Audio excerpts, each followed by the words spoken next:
Hello. Is it better?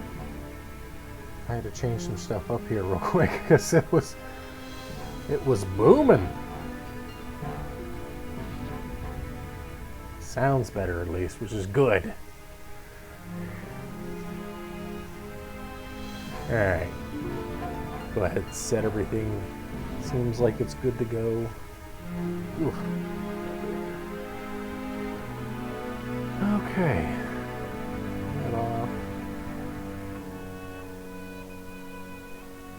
And take that out of the way. Hello, hello, hello, Internet. Got me some more water because I'm gonna need it for the next couple hours.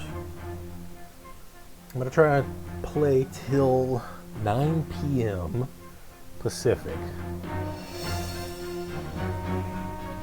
So let's go ahead and turn the music down. Let's go ahead and turn the Mass Effect music and stuff back on. It's been such a weird, it's been really weird trying to do this right.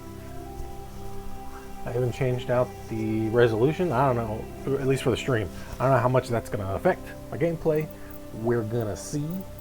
Hopefully, it's good for you and also for me.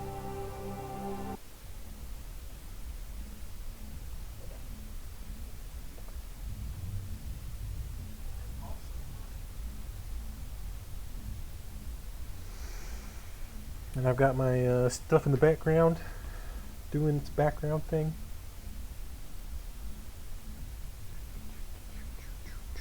Loading, loading, loading, loading.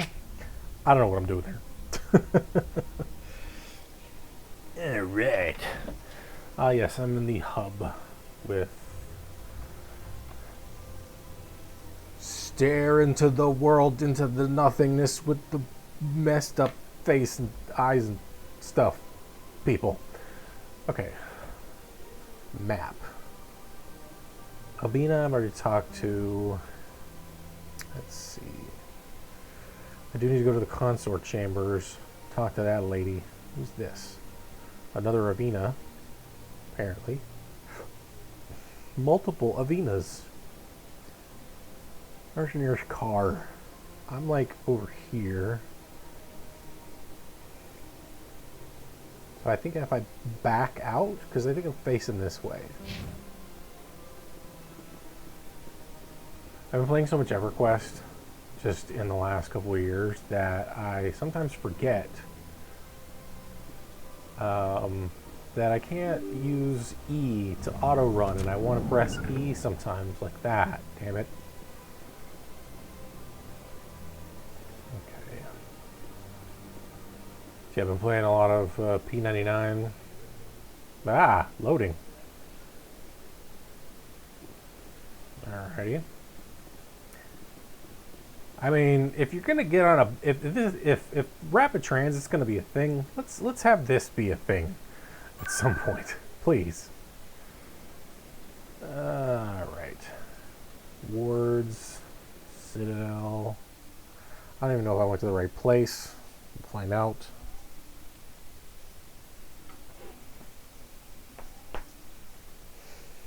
It didn't give me an option to like choose, which is weird. So we'll just have to see what happens here. Okay, that is a place, and it's not where I wanted to go. Okay. Yeah, I'm not doing this just yet. Do I have to run around the damn place? It's not Presidium.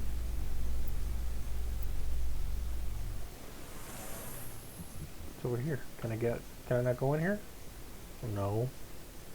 Boo. What the? Teleporting jackasses?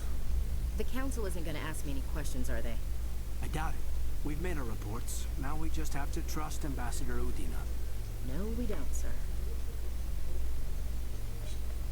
The way that he seems to, like, lock his eyes in a position and they don't move until his head reaches like a specific literal pivotal point. Like, what are you doing, bro? Why are you staring at the same fucking spot? It's creepy. So at Look the at moment, that bug thing over there. oh, I can actually examine doing? this dude. Please do not disturb the keepers. But I want to examine them. Please do not disturb the keepers. Oh, shut, Lena. Alright, fine. I'll take the long way there, since there doesn't seem to be a quicker route. I understand. It says it's public transit, and it took me to a very different destination than I expected. And it didn't take me to another public transit loading area. I didn't really mean to say loading, but the game did that, and that's where my brain went. Like, it just says rapid transit, right? And I'm here. And if I want to go over here, how do I go there?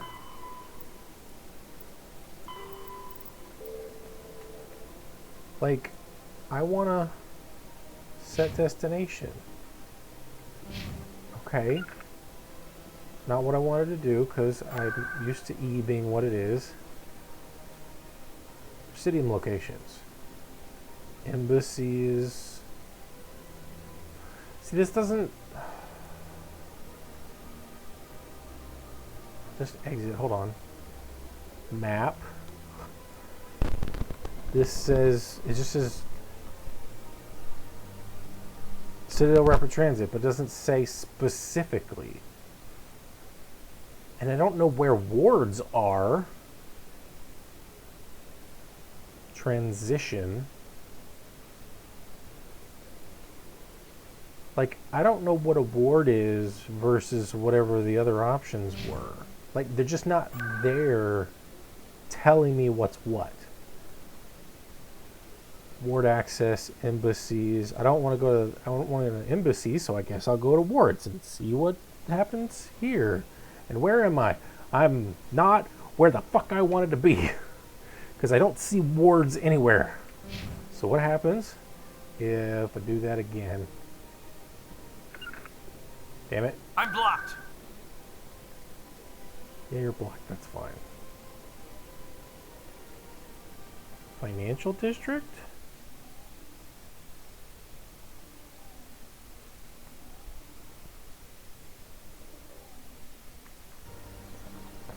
Which I think is where I was last time. Okay. It doesn't tell me these things. This is annoying. Fine, I'll just go this way. Towards, okay. And that's to where? CSEC Academy.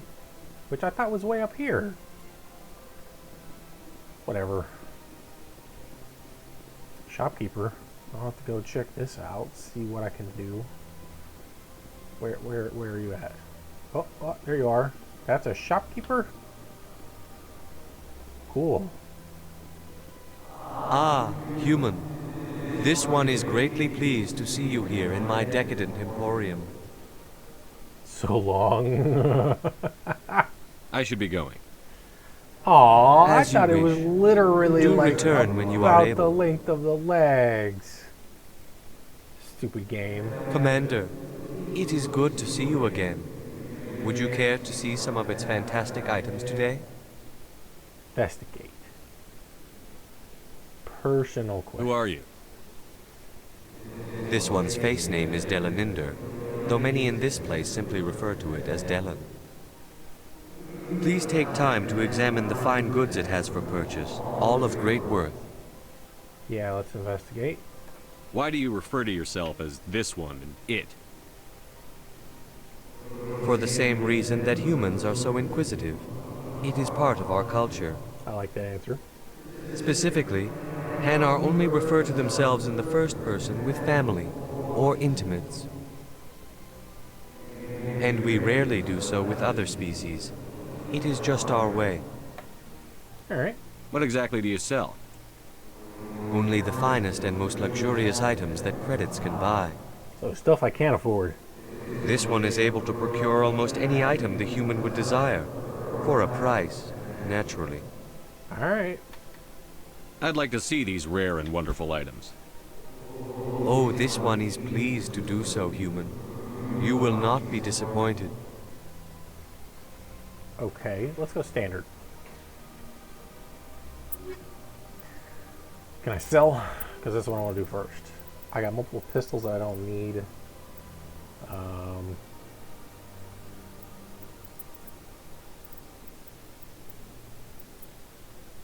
Let's see here. Whoop. I love the musicality of this game. It really is quite interesting. Striker 2. Kessler 1. Compare. That's what everybody else has for the most part. Got 2 edges. Let's go ahead and sell this one.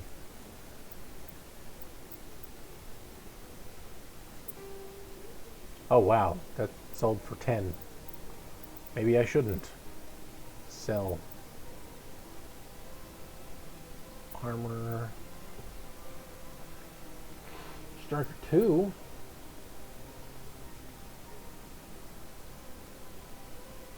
Hmm. 108, 1.2.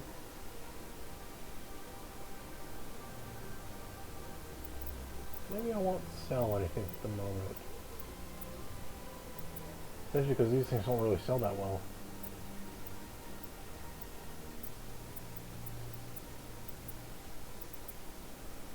I mean, that does, but it's armor. And it's heavy armor.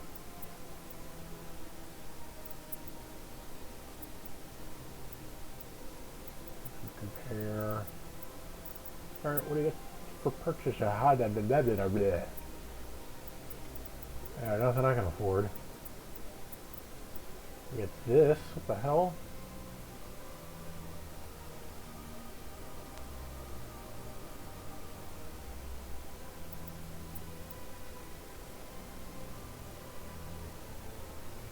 License for the quartermaster. I can buy the license? What? I can do a buyback. That's cool. I think I'll buy that back. Buy an Omni tool, because why not? Accept. And accept. I'm not going to worry about anything else because I don't have any money for anything.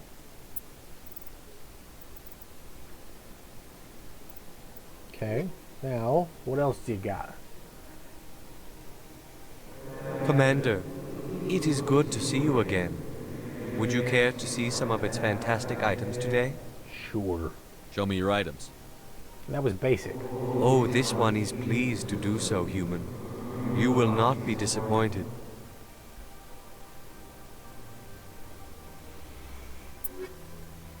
Okay.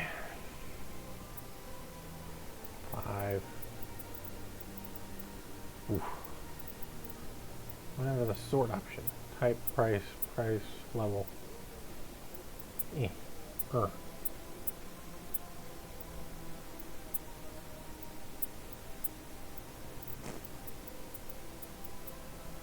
That's the cheapest. Lightweight, comfortable armor, protection from any attacks, penalties, affecting weapon accuracy, minimizing movement penalties. Okay, that's cool.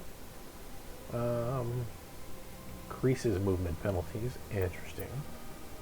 Increases movement penalties because it's similar. Offers maximum protection against enemy fire, but has the highest movement penalties. Only specially trained frontline. Okay. Comfortable armor, minimizing movement penalties. Basic protection. What the shit? For 5K? Is it because it's light armor or something? I mean, everybody has like better armor than like the lowest level one at the moment.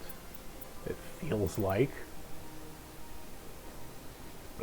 I mean, it's like decent all around. Maybe better for him. can't even buy it anyway, so it doesn't matter. Commander, it is good to see you again. Show me your items.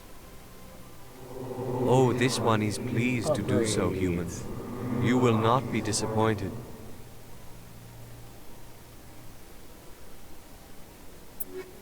I've got no real direction as to how this game plays when it comes to overall. Oh, chemical rounds 2, hardened leaf 2, motorized joints 2. Brute strength of the wearer, allowing him to deliver powerful blows when rifle butting or pistol whipping. Interesting. Zero micro cores combined with advanced firewall technology provides protection against both biotic and tech. Okay. Interesting. Yeah. Paper towel felt.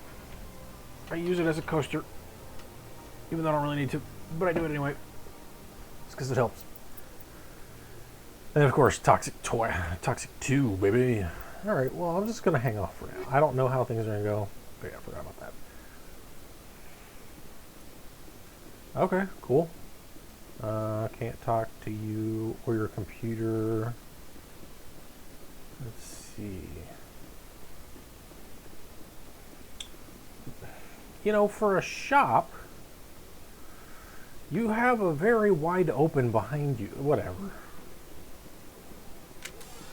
Not what I wanted to do. Speaking of, let's go squat here real quick. What do we got? Oh, 6 points. The shit. When did that happen? I'm not going to complain. This should unlock sniper rifles.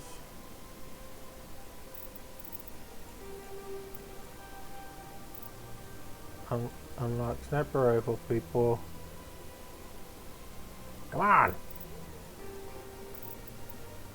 Why do you not unlock sniper rifle? Okay.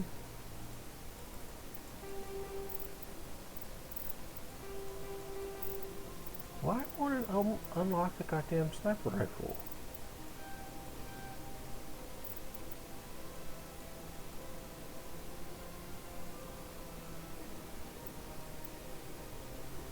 Because I need 7 points, and it won't let me put my third point in there. What the hell? Fine, I'll just do that then. And then I'll do... I can put 4 points into that. For some damn reason. Why can't I unlock sniper rifles? That's weird. What about you? What can you do? You have shotguns. Carnage. Come on. What the hell? Why?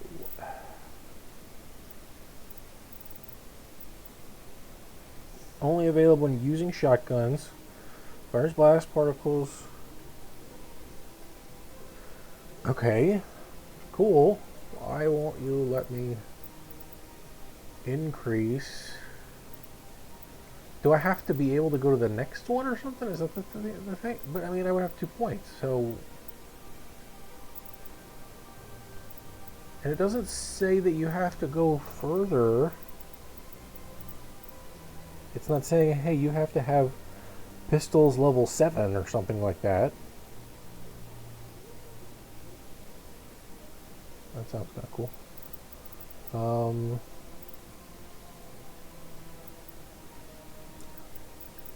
Fine, I'll knock you down 1 and then I'll just do these. I'll go to you. Sentinel again. Attack and biotics more efficiently than other classes.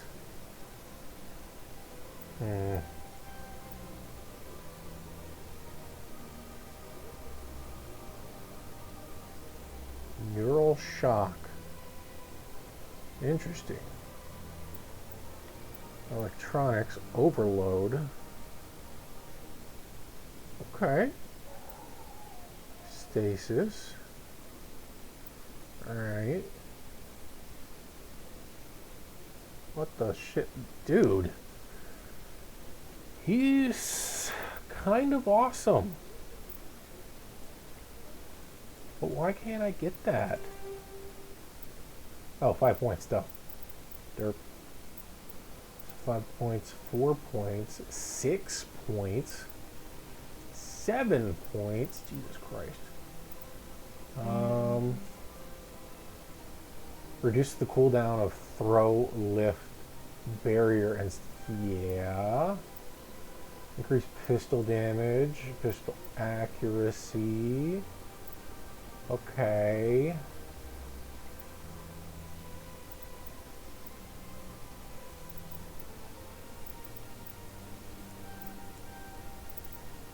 Yeah, we'll just do that for now.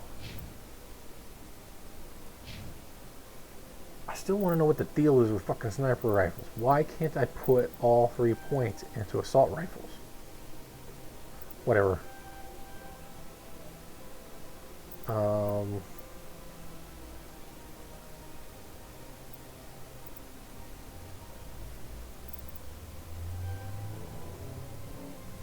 Yeah, that works for me.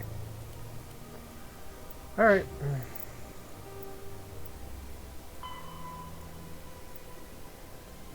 Before you read that, I thought. So no, oh, these are new.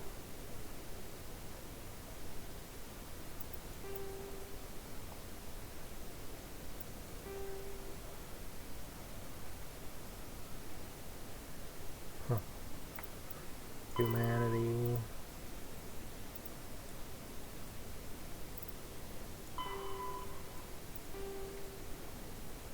Weird. Okay. Hang on, I thought. The Elcor Oh, here are we a go. citadel species native to the high-gravity world Dakuna. They are massive creatures, standing on 4 muscular legs for increased stability. Elcor move slowly, an evolved response to an environment where a fall can be lethal. This has colored their psychology, making them deliberate and conservative. Elcor's speech is ponderous and monotone. Among themselves, scent, slight movements, and subvocalized infrasound convey shades of meaning that make a human smile seem as subtle as a fireworks display. Since their subtlety can lead to misunderstandings with other species, the Elcor often go out of their way to clarify when they are being sarcastic, amused, or angry. Dakuna's high gravity impedes mountain formation. Most of the world consists of flat, open plains, which prehistoric Elcor wandered across in small family bands. Modern Elcor still prefer open sky, and can become restless and uncomfortable on long starship journeys. Okay, so that's interesting to me because while I'm not a geologist, I have studied various forms of science, scientific principles throughout my life. I'm 42 years old. Science is one of my things. Meteorology was like my first big love of science. I've done some levels of physics, astronomy, geology, volcanology, electronics, thermodynamics, even a bit of quantum mechanics. Like, I am by no means an expert in any of those fields. I'm definitely more of a qualified person than your typical person by a long shot. And it makes me wonder how high the gravity would have to be to prevent mountain formation. Because the reason mountains happen in the first place, it's not like something bubbles up under it that's a volcano. That's how most volcanoes occur here on Earth. You know, the reason why, like, the Hawaiian Islands, and if you look, so if you ever look at Google Earth, for instance, and you look at where the Hawaiian Islands are, and you go northwest, and you keep looking, and I say Google Earth on purpose, you can probably see it on Google Maps as well, but Google Earth is pretty good for this. You'll see a string of very tiny islands that are all underwater.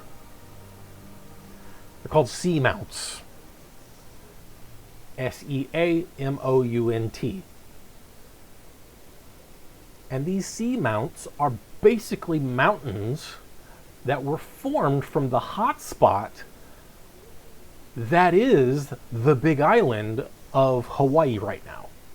So Hawaii is a string of islands that has been created through many millennia of this hot spot basically being in the same place, but the tectonic plates moving. Now that's one form of mountain creation. And water loves to erode shit. Now, of course, you have lava. And lava flows. And lava's flowy nature and everything, you know. The whole thing, I'm not saying they're wrong when they say that the high gravity impedes mountain formation. It's just that it makes me wonder, like, the general makeup of the planet, what stuff could be there? Because, like, if your high gravity prevents mountain formation, what does that say about trees, grasses, and any other kind of flora, but then also fauna? Like, flat open plains, if you have gravity that's that high, you also have, like, everything is going to be really dense because you also have really high atmospheric pressure. That's the reason why we have atmospheric pressure in the first place, is because we have a gravity. If our gravity, I mean, it's one of the many reasons anyway. The reason why we have an atmosphere is because we have a protective magnetic shell around our planet. But we also have an atmosphere because the stuff that makes up our atmosphere, mostly nitrogen and oxygen and carbon dioxide and various other gases, are held down by Earth's gravity. But with a higher gravity, that stuff gets pulled more. But because air is compressible, it means you could effectively have more stuff in the same space on a higher gravity planet. But it's interesting that it says that mountain formation specifically, because mountains, for the most part, the way those are created is when you have two tectonic plates that crash into each other and one of them basically buckles under pressure. So my thinking is that, and you can only have so many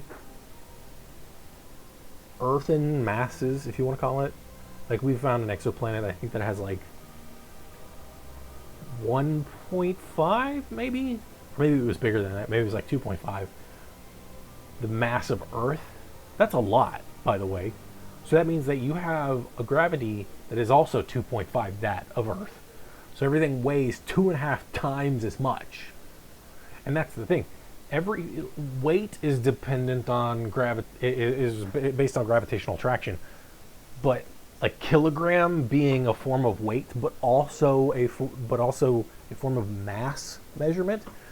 The same thing that is a kilogram on Earth is also a kilogram on the moon, is also a kilogram on Dacuna.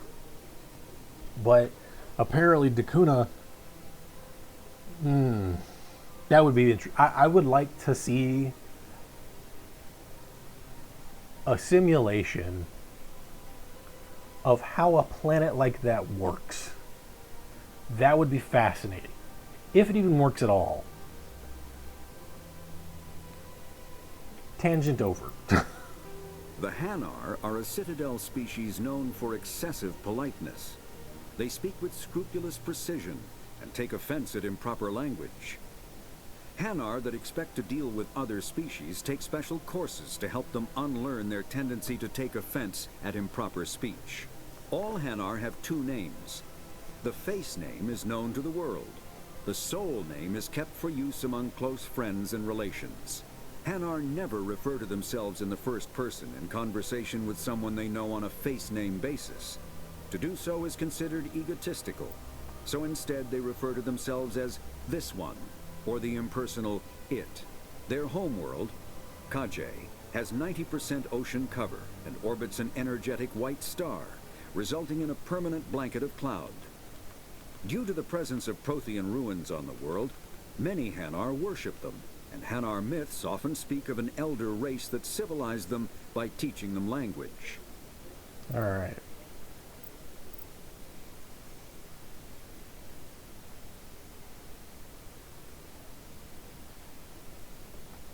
So, go on to the Volus. The Volus are a member species of the Citadel with their own embassy, but they are also a client race of the Turians. Centuries ago, they were voluntarily absorbed into the hierarchy, effectively trading their mercantile prowess for Turian military protection. Erun, their homeworld, lies far beyond the normal life zone of its star. However, the world has a high-pressure greenhouse atmosphere that traps enough heat to support an ammonia-based biochemistry. As a result, the Volus must wear pressure suits and breathers when dealing with other species, as conventional nitrogen-oxygen-air mixtures are poisonous to them, and in the low-pressure atmospheres tolerable to most species, their flesh will actually split open. Ouch. Volus culture is tribal, bartering lands and even people to gain status. This culture of exchange inclines them to economic pursuits. It was the Volus who authored the Unified Banking Act, and they continue to monitor and balance the Citadel economy. And see, this one also, they must have a higher, unless you have like a really high concentration of something that, while on Earth, would create a higher pressure, because like ammonia, for instance, if we had too much of it in the atmosphere, it would basically become Venus. And that's my guess is here. And so like, you could potentially have an Earth-like gravity, but a higher air pressure, but you have to have the right mixture of chemical compounds to do that. Ammonia would potentially be one of those. And that would be fascinating. But also, like, we go back to the Elcor. The Elcor like are these a guys, Citadel species native to the high-gravity world Dakuna. They are massive I'm gonna try to creatures, talk over this guy. standing on four muscular legs. I don't like the fact that it will not. The Asari were the first species to discover the Citadel. Hang on. When the Solarians arrived... So the Elcor should basically be Superman. Like, that's how strong they should be.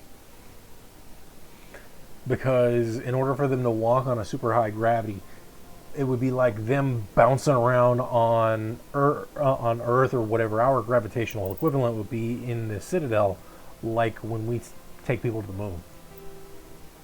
They would also have a harder time living here too.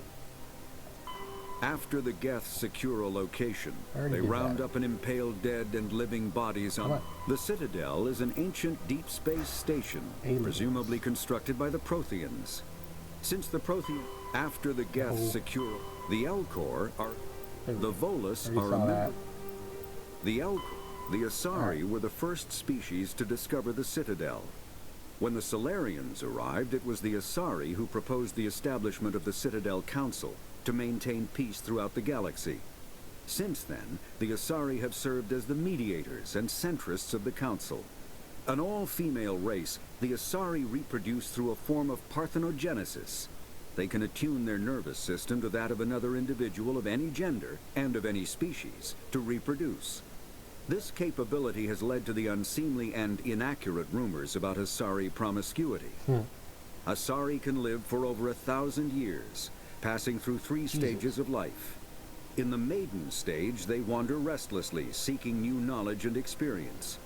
When the matron stage begins, they meld with interesting partners to produce their offspring. This ends when they reach the matriarch stage, where they assume the roles of leaders and counselors. Okay, so I'm gonna do an actually.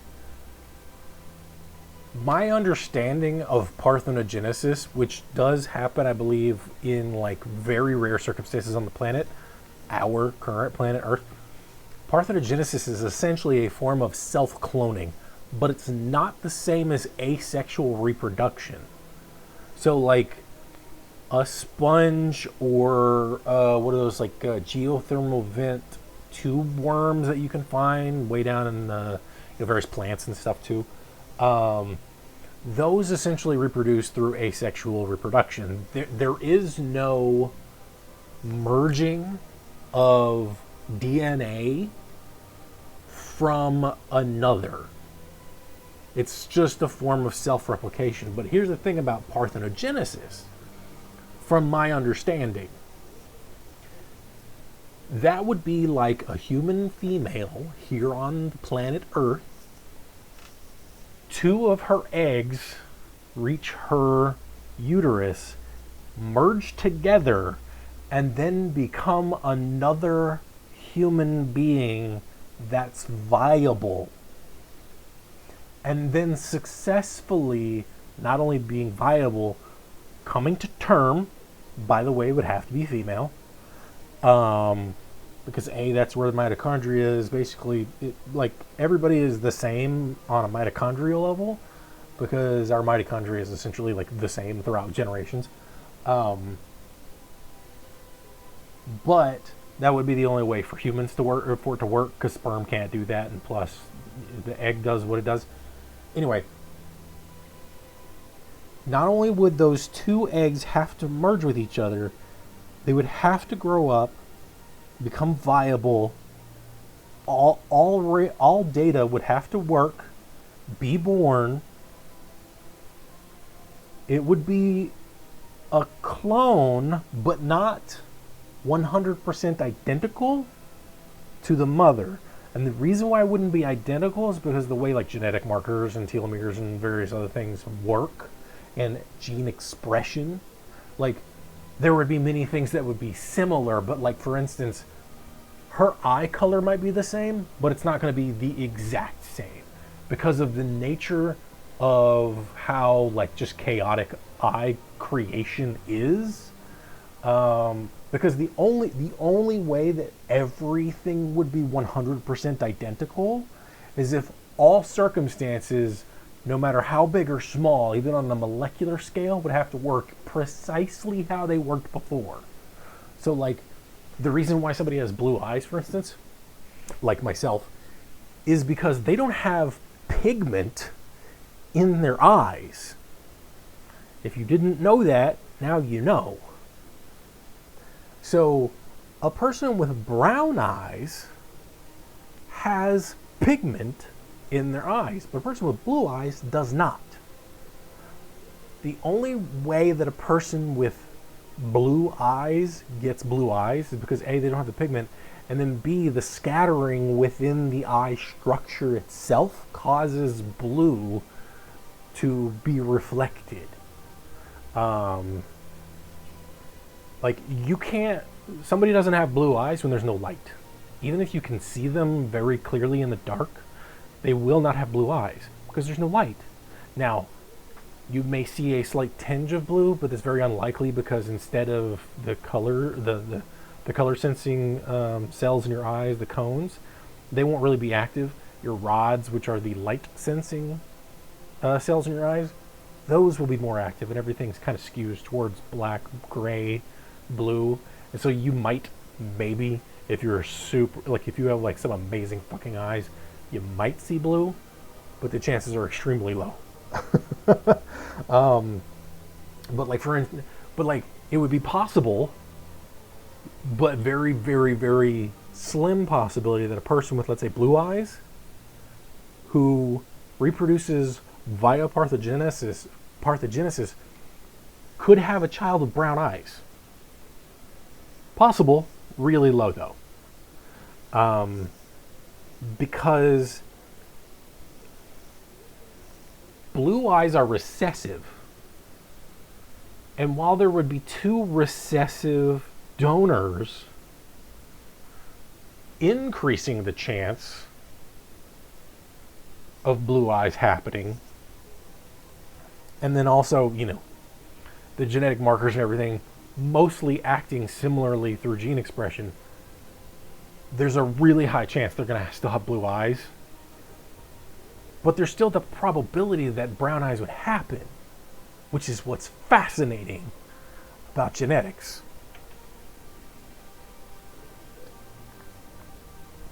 And the reason I know these things is because I took a class on human genetics in college, and my presentation was about eyes. I did not do well in that class. I passed it by the skin of my teeth because it got, as much as I like science, there's a certain element of where science gets that's just too far beyond where I mostly just want kind of like a superficial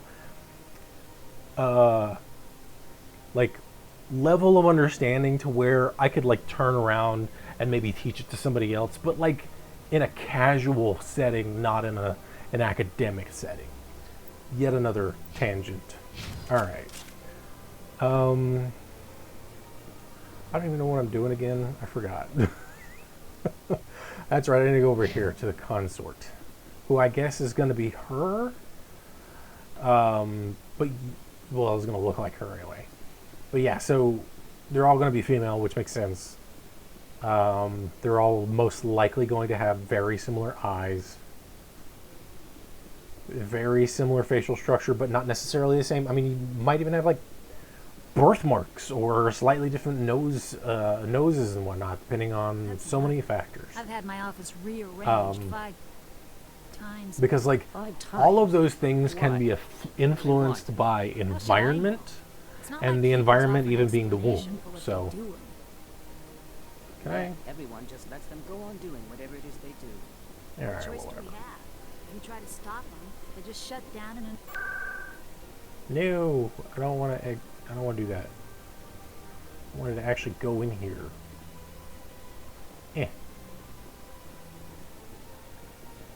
Welcome. I am Nailina. I don't recognize you as one of our expected clients today. Would you like me to see when the consort will be able to meet with you? Can't I just go in? I'm afraid not. Yeah, you must understand there are many who seek the consort services. But if you wish to leave your name, she'll make every effort to meet with you. What is the consort? What does she do? It's difficult to explain. She's many things to many people, and something different for each. That voice Some sounds really seek her for familiar. advice, some for entertainment, others still for pleasure. Most of the time, our clients won't realize what they were seeking until after she has provided it for them. You make her sound like some kind of oracle. No, not in the usual sense. She's merely a woman with remarkable compassion and a generous spirit. I suggest you make an appointment and see for yourself. Okay. Personal question. What do you do here, Nolina? I'm one of the consort's acolytes. Many of the people here today will not see the consort, but they expect to be attended to just the same. It's our job to ensure that they leave contented. What exactly do you attend to? Well, each acolyte has her unique abilities. Some soothe with song, others with conversation. As much as possible, we seek to match the needs of our clients to the skills of our acolytes. My specialty is touch. My fingertips can find every tension point in your body and relieve it. So I had to look it up. This woman's name is April Stewart. You might know her from such things as South Park, American Dad, The Grim Adventures of Billy and Mandy, Wolverine and the X-Men, Regular Show, Penguins of Madagascar, Phineas and Ferb, Winx Club, The Legend of Korra. You know, a number of places, but like her TV for her South Park, Wendy Testaberger, Lyanne Cartman, so Cartman's mom, so duh, that makes sense. Sharon Marsh, so goddamn. Carol McCormick, Shelley Marsh, Mayor McDaniels, Principal Victoria, and many others. No wonder she sounds familiar. She's only like 8 people in South Park that are typical. Jesus. Anyway. I'd like to try out your services. Excellent. I'll add you to our client list. We should be able to see you in 3 or 4 months. Jesus Christ.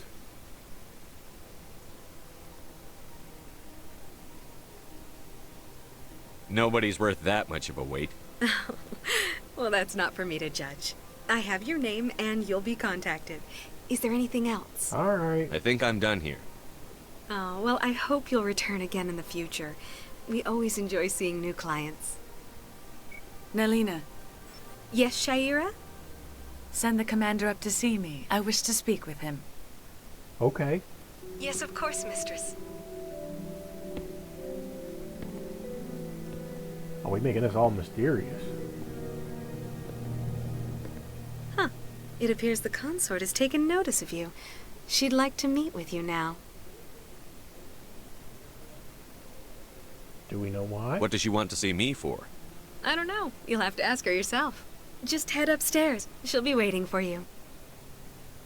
Okay. Nope. Alright, can I talk to you, client? I see even the humans find the consort irresistible. Dude, you were here first. I don't, whatever. It's like the way that people talk like that, I'm like, you know what you're saying about yourself, right? This is my first time. I can't believe I didn't come sooner. Welcome. It is a pleasure to see you. That also sounds like her again.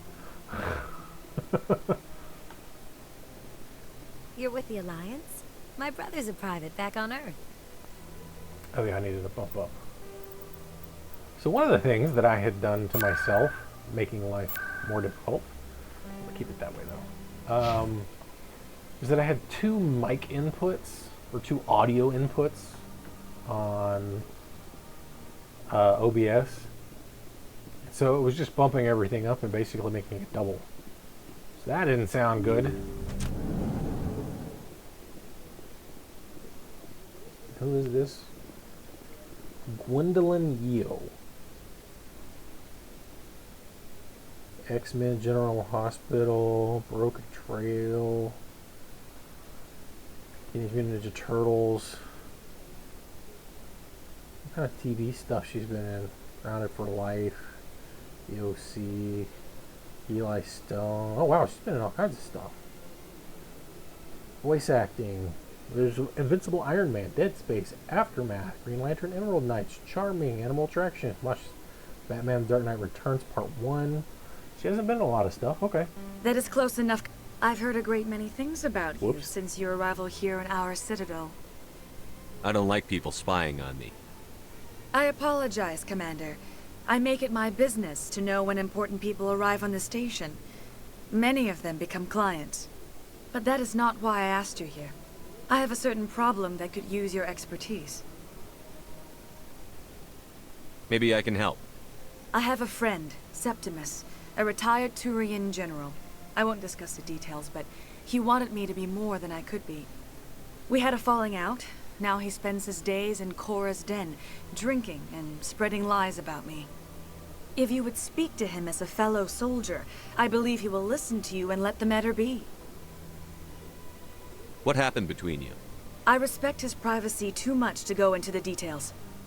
If he wishes to tell you what happened, that is his prerogative. I don't make any promises, but I'll see what I can do. Thank you, Commander. That is all I can ask. Appeal to his sense of honor. Remind him of his position as a general. If you can convince him to stop spreading Jesus, lies woman. about me, I would be very grateful.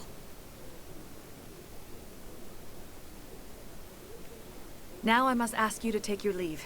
I have many clients waiting to see me. Please, Commander, I ask that you return to me only after you have spoken with Septimus. That was weird. I turned around and she... Okay, cool. Whatever. Where are you looking, bro? What is with your fucking head? it still weirds me out. Nervous. That's understandable. Like, just Many are a little unsure what to expect. the uncanny valley of, like, their eyes and their head movements and stuff, and, like,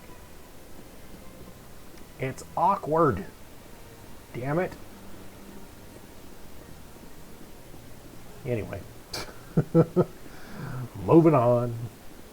It's still gonna fuck with me, and I'm still gonna bitch about it when it happens. It's just how it is with me. Of course, you're gonna have an alien creature that's gonna have, you know, by the way, that's basically an elongated foot. So, like, to the top of where my head is, you know that, right? Okay. This is the toes. This is the arch, and that's the heel, and there's the ankle. Whatever. Anyway. Well, heel and ankle is what I meant. So it's basically as if they have no shin, and instead the foot is super long. That's essentially like why horses are what they are. They're basically standing on their tiptoes. The same with like elephants. Where am I going? Okay. I don't even remember who it was that was like bitching about her, but I'll find out in a second. I'm sure I could look on the thing, which I'll probably have to do anyway at some point. So, journal. Actually, speak to General Septimus.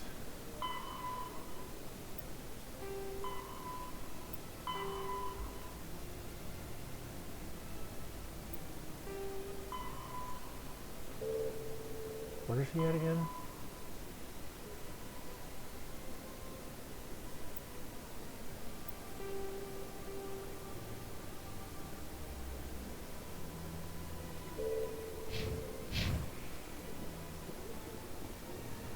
I honestly don't remember, so I'll have to like just kind of find somebody. I'm terrible at this. I'm gonna let anybody who might be watching this in the future know, like, I'm terrible at questing.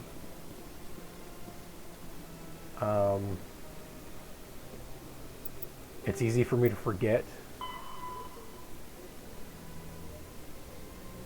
Cora's Den.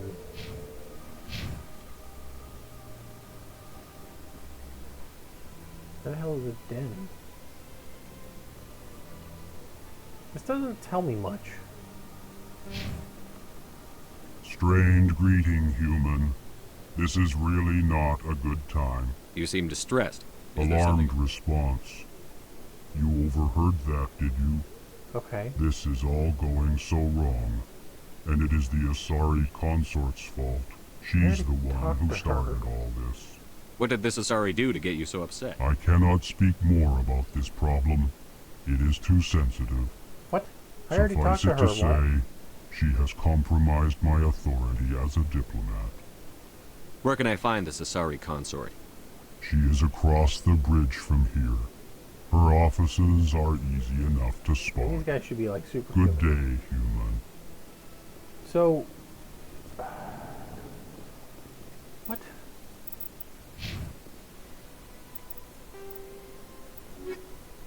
Citadel, tower.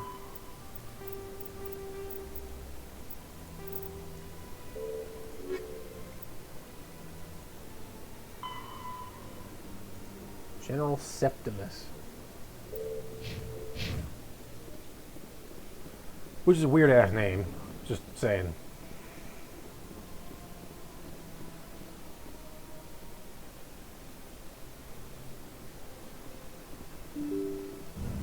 Weird how like I have to open this one, but like everything else just kind of opens on its own.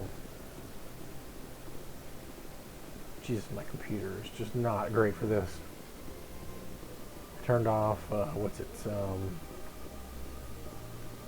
Discord, so that's not going to bug me. No browser. Is it him? Human, delighted, welcome. It is good to meet you. No, of course not.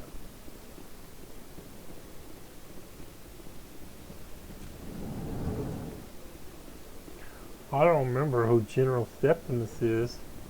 You would think maybe it would be nose related? Take your pallet, no. How you get in this fucking room? Oh. That is the weirdest... Who builds a room like this? Also, I should be able to do the Riker maneuver to get in that chair. Just saying, game. Let me do the Riker maneuver. I have a feeling I'm not going to be able to play Mass Effect 2 and 3 on this computer. Just saying. No. Diplomat. Oh, he's probably just going to say This whatever. place seems strange. Wish there were more humans around. She's probably still too busy. Yeah. I don't have time. Hello, Commander. Can I get you something? Why not? What have you got? Information, mostly. Would you like to know about some points of interest nearby? What is Sha'ira's? The consort? Most of the diplomat. She's a very powerful woman, but also very respected. Well, Cora's den, on the other hand, well, let's just say it's livelier and deadlier, all at the same time. Goodbye. Sounds about right. So long, Commander. Have a pleasant day. God damn it. I forgot that's a one-way. Get out of the way. Move.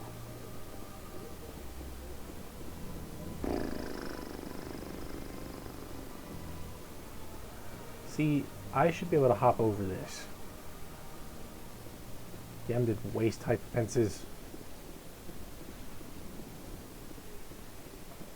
So wait, I talked to the one Elcor dude to take me over to her. I talked to her and nothing comes of it, but instead I get a different quest entirely about a different dude I've never even talked to? I'm confused. Open door. Hurry up.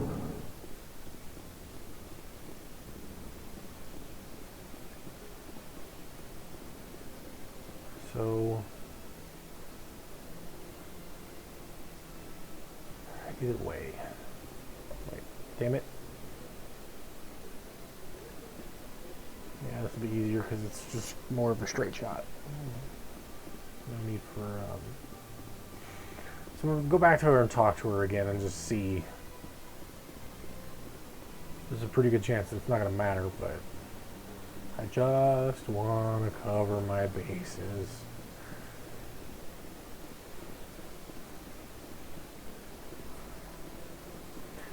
The sad thing is, I know that if anybody who does, and there have been people who have watched my recordings, I don't know for how long, because I haven't been able to see, but maybe I'll be able to look further into it, I don't know, but I'm sure the few people who have seen it are probably like, this guy's computer is terrible. It's so, but I can't even talk to her now. Motherfucker. Crap.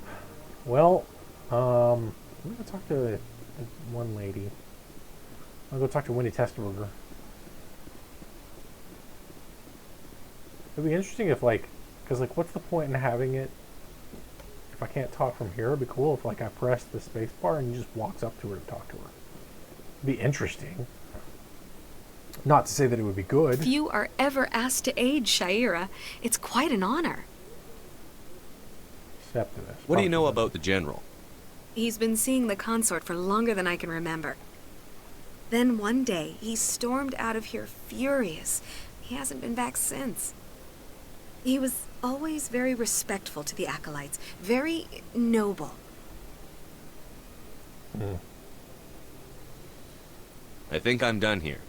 Of course. Come back anytime. Goodbye.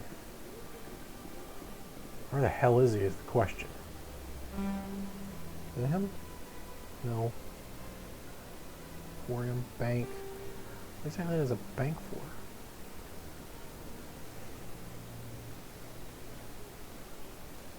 Is he like... Journal.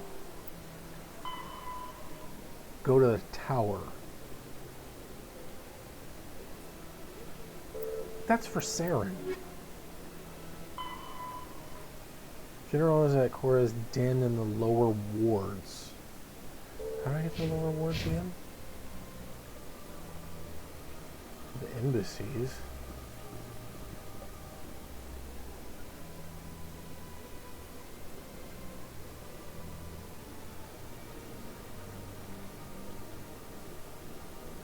No, I don't remember.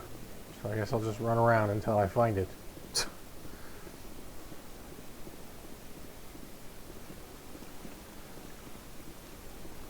Waist high fence.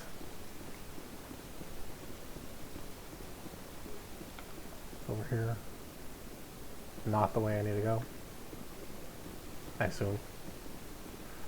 So I think when I land over here, so this is Emporium. Okay, Bank. Citadel Tower. Embassy Lounge. But I don't see anything that says lower wards. I don't know if that's what the northwest area or what.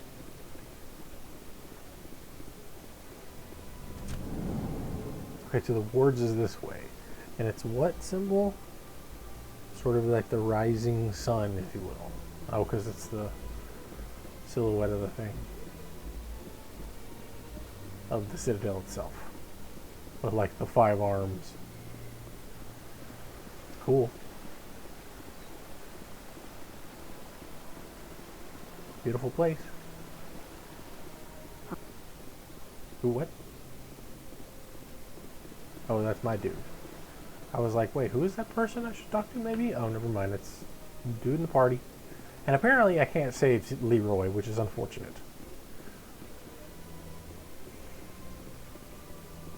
Let me guess. You're going to tell me to leave it alone. Please do not disturb the keepers. Why you got to make it like that, huh?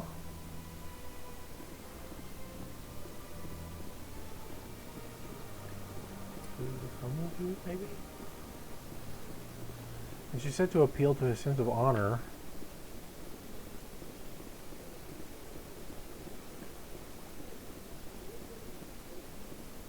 Yeah, the wards. Okay. So it's down a level. That's not at all. What? Hang on.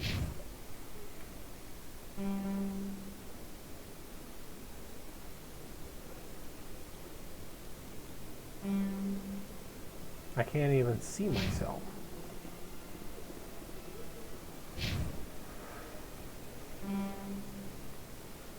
That's weird.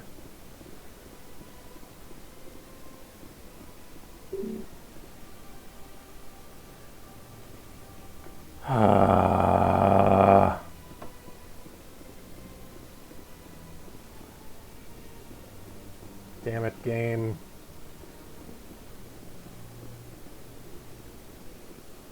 This way. It's what, this way, right? Yeah,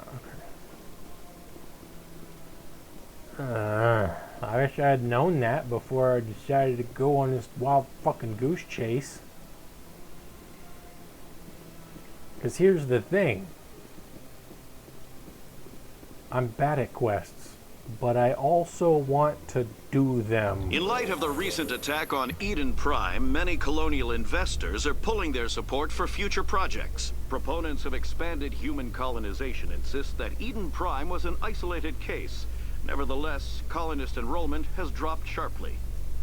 Many colonial proposals are on hold until backers have some reassurance that human colonies will be adequately protected. One quick thing I want to do.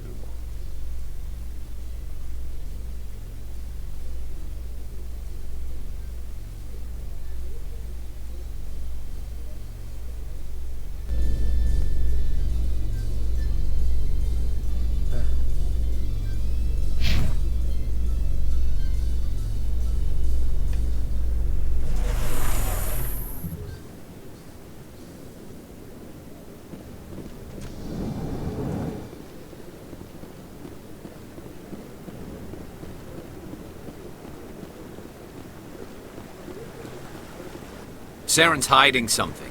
Give me more time. Stall them. Stall the council? Don't be ridiculous. Your investigation is over, Garrus.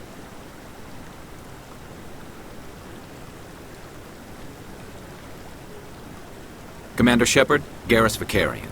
I was the officer in charge of the CSEC investigation into Saren. Come across anything I should know about? Saren's a Spectre. Most of his activities are classified. I couldn't find anything solid. But I know he's up to something. Like you humans say, I feel it in my gut. I think the Council's ready for us, Commander. Good luck, Shepard. Maybe they'll listen to you. Probably not. Also, I don't know why that happened. Why you gotta cut somebody off just because I turn, not even 90 degrees, like 45 degrees away from them. I can still hear, my ears work. They work 360 in fact. That's how ears work.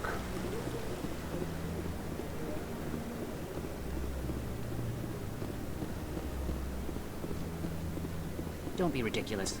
The Volus won't be joining the Council for years. I'm not so sure. The humans are making a strong push, and you can bet the Volus will be right on their coattails if they succeed. Allowing the humans to join us is a sound strategic move. But the Volus? No. The Hanar are likely to be next, then the Elcor. You may be right, though the Hanar need to lighten up a bit first.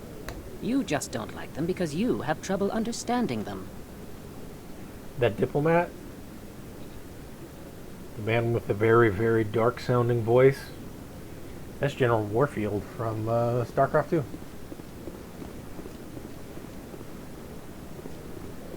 It sounded exactly like him.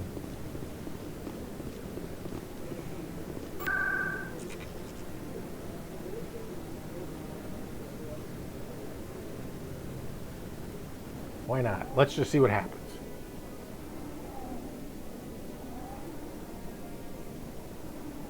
Do I even have access?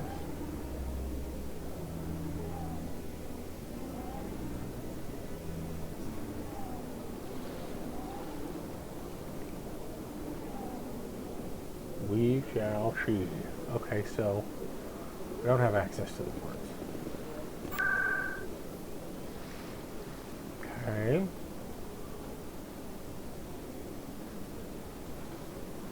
Interesting. I guess maybe I have to activate them? I mean, that's kind of like how I'd assume most fast travel situations work, but yeah. It's just like when it's not explained and I'm like, I just want to go somewhere. You're not telling me how to get there. Alright, at least that works. Captain Anderson. The hearing's already started. Come on. And that, of course, Keith David.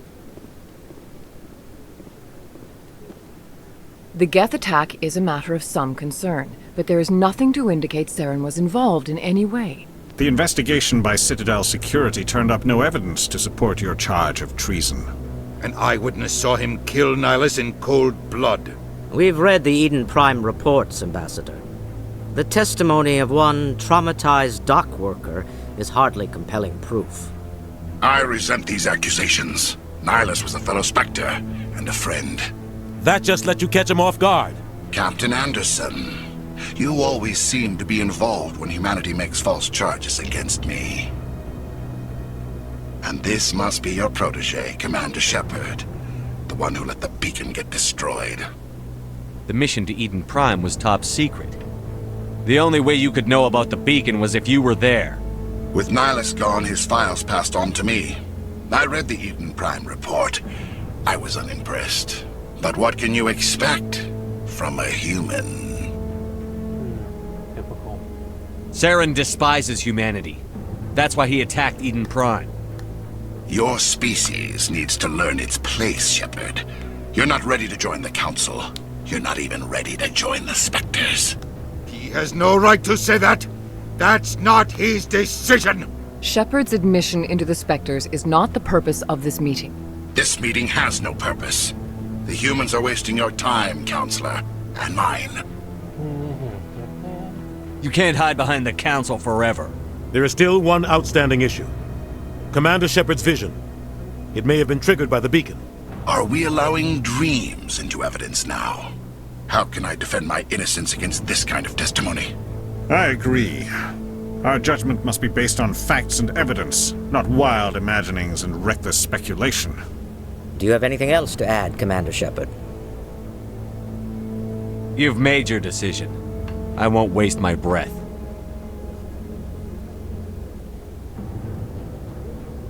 The Council has found no evidence of any connection between Saren and the Geth. Ambassador, your petition to have him disbarred from the Spectres is denied.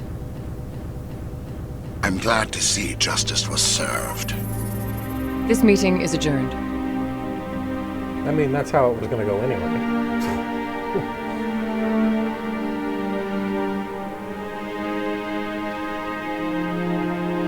It's kind of like that scene in... It was a mistake bringing you into that hearing, Captain. You and Saren have too much history. It made the Council question our motives. I know Saren. He's working with the Geth for one reason. To exterminate the entire human race. Every colony we have is at risk. Every world we control is in danger. Even Earth isn't safe. Tell me about this history between you and Saren. I worked with him on a mission a long time ago. Things went bad. Real bad. We shouldn't talk about this here. But I know what he's like. And he has to be stopped. What's our next step? As a Spectre, he's virtually untouchable. We need to find some way to expose him. What about Garrus, that CSEC investigator? We saw him arguing with the Executor. That's right. He was asking for more time to finish his report. Seems like he was close to finding something on Saren. Any idea where we could find him? I have a contact in CSEC who can help us track Garrus down. His name is Harkin. Forget it. They suspended Harkin last month, drinking on the job. I won't waste my time with that loser. You won't have to. I don't want the Council using your past history with Saren as an excuse to ignore anything we turn up. Shepard will handle this. Captain deserves better. I'm on it. I don't like this. You can't just cut Captain Anderson out of this investigation. I get it. The ambassador's right. I need to step aside. I need to take care of some business. Captain, meet me in my office later. Harkin's probably getting drunk at Cora's den. It's a... Maybe there's another way to find evidence against Saren. You should talk to Barla Vaughn over in the financial district. Rumor has it he's an agent for the Shadow Broker. The Shadow Broker? An information dealer. Buys and sells secrets to the highest bidder. I've heard Barla Vaughn's one of the top representatives. He might know something about Saren, but his information won't come cheap. Tell me more about the Shadow Broker. He's a necessary evil of galactic politics. Buying and selling information is a part of the game, and the Shadow Broker just happens to be the best player on the field. Always sells to the highest bidder. Doesn't get involved in politics, doesn't pick sides. A simple system, but it works. He's not a threat to anyone, not directly. He's just a resource we can use, or she is. Or maybe they are. Nobody really knows. Our ambassador doesn't seem to get along with the Council. He's just frustrated. The Council's always preaching that we need to be part of the galactic community. But for them, it's a one-way street. They want us to expand and settle unstable regions like the Skillian Verge and the Attican Traverse. But when we run into trouble, they don't want to help us out. Everyone knows it's only a matter of time until we get a seat on the Council. The ambassador just thinks it should happen sooner rather than later. And I agree. You know, that whole, like, hey, they should do all the work and we shouldn't help them type thing, kind of reminds me of this one country that was founded some, I don't know, 200 or so years ago. Who cares if we get a seat on the Council? What's the big deal? If the Council passes a ruling on an interstellar matter, we have to follow it. We don't have the fleets or political allies to defy them. Once we get a seat on the Council, we'll be able to influence those rulings, protect our own interests. No more jumping through hoops whenever we want something. Take this mess we're in now. If humanity had a seat on the Council, we'd just send the Citadel fleet out to take care of Saren and his Geth. Problem solved. That in of itself seems like a problem, though. Like, you shouldn't just be able to problem solve it just because you're on the Council either. Maybe they'd let us join the Council if we were more willing to cooperate with the other species. Of course they would. If we did everything they told us to, they'd love to have us on the Council. But it wouldn't be much of a deal for us. I understand their side. They don't want us dominating the Council. It's founded on cooperation and alliances. But we have to look out for our own interests, too. Well, that's politics in general. You have to try to find a way to compromise without going too far in any real direction, depending. Anything else? Oh, Harkin. You don't think much of Harkin. The guy joined CSEC about 20 years ago. He's been an embarrassment to our species ever since. Roughing up suspects in custody, bribery accusations, alcohol and drug use. The embassy used to step in when he got in trouble. But I guess enough was enough. The guy's a scumbag. He should have been cut loose a long time ago. He was one of the first human CSEC officers. Guess it would have looked bad if he got fired. A lot of backroom deals were worked out over the years to keep him on the force. Politics is a dirty business sometimes, yep. But it looks like his time's run out. We've got enough humans in CSEC now to stop protecting him. I thought this embassy was supposed to help humans. Harkin may be human, but he's also an ass. He's had more than his share of chances. If the embassy wasn't protecting him, he would have been fired 15 years ago. CSEC is better off without him. I want to know more your about the typical Spectres. government agency. They tend to work alone, behind the scenes.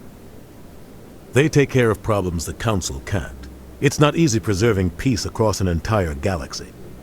The Council prefers to use diplomacy and negotiation. But sometimes more extreme measures are needed. What's their command structure like? There is no command structure. Each Spectre answers directly to the Council. Sometimes they're sent on specific missions. Other times, they act on their own. They tend to operate outside the law, do whatever it takes to accomplish their goals. The Council just turns a blind eye. Spectres have a lot of power, Shepard. They sound like shadow operatives. Everything about them is classified. We don't even know how many there are. The latest Alliance estimate puts their numbers under 100. But the Council couldn't do its job without them. They're the Citadel's top agents, the last line of defense, the final option before open war. The entire galaxy respects and fears them. If a Spectre shows up, you know something big is about to happen. How do they decide who becomes a Spectre? You can't just apply to join. There's no training program. Spectres aren't made. They're born. The Council's always looking for exceptional individuals. People who can get the job done, like you. They've been watching you for years. They see something in you. They want you on their side. Nihilus was supposed to give them a final recommendation, but with him gone, things are still up in the air. What happens when a Spectre goes rogue, like Saren? It doesn't happen often. The Council is careful when they select their candidates. But when something does go wrong, there's usually only one solution. Send another Spectre to bring the rogue agent down. Tell me about Barlavon. He specializes in moving large sums of money without leaving a paper trail. A financial genius, doesn't do anything illegal, but he knows all the loopholes. He's got an impressive client list. Ambassadors, diplomats, Spectres. That's probably why the Shadow Broker uses him. Tell me more about the Shadow Broker. He's a necessary evil of galactic politics.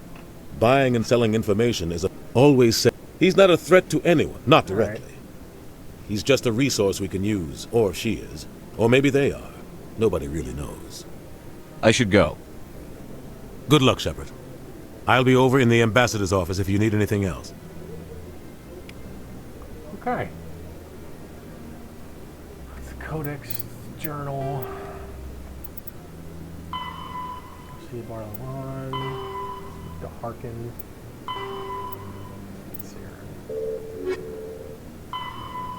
General Septimus, who's down a ward. Oh, wait. Codex. Oh, man. More stuff. The Citadel is an ancient deep space station, presumably constructed by the Council is an executive committee composed of representatives from the Asari Republics, the Turian Hierarchy, and the Solarian Union.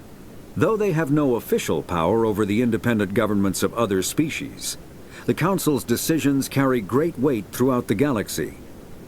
No single Council race is strong enough to defy the other two, and all have a vested interest in compromise and cooperation. Each of the Council species has general characteristics associated with the various aspects of governing the galaxy. The Asari are typically seen as diplomats and mediators. The Solarians gather intelligence and information. The Turians provide the bulk of the military and peacekeeping forces. Any species granted an embassy on the Citadel is considered an associate member. bound by the accords of the Citadel Conventions. Associate members may bring issues to the attention of the Council, though they have no input on the decision. The Human Systems Alliance became an associate member of the Citadel in 2165. You know, based on the information that I've just received regarding how the Spectres work and, you know, sort of the dirty side of politics and all that, it's like, is Saren attempting to become a Spectre, and his actions on Eden Prime were probably either A, desired or otherwise commanded of him by somebody in the Council, if not the whole Council? That's just a guess, but that seems very likely, because that's kind of how stuff like that plays out in video games, especially when you have certain or in movies. And I mean, this is a very sort of cinematic storyline that I'm seeing so far. Like, everything kind of has this, not so much tropey, but in a way tropey, but like there's this overarching story that's obviously being played out. And, you know, I am currently in it, but there's certain aspects of the game that I cannot influence yet. And there will be a moment where we learn the truth. Very likely. Highly likely. The Asari were the second species to join the Citadel. The Solarians are warm-blooded amphibians with a hyperactive metabolism. Solarians think fast, talk fast, and move fast. To Solarians, other species seem sluggish and dull-witted. Unfortunately, their metabolic speed leaves them with a relatively short lifespan. Solarians over the age of 40 are a rarity. The Solarians were responsible for advancing the development of the primitive Krogan species to use as soldiers during the Rachni Wars. They were also behind the creation of the genophage bioweapon the Turians used to quell the Krogan rebellions several centuries later. Solarians are known for their observational capability and non-linear thinking. This manifests as an aptitude for research and espionage. They are constantly experimenting and inventing, and it is generally accepted that they always know more than they are letting on. See? Even more info. So yeah, I mean, like, if it wasn't the whole council, it could probably be the Solarian council member. I don't know. It'd be interesting either way. 36. Let's go 4. Alright. Now, where the hell am I? Let's go down and see if maybe I can hit the war. Okay, what? Oops, what? I bet all these staircases aren't just for show. They make for good defensive... Why do you do that, game? You sure have to climb a lot of stairs to reach the council. Think that's supposed to be symbolic of their importance? It's interesting how they both have something to say about the stairs.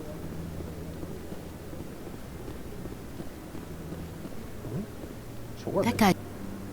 What? Oh, no, I wasn't. Never mind. What? Yes, is there something you want? Why are you so interested in the Keepers?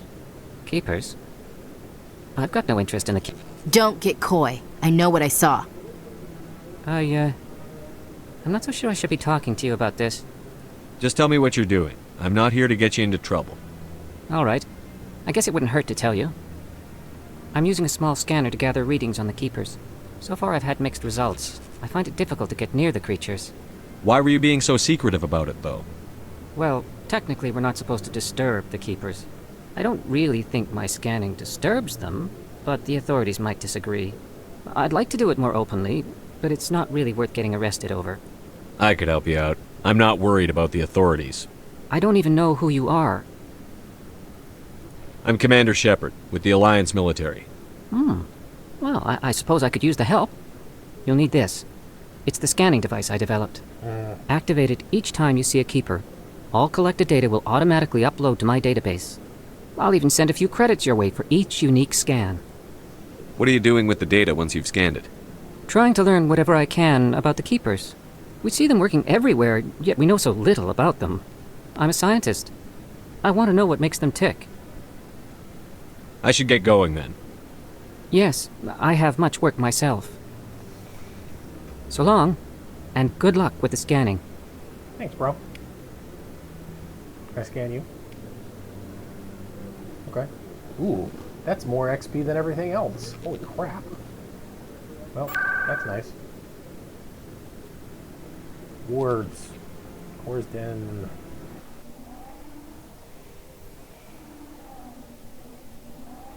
Like, almost every dialogue is like 12 XP. Scanning that thing was 24.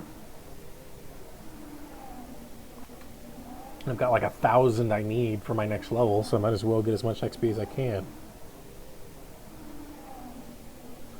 Loading, loading, loading.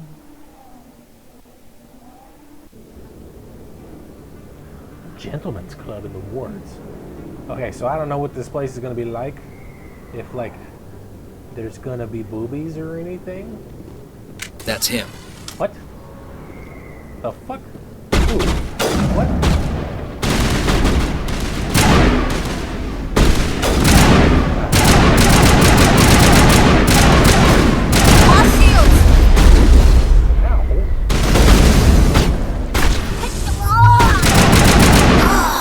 Did she just die?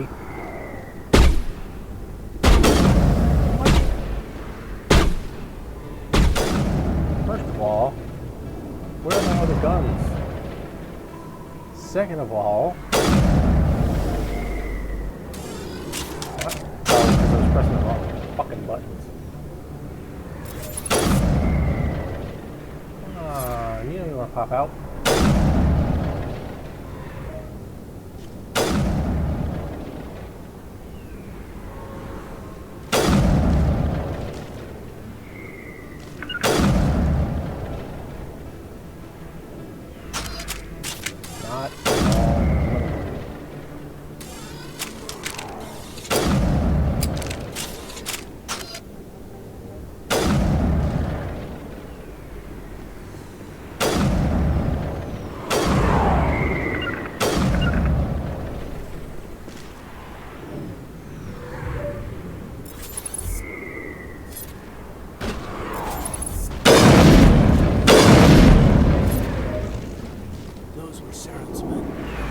Area secured. Oh, you're dead. You okay now? You can keep the Presidium. This is where the action is. Okay.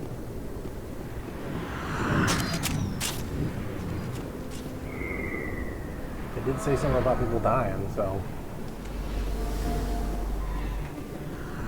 I wasn't expecting her to just get wrecked. I don't know if maybe I had something to do with that, but... Huh.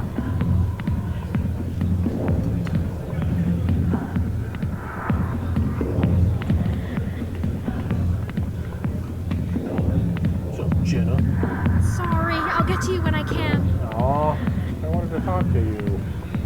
I got business here, but not with you. Commander. Honor. What do you want? What's bothering you, General?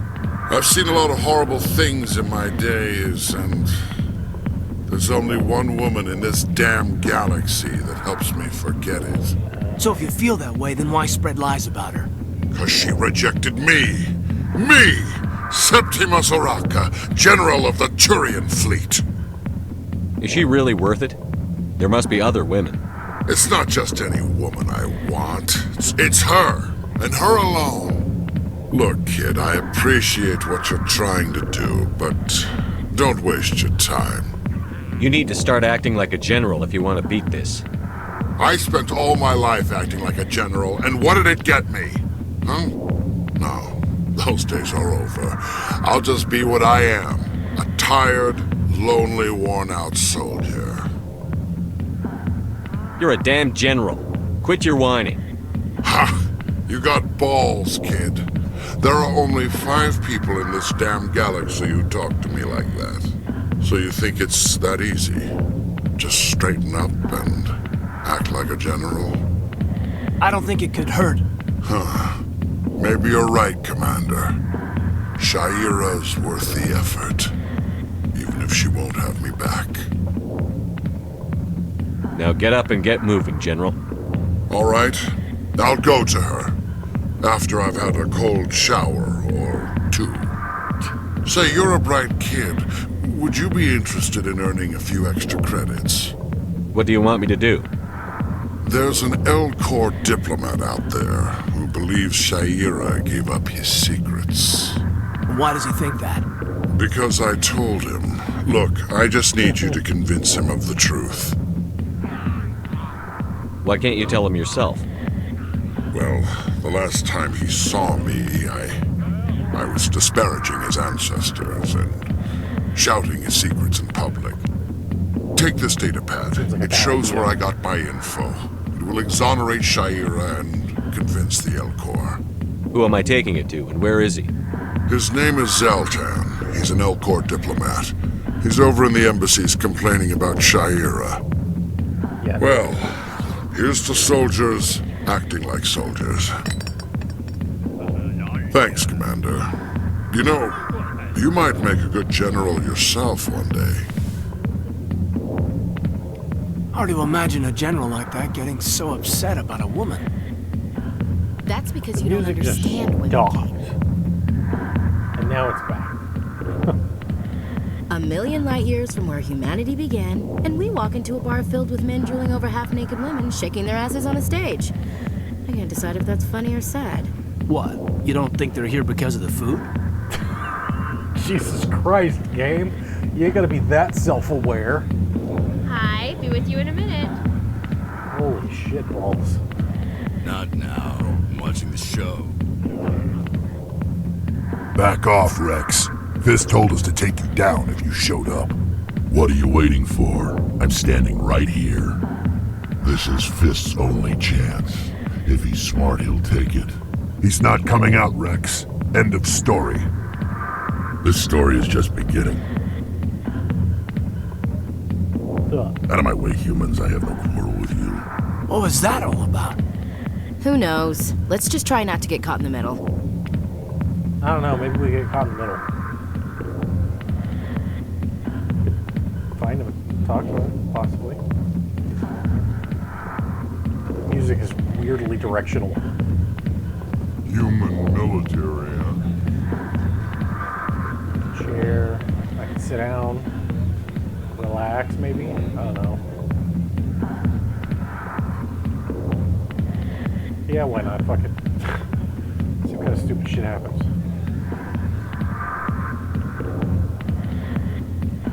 No, whatever. I'm bored.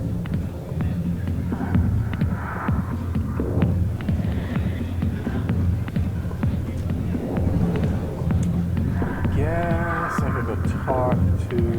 Oh, there's Harkin. Yeah, I'll talk to Harkin first.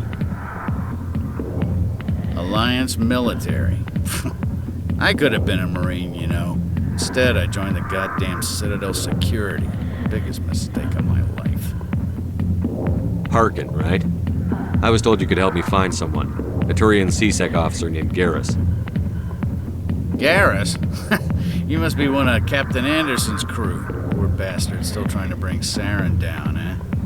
I know where Garrus is, but you gotta tell me something first.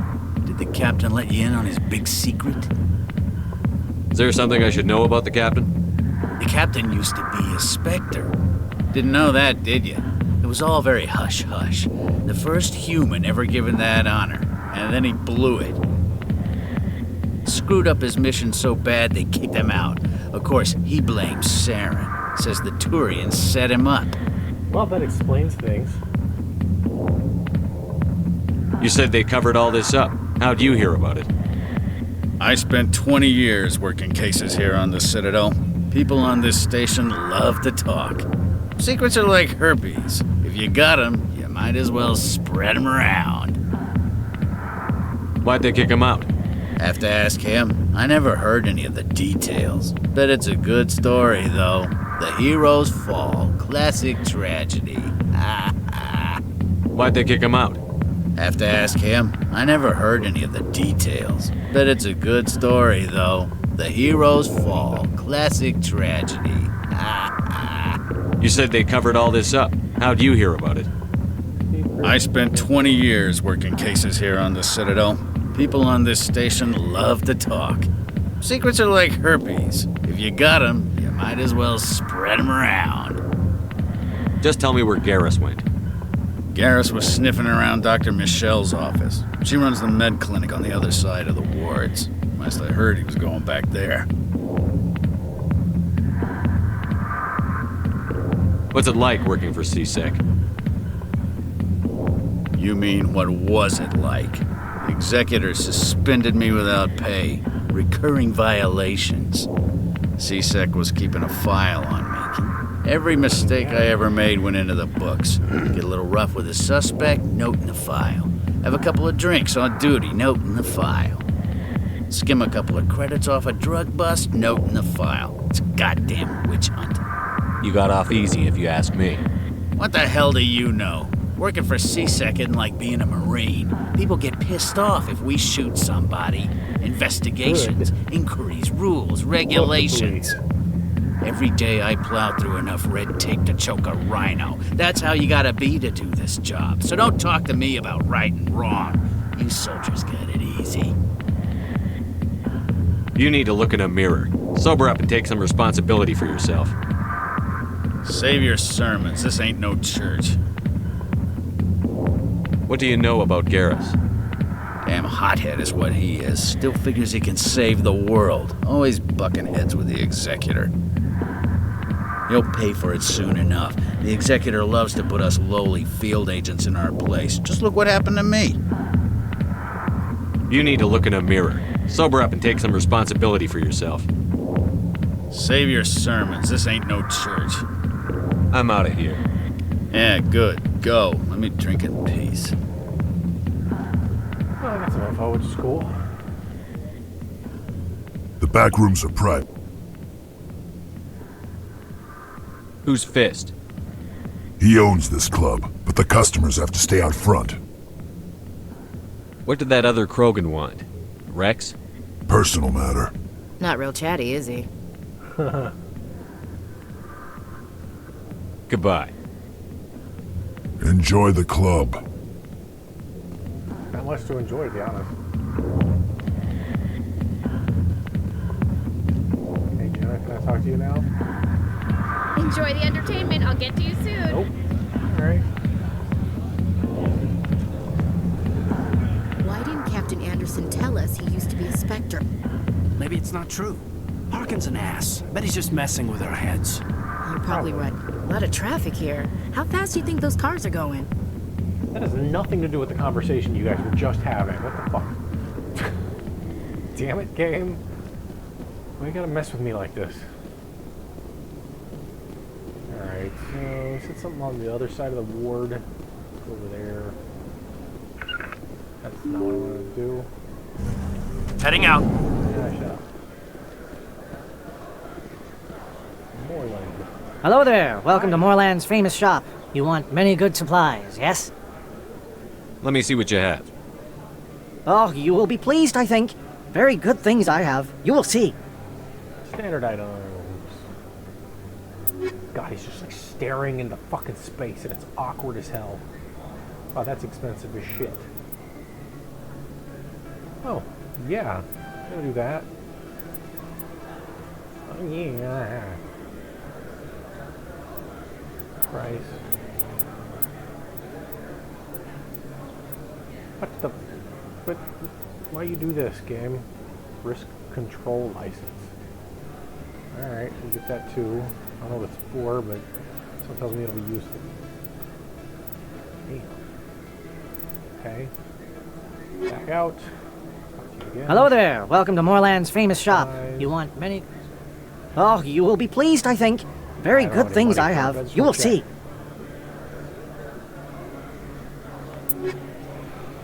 Okay, light armor, Turian. Compare.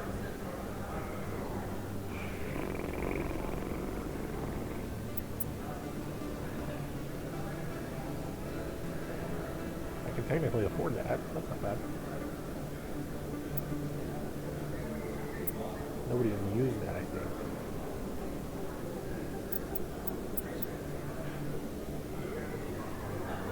It says cost 2,000, but I can't actually afford it. It's weird. Why isn't it grayed out? Or redded out? Alright, well anyway, cool. Door. Anybody here? Anything here to check out? Okay. That's the wrong thing. Equipment. Okay, shield battery. Take all. Health, okay.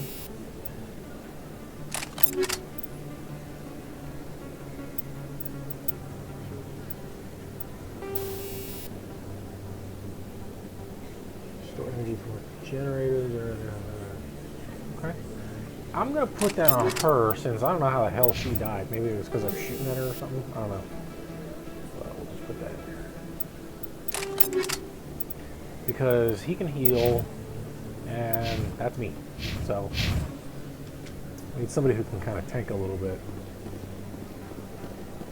Back, hold on.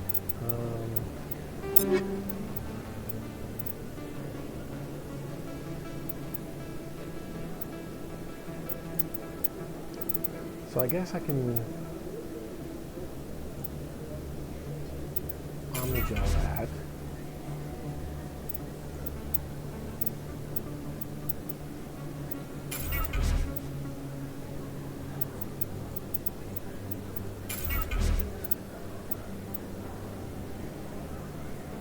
I guess this is... I don't remember. Anyway. Cool. Is that really... Wow! It's you! You're Commander Shepard, the hero of Eden Prime. I am so honored to meet you. Hi. Nice to meet you. And you are? My name is Conrad. Conrad Werner. They say you killed more than 100 Geth on Eden Prime. If you switch his name around, it sounds better. Werner Conrad? I don't know. It just seems to roll off the tongue. Really? They say a lot of things. I was too busy killing them to count. Hey, I know you're probably busy, but do you have time for a quick autograph? Okay. Don't know why you want it. Here you go. Why are your eyes so fucking open? Stop it. Also, Thanks. where are the shadows? I really appreciate it. My wife is going to be so impressed. I'll let you get back to work. Oh, but next time you're on Earth, I'd love to buy you a drink. Thanks again. Never mind. I was like, at first, I was like, maybe his face seems a little bit more appropriately expressive, and then he's like looking to the side, and you're like, I'm gonna go over here now. Hello, Earth Clan. No doubt you've just come back from the colonies. Will you be needing... What colonies are you talking about? Oh, my mistake, Earth Clan. I assumed... It doesn't matter. Pharos? Noveria? Well, if you haven't heard of them yet, I'm sure you will soon. But it doesn't matter where you hail from. My goods are available to all. What can you tell me about Noveria? The corporate capital of the Attican Traverse. Very cold. Very snowy. I don't get too many clients from there. They all have their own private suppliers.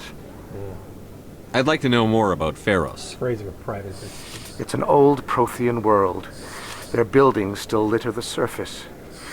The humans aren't the first to colonize it, but they are the most recent. I just realized I haven't heard from my contact on that planet for some time. Ah, well, I'm sure he's fine. Show me what you've got. Most excellent. I am sure you will find something pleasing. Alright, everything at the bottom, because, you know, might as well buy it. Can't do that. I don't really want, nor can I do that, so...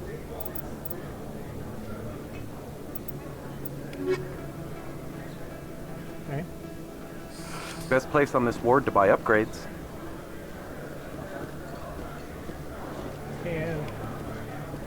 30 XP. Or, well, never mind. Still, though, not bad. Just for walking up to a dude and scanning his ass? I don't think you bought this here. I don't sell this model. Look, I know it was you. I remember your face. Really, that's impressive. Usually you humans can't tell one Turian from another. This was the place. Now, are you going to give me a refund or not? Do you have your proof of purchase? What? No, I don't think you ever gave me one. I'm sorry then. I can't help you. But, what do you... Can't help you. See, that's how you're supposed to do it, ladies and gentlemen. That is how you handle people. You don't kiss their ass and, you know, help them out and all that kind of crap. Like, I get it. Sometimes you don't have it. But the way that guy was going about it didn't sound like he had it in the first place. Sounds like he's trying to scam him shit. Can't help you. Sorry. How do you know? Where am I even going? Where am I even? Okay. Emily Wong. Commander Shepard? Excuse me, Commander Shepard! Why are you looking in the wrong direction? I'm Emily Wong. I'm an investigative journalist working here on the Citadel. Could I have a moment of your time? What do you need? I've been hunting for evidence of corruption and organized crime on the Citadel, but there are places I can't go. I was hoping you might share anything you find during your own investigation. I can make it worth your time. How do you know that my investigation is going to uncover anything you need? You wouldn't be investigating if it weren't big. And if it's big, it's something I'd like to hear about. You've got to have access to better sources. Why contact me? I'm using every source I can find, but I think I've got a better shot with you. According to your file, you survived back on Akuz when everyone else in your squad got killed. If anyone can find the worst elements of the Citadel and live to tell about it, it's you. How do you know I'm investigating anything here on the Citadel? I'm a good journalist, Commander Shepard. Word gets around. No promises. But if I find anything relating to your case, I'll inform you. Thank you, Commander. You won't regret it.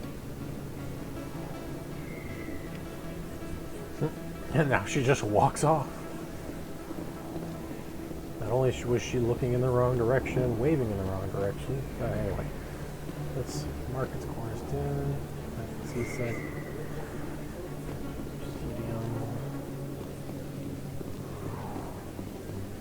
What other quests did I have? No. Oh, it's codex stuff.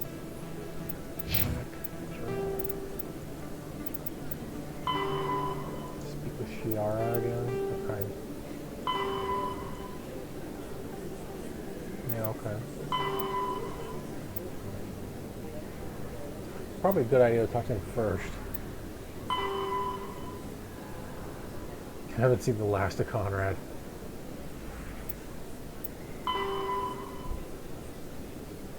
Alright. Gyros, go to the med clinic. Where's the med clinic again? What the hell? Oh. Observe. Hey, it's the place that you see when you're loading. Okay, done. Big place. That your professional opinion, sir? See? It's that place. What happens when you're loading?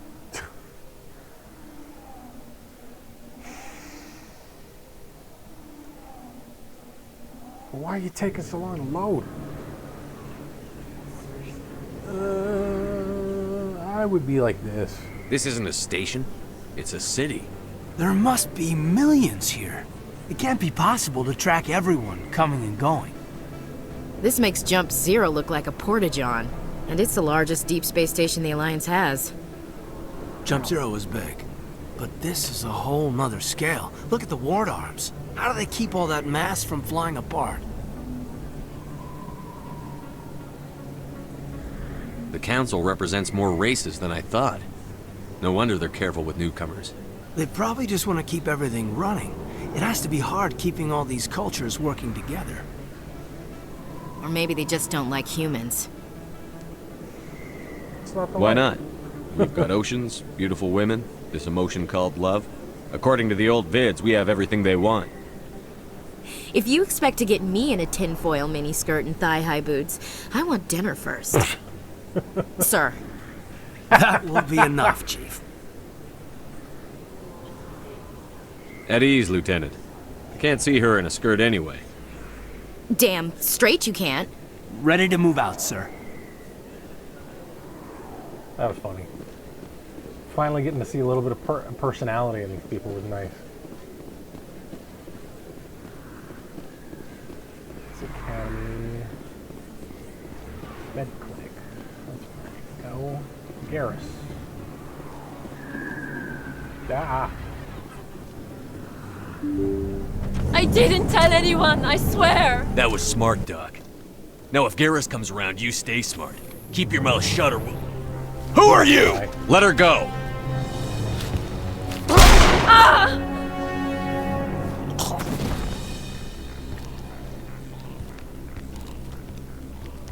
Enemy contact!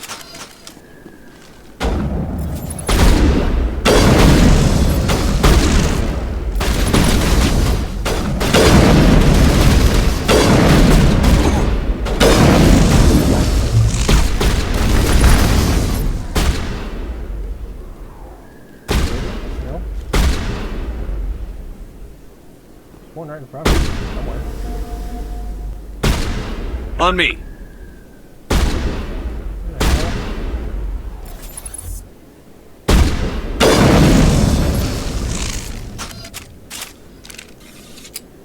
All clear, Commander.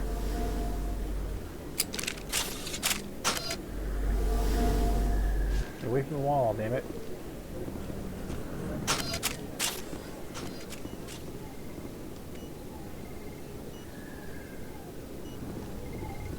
Oh, I guess I can't talk to you.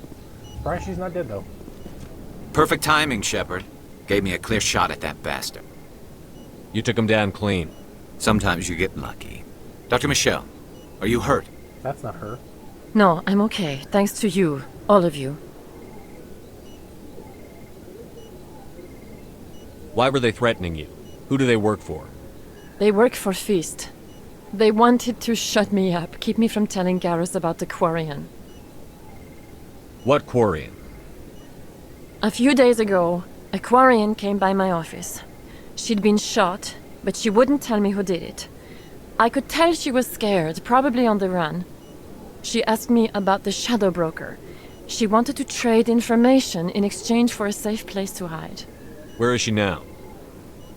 I put her in contact with Fist. He's an agent for the Shadow Broker.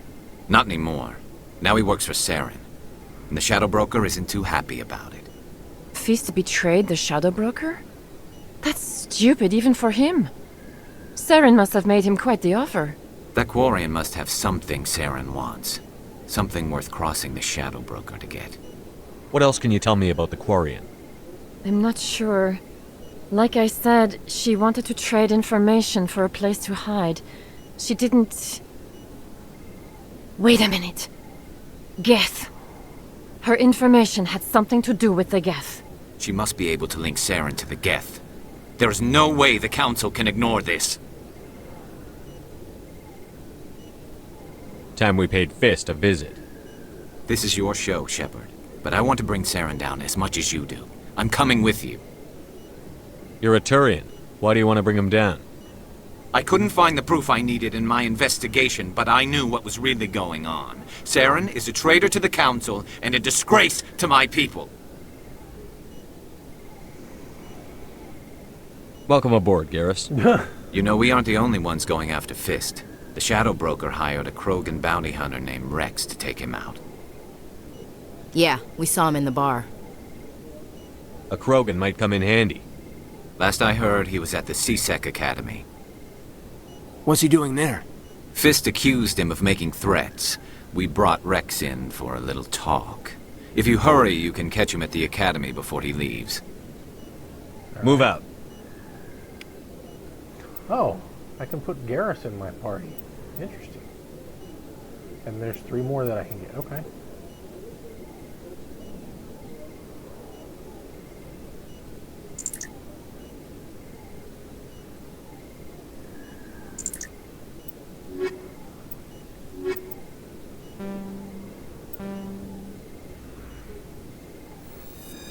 Yeah, I'll accept that for now. I don't care. Alright. Let me see if I can talk to her anymore. I never properly thanked you for saving me from Fist's thugs, Commander. I don't know what would have happened if you hadn't been there. I'm just glad you weren't hurt. Me too. Now, was there anything you needed? You're a doctor. How did you end up here on the Citadel? My parents brought me here when I was young. My father was a medic with the Alliance. I chose to keep the medical tradition alive, but not the military. Fixing up wounded soldiers isn't my idea of fun. Let me take a look at what you have for sale. Of course. Good God damn. Combining numerous advanced medical technologies to monitor and regulate all vital systems, maximizing healing and minimizing recovery time for the user. 3.5 health regeneration per second, toxin resistance, reduction in power cooldown. Jesus. And then 70. 70 versus 420,000. 700. God damn, man. That's crazy.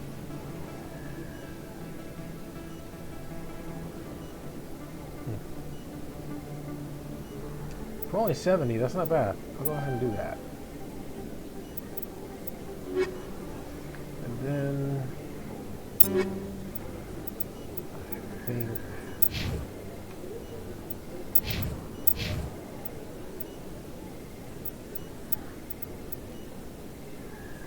yeah, actually I'm gonna go ahead and give him what the hell? Biotic amp.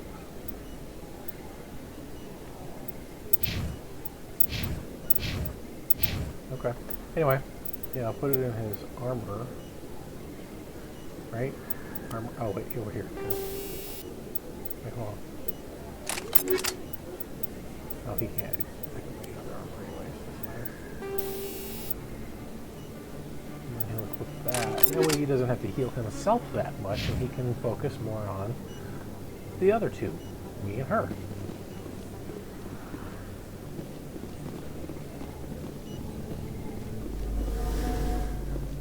Boxes?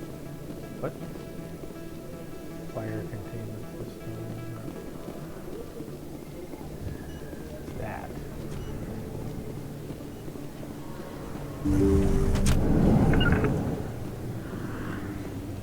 Here. Hey, I can scan you. Where are we at on skill? Not what I wanted. Oh wow, okay, cool. Siren, take out Fist. Din again, okay.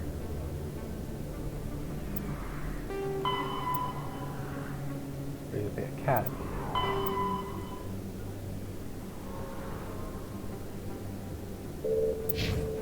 Alright, let's just go to the den.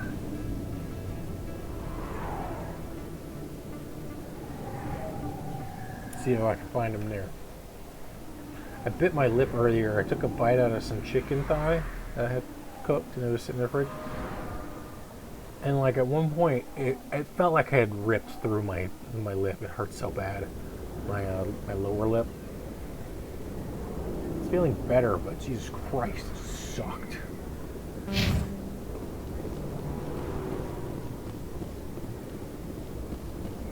Gotta admit though, I do like the fact that I got a little combat action. Looks like it shut down. What?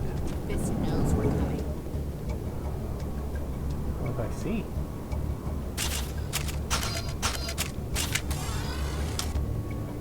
That's the wrong weapon.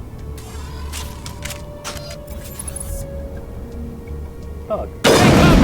What's up? The bartender.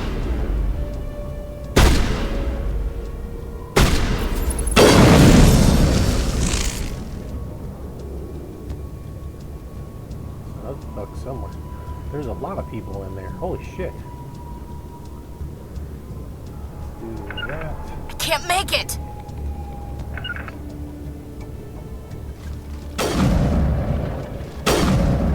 I'm on it!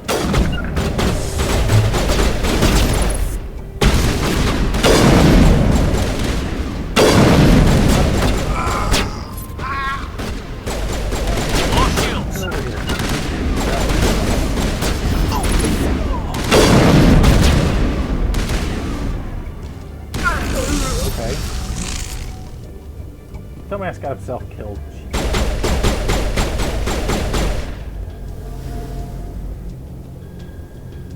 You would think they'd be a little smarter than the way they go out there. Now I gotta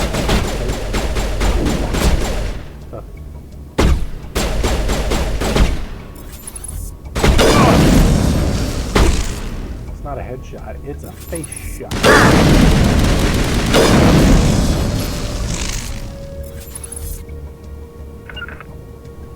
No can do. See, why didn't what's his face say something like that?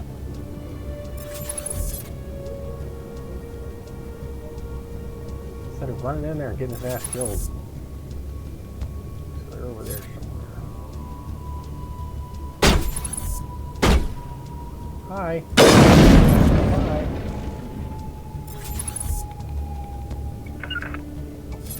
Something's in the way.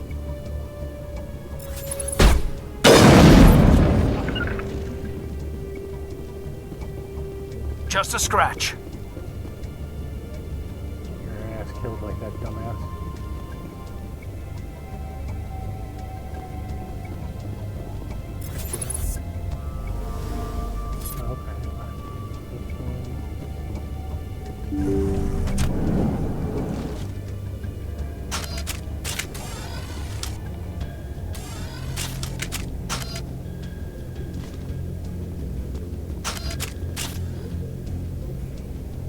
Stop right there. Don't come any...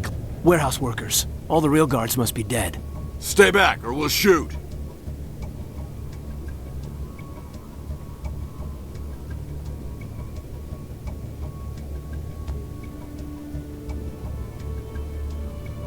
I just killed 50 bodyguards to get in here. What do you think I'll do to you? Screw Fist. He doesn't pay us enough for this. I can't believe that worked. Shooting people isn't always the answer. It's just often an answer. Renegade. What does that do? I wonder where all the dancers went. Is that what you're thinking about, dude? Smell that? Fresh blood mixed with stale booze. What even does Renegade do? Oh, Paragon or Renegade. Interesting. I don't know what either one of those does or matters. Now you might be wondering, why the hell am I using a sniper rifle when I've got so much this? Because I'm trying to unlock this shit.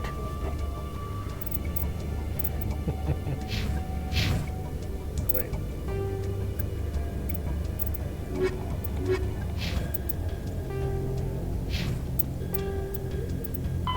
The L-Corps are... When the Asari discovered the Citadel, they also discovered the Keepers, a docile, multi-limbed insect race that seemingly exists only to maintain and repair the Great Prothean Station. Early attempts to communicate with or study the Keepers were failures, and it is now illegal to interfere with or impede Keeper activity. Because they are completely non-threatening, Keepers have become virtually invisible to everyone else. Similarly, they seem indifferent to other species, except for their tendency to help new arrivals integrate themselves into the Citadel. No matter how many Keepers die due to old age, violence, or accident, they maintain a constant number. No one has discovered the source of new Keepers, but some hypothesize they are genetic constructs, biological androids created somewhere deep in the inaccessible core of the Citadel itself. That's pretty cool. The Krogan evolved in a hostile and vicious environment. Until the invention of gunpowder weapons, eaten by predators was still the #1 cause of Krogan fatalities. Afterwards, it was death by gunshot. When the Solarians discovered them, the Krogan were a brutal, primitive species, struggling to survive a self-inflicted nuclear winter. The Solarians culturally uplifted them, teaching them to use and build modern technology, so they could serve as soldiers in the Rachni War. Liberated from the harsh conditions of their homeworld, the quick-breeding Krogan experienced an unprecedented population explosion. They began to colonize nearby worlds. Even though these worlds were already inhabited, the Krogan rebellions lasted nearly a century, only ending when the Turians unleashed the genophage, a Solarian-developed bioweapon that crushed all Krogan resistance. The genophage makes only 1 in 1,000 pregnancies viable, and today the Krogan are a slowly dying breed. Understandably, the Krogan harbor a grudge against all other species, especially the Turians. Okay, so the Turians and the Solarians worked in tandem together to basically genocide a whole ass species. Okay. Driven from their home system by the Geth nearly 3 centuries ago, most Quarians now live aboard the Migrant Fleet, a flotilla of 50,000 vessels ranging in size from passenger shuttles to mobile space stations. Home to 17 million Quarians, the flotilla understandably has scarce resources. Because of this, each Quarian must go on a rite of passage known as the Pilgrimage when they come of age. They leave the fleet and only return once they have found something of value they can bring back to their people. Other species tend to look down on the Quarians for creating the Geth and for the negative impact their fleet has when it enters a system. This has led to many myths and rumors about the Quarians, including the belief that underneath their clothes and breathing masks, they are actually cybernetic creatures, a combination of organic and synthetic parts. The Krogan evolved in a hostile and vicious environment. War like spiders. Until... Is that what that is? Spiders. Is this spider war?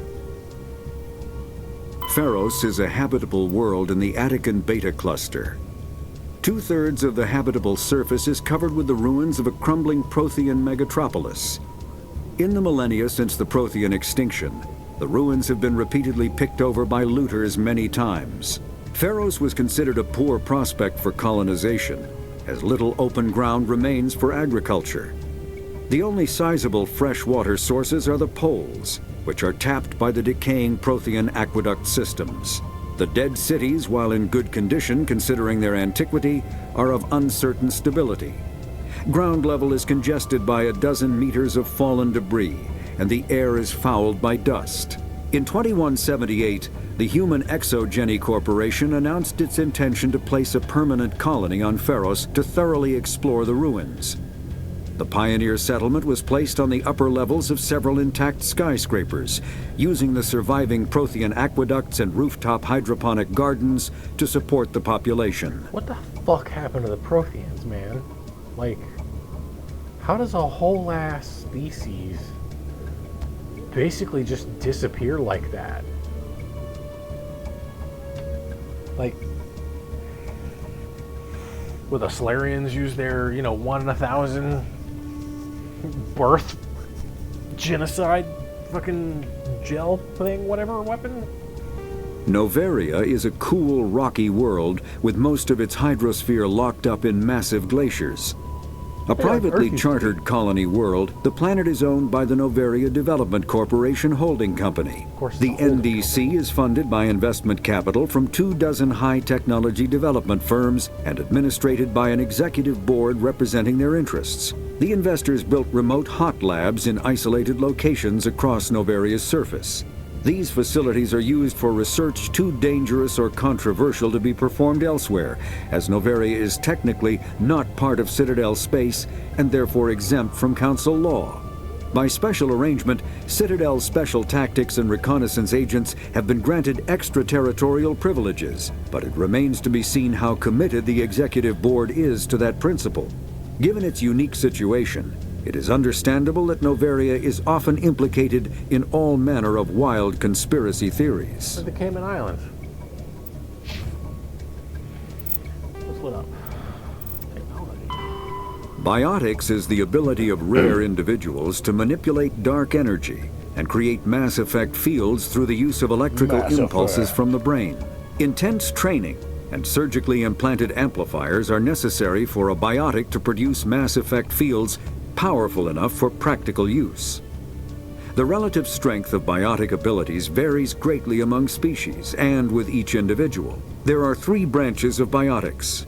Telekinesis uses mass-lowering fields to levitate or impel objects. Mass-raising kinetic fields are used to block or pin objects. Spatial distortion uses rapidly shifting mass fields to shred objects. Most organic species are capable of developing biotic abilities, though there are risks involved. Biotics are the result of an in utero exposure to element 0. This usually causes fatal cancers in the victim, but in rare cases, it coalesces into nodules within the fetus's developing nervous system. So it's kind of like what I was saying earlier when I came to the parthenogenesis and how, like, even if a person is being born, you know, they're not going to be an identical replica. They're not going to be, you know, they're going to be a close copy, but they're not going to be an exact copy. It's impossible because circumstances in and of themselves, you know, what the person's eating, what they're exposed to, and so on and so forth. And the same thing goes with not just the individual who is being born, but also the mother. Same thing goes with, you know, our world and some of the other things. A virtual intelligence is an advanced form of user interface software. VIs use a variety of methods to simulate natural conversation, including an audio interface and an avatar personality to interact with. Although a VI can provide a convincing emulation of sentience, they are not self-aware, nor can they learn or take independent action. VIs are used as operating systems on commercial and home computers. Minimal VI agents are also available. Agents are compact and specialized. Some serve as personal secretaries, filtering calls and scheduling meetings based on user-defined priorities. Others are advanced search engines, propagating themselves across the extranet to collate user-requested data. Commercial VIs in a variety of stock personalities are available at any software retailer. Boutique firms and hobbyists also build unique VIs to personal specification. Although software emulation of living personalities is illegal, reconstructions of famous historical figures are common. Kind of how we have AI and deepfakes and stuff. You know how when you call certain companies or if you go to their website and they have like an AI interface nowadays? It'd be cool if you could have that as an individual. You know, when somebody calls you and instead of just getting a voicemail, they basically get the prompt too. Like, you make them have to go through the fucking, you know, automated system. Wouldn't that be lovely? Like, honestly, thinking about that, that'd be great. Because then, what we understand as the phone would change. Like, when it's already changing anyway, right? So if I had a system that when they called me, they got an AI voice and it had like various prompts and stuff that maybe I set up, and maybe I'm an asshole and I set it up in a certain way where they never get to leave me a voicemail or something like that, right? You know, that could be like basic, like the simplest format where you yourself control how it is set up and where it takes you. Then you could have your sort of generative AI style format where, you know, maybe you have like 3 prompts in the first one. Maybe you just want to hang up. Maybe you want to leave a voicemail message or whatever it is. Maybe you want to leave something, you just, I don't know what the third option is. Or maybe the third option is like, let's go to a sub-menu type thing. It would be really fascinating if you could do that on your end as an everyday consumer instead of, you know, the companies who do that. So the people you know, they're probably not calling you anyway, unless you know that they're calling, right? And then it makes it almost like everybody is a business. Now, I'm not saying that this is a good idea in the sense that everybody is a business, because, and you know, I'm sure the capitalist world that I live in is heavily influencing this, but it would be a nice way, I think, bear with me, to like deal with scammers, you know, or deal with job opportunities, calling and leaving voicemail, stuff like that. Because we, as individuals, have so little control over what is coming our way. Whereas, on the flip side, we are the ones that have to jump all through the hoops. And I think it would help even the playing field in that sense. Like, in just the sense of making phone calls, receiving phone calls, stuff like that, it now becomes a little bit more even.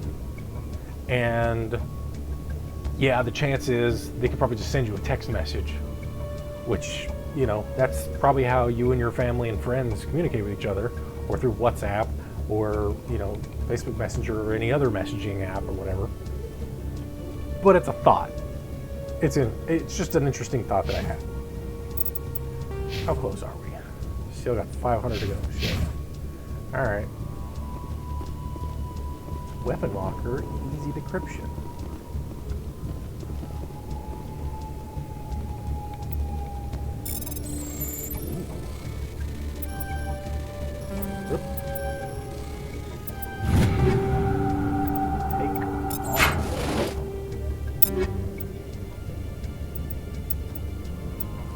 Scimitar. Accuracy lower, but everything else better. So let's give that to her, I think. Hold on, who has the shotgun skills? Oops.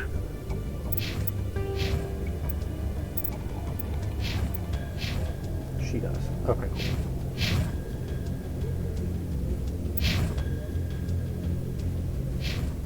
Damn it. You're pressing the wrong buttons. So she needs the shoddy upgrade.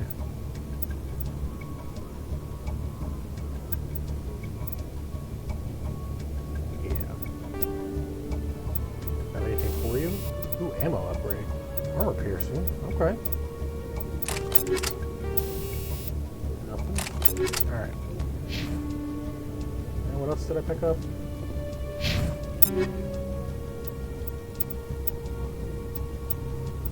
Hammer.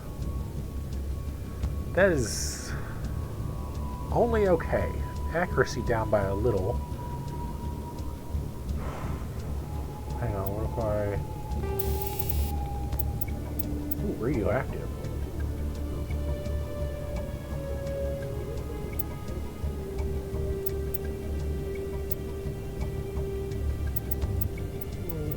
That.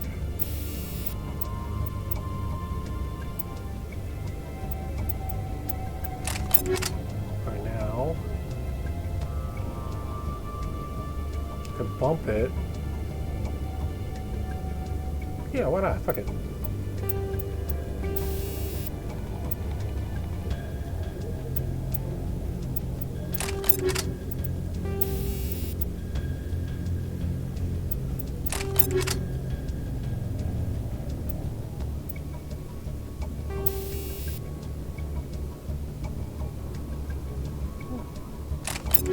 We'll see.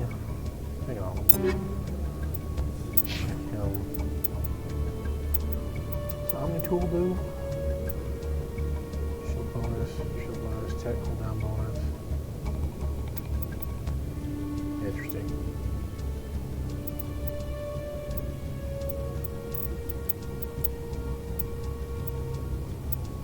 Higher accuracy, but low everything else. Edge 2. Well, yeah, why not?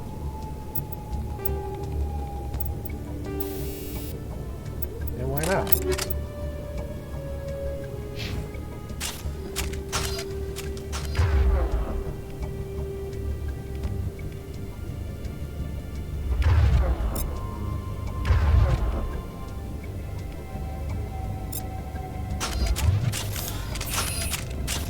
Okie dokie.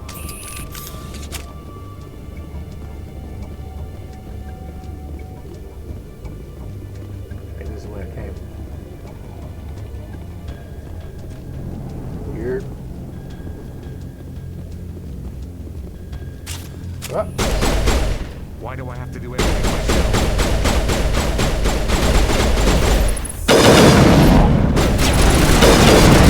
Hold the line!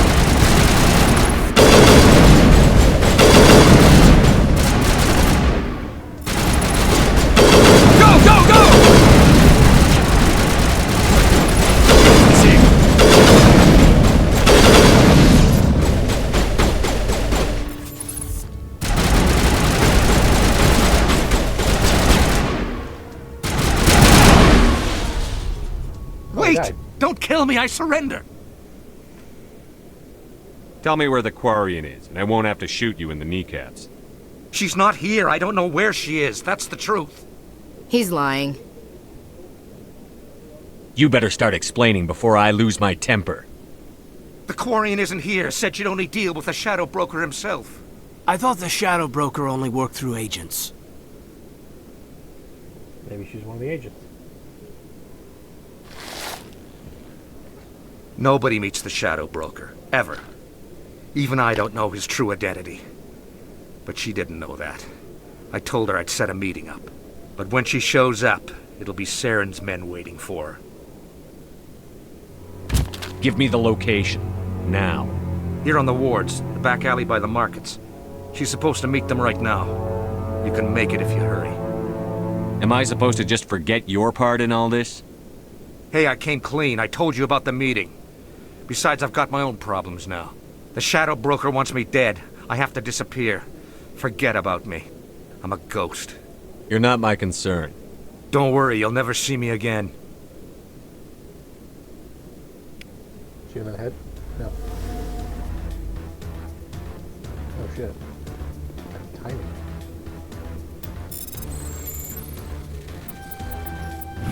Cool.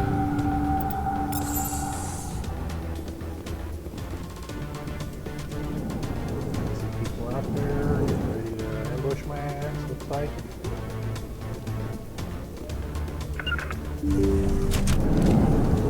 Look out! Yep.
Hallways, right?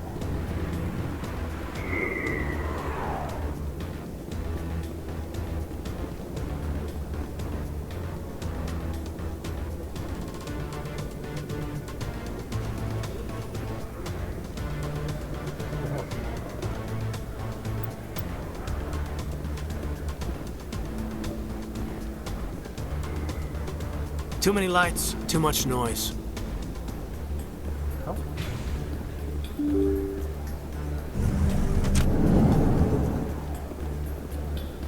Better not lose this woman.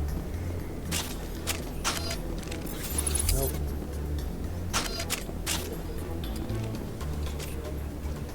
Did you bring it? Where's the Shadow Broker? Where's Fist? They'll be here. Where's the evidence? No way. The deal's off.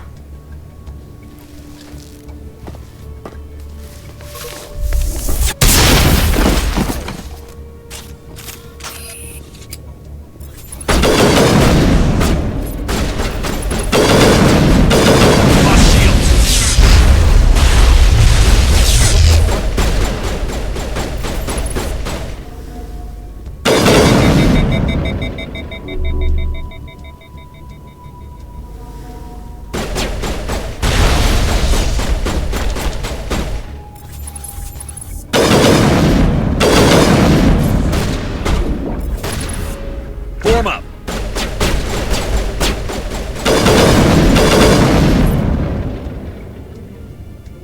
Just set me up. I knew I couldn't trust him. Were you hurt in the fight? I know how to look after myself. Not that I don't appreciate the help. Who are you? My name's Shepard. I'm looking for evidence to prove Saren's a traitor. Then I have a chance to repay you for saving my life. But not here. We need to go somewhere safe. The ambassador's office. It's safe there. He'll want to see this anyway.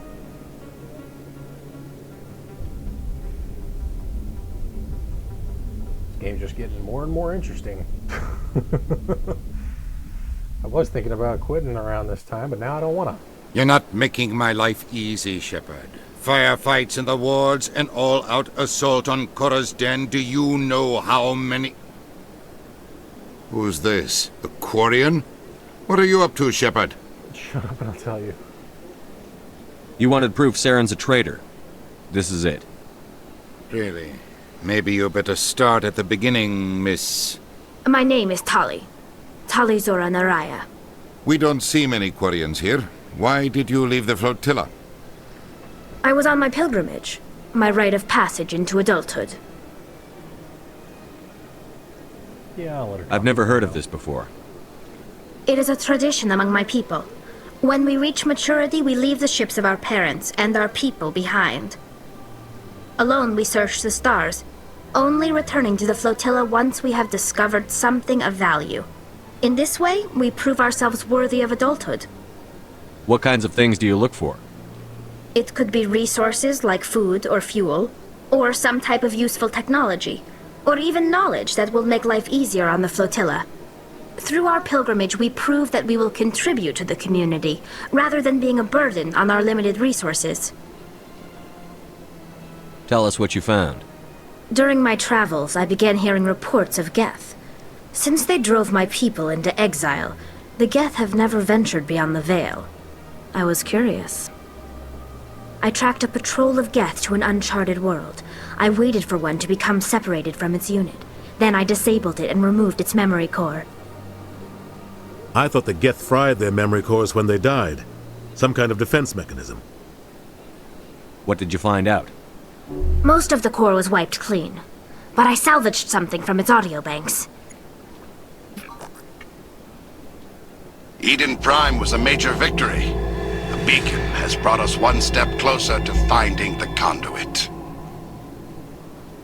That's Saren's voice. This proves he was involved in the attack. He said Eden Prime brought him one step closer to finding the conduit. Any idea what that means? The conduit must have something to do with the beacon. Maybe it's some kind of Prothean technology. Like a weapon. Wait, there's more. Saren wasn't working alone. Eden Prime was a major victory. The beacon has brought us one step closer to finding the conduit. And one step closer to the return of the Reapers. Like Claudia Black. I don't recognize that other voice, the one talking about Reapers. I feel like I've heard that name before. According to the memory core, the Reapers were a hyper-advanced machine race that existed 50,000 years ago. No, wait. The Reapers hunted the Protheans to total extinction, and then they vanished. At least, that's what the Geth believe. Sounds a little far-fetched. It was Deanna Troy, that's right. Yeah,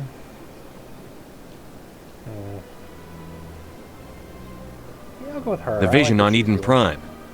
I understand it now. I saw the Protheans being wiped out by the Reapers. The Geth revere the Reapers as gods, the pinnacle of non-organic life. And they believe Saren knows how to bring the Reapers back. The Council is just going to love this. Will they believe it, though? This is a lot to handle. They might just ignore everything we tell them. No matter what they think about the rest of this, those audio files prove Saren's a traitor. Does it, though? The captain's right. We need to present this to the Council right away. What about her, the Quarian? My name is Tali. You saw me in the alley, Commander. You know what I can do. Let me come with you. I thought you were on your pilgrimage. The pilgrimage proves we are willing to give of ourselves for the greater good. What does it say about me if I turn my back on this? Saren is a danger to the entire galaxy. My pilgrimage can wait. Alright. I'll take all the help I can get. Thanks. You won't regret this. Anderson and I will go ahead to get things ready with the Council. Take a few minutes to collect yourself, then meet us in the tower.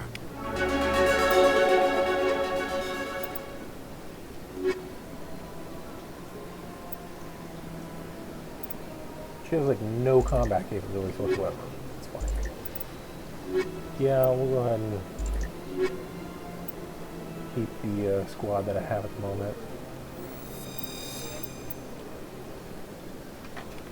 Hey, I'm squatting.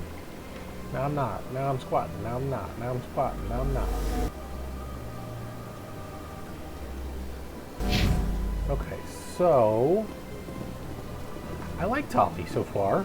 I like the conception of a character like that because, like, pretty sciencey, curious, all that crap. I'm guessing these guys aren't here. Oh, no, they are. Cool. Strange greeting, human. This is really not a good time. I know who revealed your secret. It was a Turian named Septimus. Unbelieving. I know this Septimus, and he could not learn my secrets. The only way he could learn them is from the Asari consort. Not true. Look at this. Confused. This is difficult to fathom. If the Turian could learn this on his own, dismayed, anyone can discover my secret.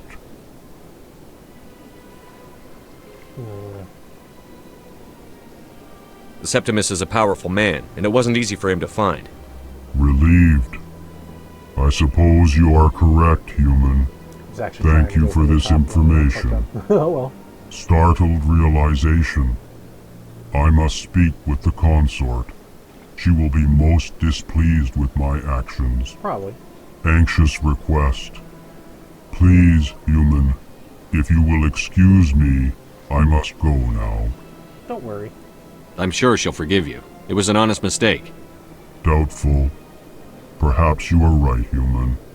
I can only hope so. See, his eyes are moving too fast. Thankful. That was a great thing you did, Commander. Approving. You see, then not all humans are as you say. Yeah. I'm sure the Earth Clan I mean, I stands to wanted to get profit from XP, this in but some yeah, way. whatever. Apologetic. Do not listen to my Volus compatriot. It was a good thing you did, regardless of your intentions.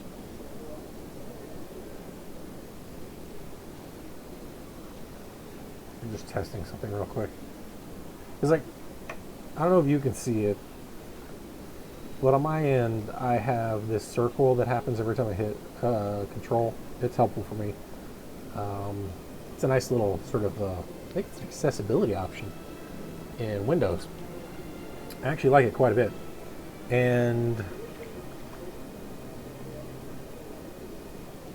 I'm looking at my live stream, obviously with a delay here. But I just want to see if it shows up. It's about the... No? Okay, maybe not. Interesting. I guess because it's not doing a display capture, it's only doing... So like wherever my mouse happens to be, it'll show up. Because sometimes it just seems to want to disappear from me for some reason. It's really annoying. Oh, take off. The hell? That was interesting that they were just kind of basically hovering there. Let's see here.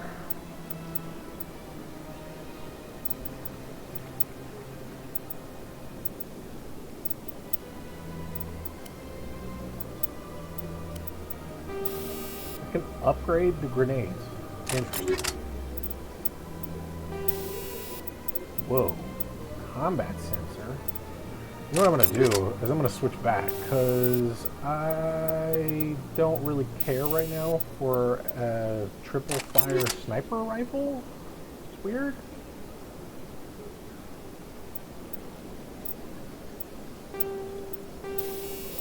Okay, let's get chemical rounds.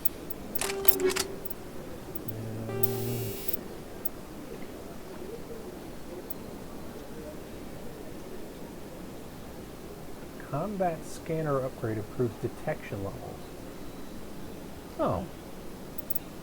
Yeah. Do that. He's using the pistol, right?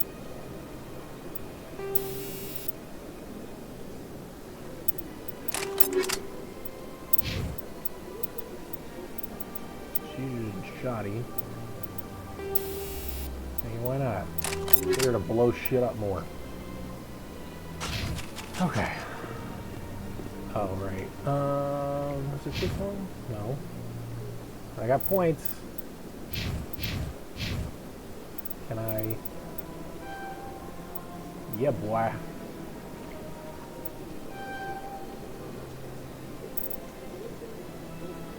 I don't know why you don't let me do stuff.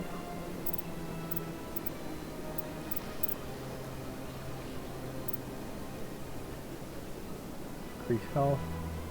Might as well just do this for the time being, since you won't let me do the other one. Alright, you, on the other hand...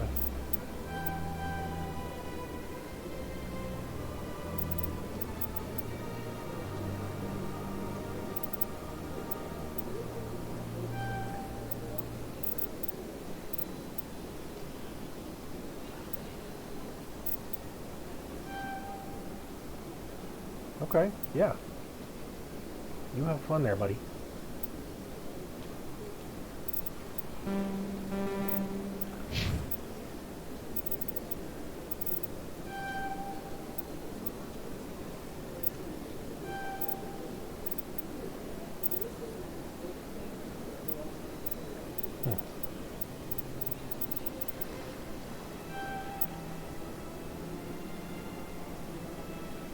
She's gonna be a bit of a badass, so, you know.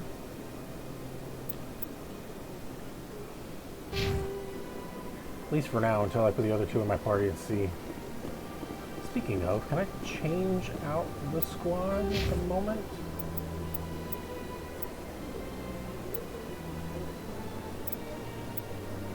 No. I'm more of a renegade than I am a paragon.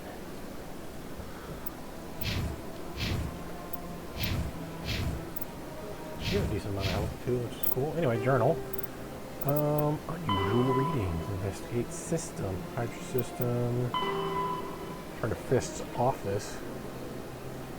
Information with criminal activities only wants to find. Head there and search the office. Okay, let's do that. Nothing new here.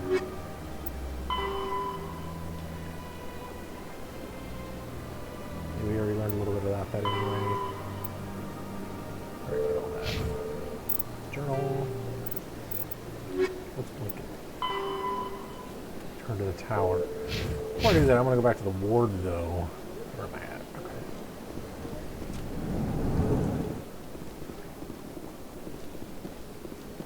I also need to find that one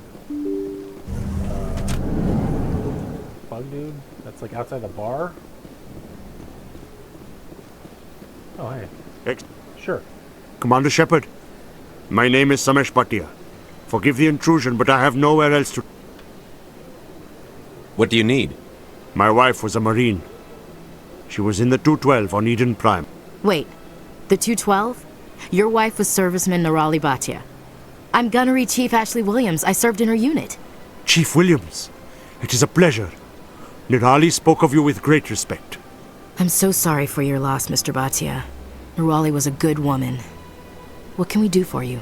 I've requested that my wife's body be returned to me for cremation, but the military has refused my request. Why did they refuse your request? There's got to be some reason. I don't know. All I know is that they have declared it impossible for my wife to be returned to me. We'll look into it. The man in charge of my case is Mr. Bosker. When I last saw him, he was in the expensive bar over there. Thank you for your time. I just want to give my wife a proper funeral, and the respect she deserves. Okay, so something tells me that more of these NPCs are going to unlock. Obviously, certain ones are more so than others.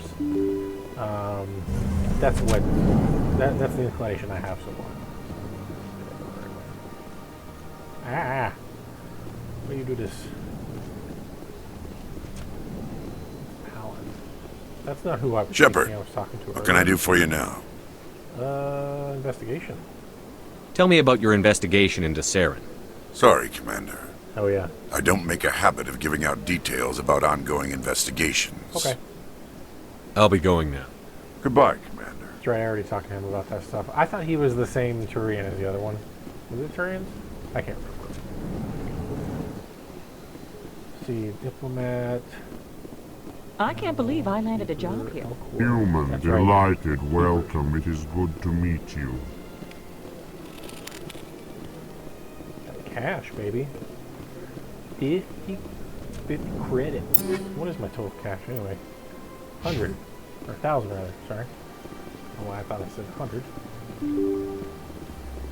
Open the door, get out of the way. Oh wait, it's gonna be this way. See if I just move. I love the fact that the bar is basically right next to the security office. This place seems strange. Wish there were more humans around. Yeah, well, there's not. I can't tell the aliens from the animals. That's racist. My goodness, you're Commander Shepard. Your activities made for quite a briefing in the diplomatic corps. Is there something I can do to assist you? Stop stealing corpses. Yes. A man named Samesh Bhatia is having some trouble claiming his wife's body. Ah, Mr. Bhatia. A good man in an understandably frustrating position. I wish I could help him. Serviceman Nirali Bhatia died on Eden Prime, as Mr. Bhatia no doubt told you. Her wounds are inconsistent with any type of weapon damage we've seen before. That is why her body is being held. You're studying her injuries to learn more about Geth weaponry. The tests we're conducting may lead to better defenses against Geth attacks. Respectfully, Serviceman Bhatia may save more lives in death than she did in life. How long do you think the research is going to take? This is a long-term study. I wouldn't expect the bodies to be released for a year or longer. Jesus. You've got to have a lot of bodies. Can't you release one? Very few bodies had this new type of weapon damage, and very few were in good enough condition to study. Beyond that, Commander, we need as many bodies as we can to get a reasonable sample size. When will this research result in actual new technology? If we're lucky, we'll actually realize usable technology from this study in a few years. I'll tell Samesh. Next time you cut up a dead soldier, at least tell her husband the truth. That was just the reaction we were hoping to avoid, Commander. But if you think it will help, tell Mr. Bhatia the truth. Perhaps he will understand. Please let me know if you have any other questions. Alright, let's see. Oh, I need to go back to the bar anyway. Scan the other keeper that's on the outside.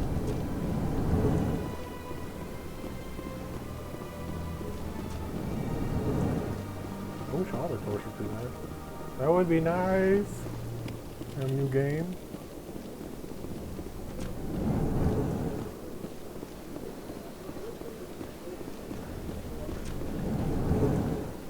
I wasn't expecting him to grab him by, I was thinking he was going to do that with one of the other options. Blue or the red, but...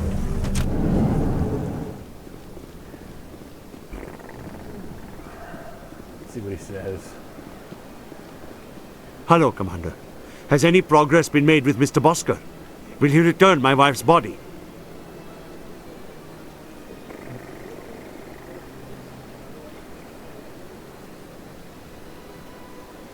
It's not as simple as I'd hoped. The military needs your wife's body for important tests. Tests? They're holding my wife's body for tests? My wife served the Alliance faithfully. She gave her life for humanity. And this is how they repay her.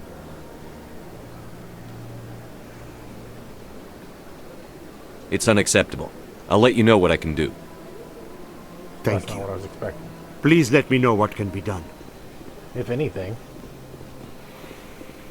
Let's see. Probably nothing. I'll probably have to pick one of the choices.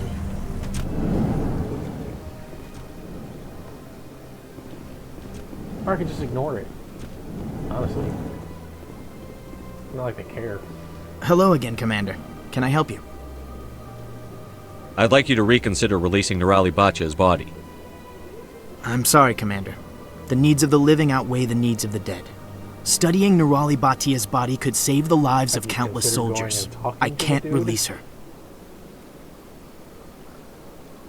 Thanks for your help. Let's see if I can fix that. If I can get a similar sort of like neutral exit.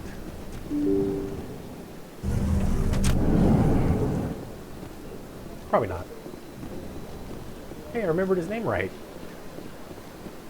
Hello, Commander. Has any progress been made with Mr. Bosker? Will he return my wife's body? They're running medical studies on Nurali. That's why they won't release the body. Yes, you told me as much. I don't care what the military wants for her. My wife finished her service when she gave her life on Eden Prime. It is time for her to come home. Fuck it. I'm not going to go against the military, Mr. Bhatia. I can't help you. Nurali always said that the military sticks together. Why should this be any different? I knew my wife might one day give her life for the military. I did not think you would take her body as well. I know those tests are important, Commander, but we could have found another way. It had to be done, Chief. You know that. We could have found another way. Could we have, though? Because it didn't seem like there was much of another way other than just either full-on accepting it or saying, no, let's get the body out. Hey, I said it'd help. I didn't say I'd get you the results you wanted, though. There's a very big difference between those two. Alright, anyway. Codex. Weapons. Combat hard suits use a dual... All modern infantry weapons, from pistols to assault rifles, use micro-scaled mass accelerator technology. Projectiles consist of tiny metal slugs suspended within a mass-reducing field, accelerated by magnetic force to speeds that inflict kinetic damage. The ammo magazine is a simple block of metal. The gun's internal computer calculates the mass needed to reach the target based on distance, gravity, and atmospheric pressure, then shears off an appropriate-sized slug from the block. A single block can supply thousands of rounds, making ammo a non-issue during any engagement.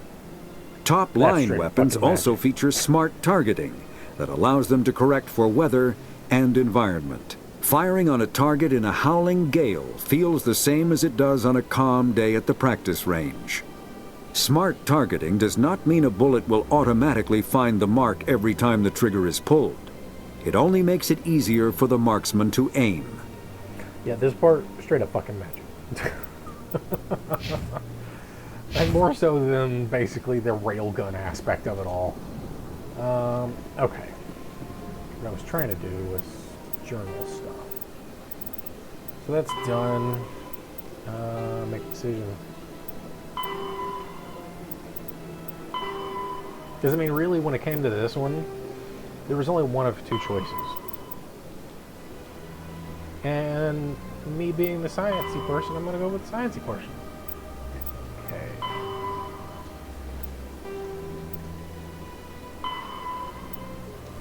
I need to talk to her again. Okay, cool. You know, can't please everybody.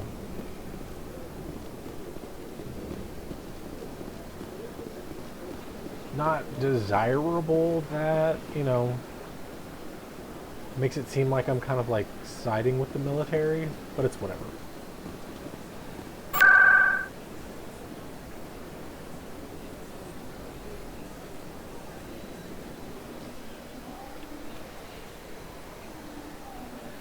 See, I guess I have to first interact with the thing and then it'll tell me where I can go there later. I don't know.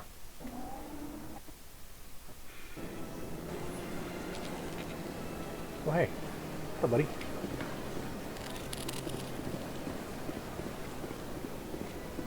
Can I just go straight talk to her to talk to her? That's right. It was a... You're with the Alliance? My brother's a private back on Earth. Hey, that's Cree Summers.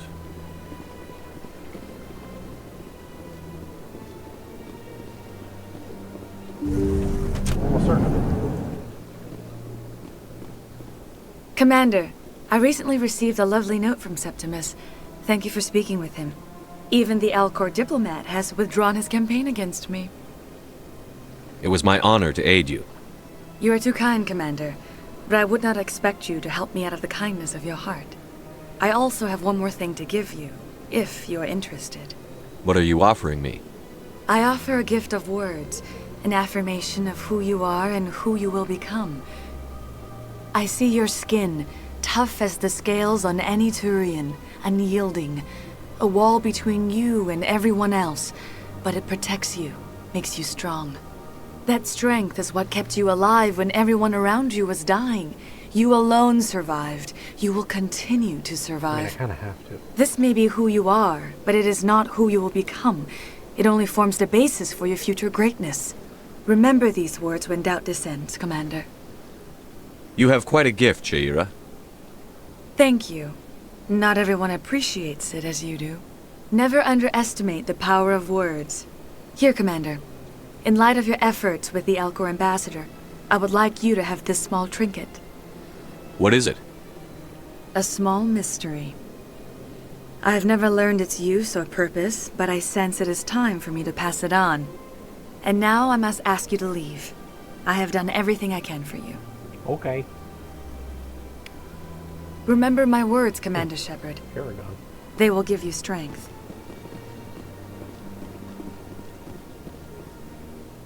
Where do I find this trinket?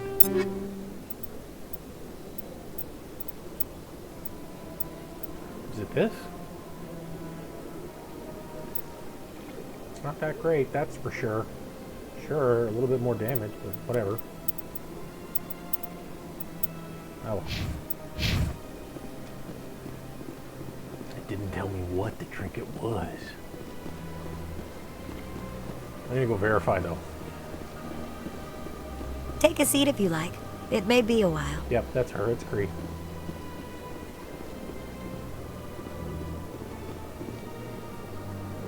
Hello again. The consort is very pleased with everything that you have done for her. Any chance I can move up on her client list? I did help her out. Yeah, she is grateful for your assistance. However, you have already been rewarded for helping her. That's true. The client list is a separate matter, and her schedule is completely booked for the next several months. I think I'm done here. Of course. No Come worries, back Lady anytime. Testaburger.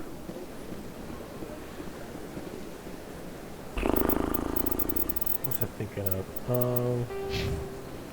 Okay. Oh yeah, I was looking at Paragon versus Renegade. I got points in the Paragon, but it doesn't seem to be going up as much as Renegade. I don't know what the difference is between those two. Kinda don't care. Oh yeah, let's look at Journal. What do I have left? So I've got that one done. Scan the Keepers, doing that. Conrad Werner. This one. Okay, yeah, so let's go down. Well, they've built themselves quite the lake. Wonder if anyone ever drowned in it. She sounds so much like Mila Kunis. I know it's not her.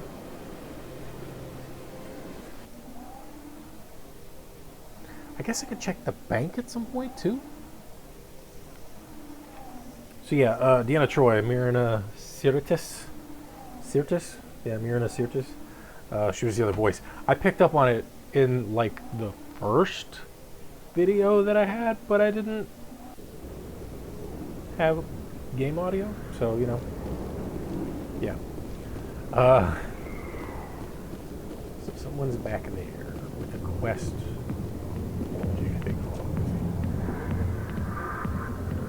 Yeah, okay, fist summons. Is it fist again? Oh hey, everybody's back. The one lady who I talked, Jenna or whatever her name is? Sorry, I'll get to you when I can. Guess not. The place is just perfectly fine. After shooting up everybody. Whoa, that was weird. It felt like I was sinking through the floor. Optical storage disc. What the fuck? The way that he just like did his neck like that, that was weird. Go to the upper wards to deliver it to her. Okay. Oh, I can't go back here. Alright, whatever.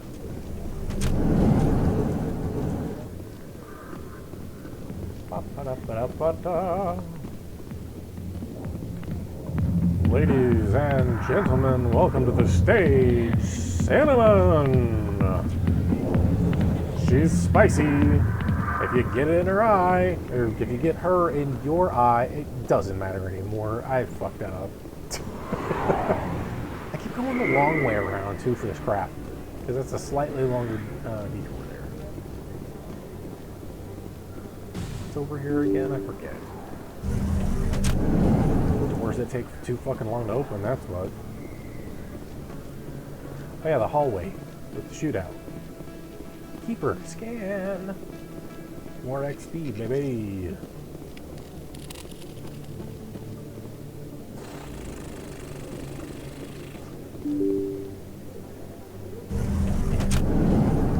Yeah. The door. Where am I at? Upward markets. So that's way over here. What? Hang on a second. What?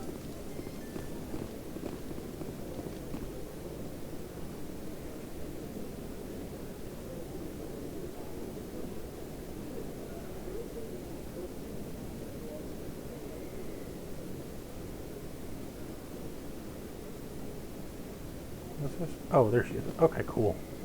Like, wait a minute. Open door.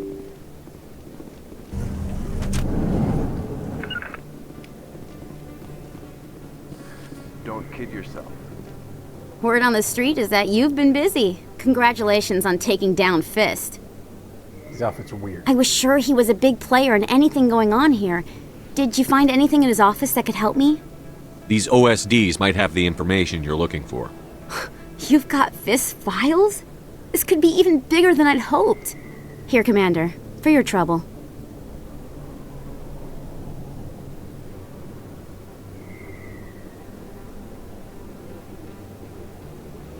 I can offer more? Yeah, fine, whatever, I don't care. Pleasure doing business with you.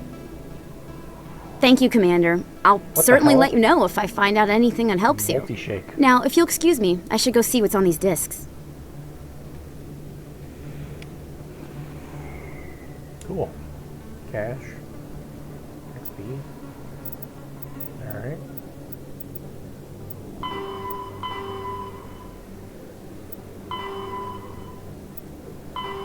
Alright.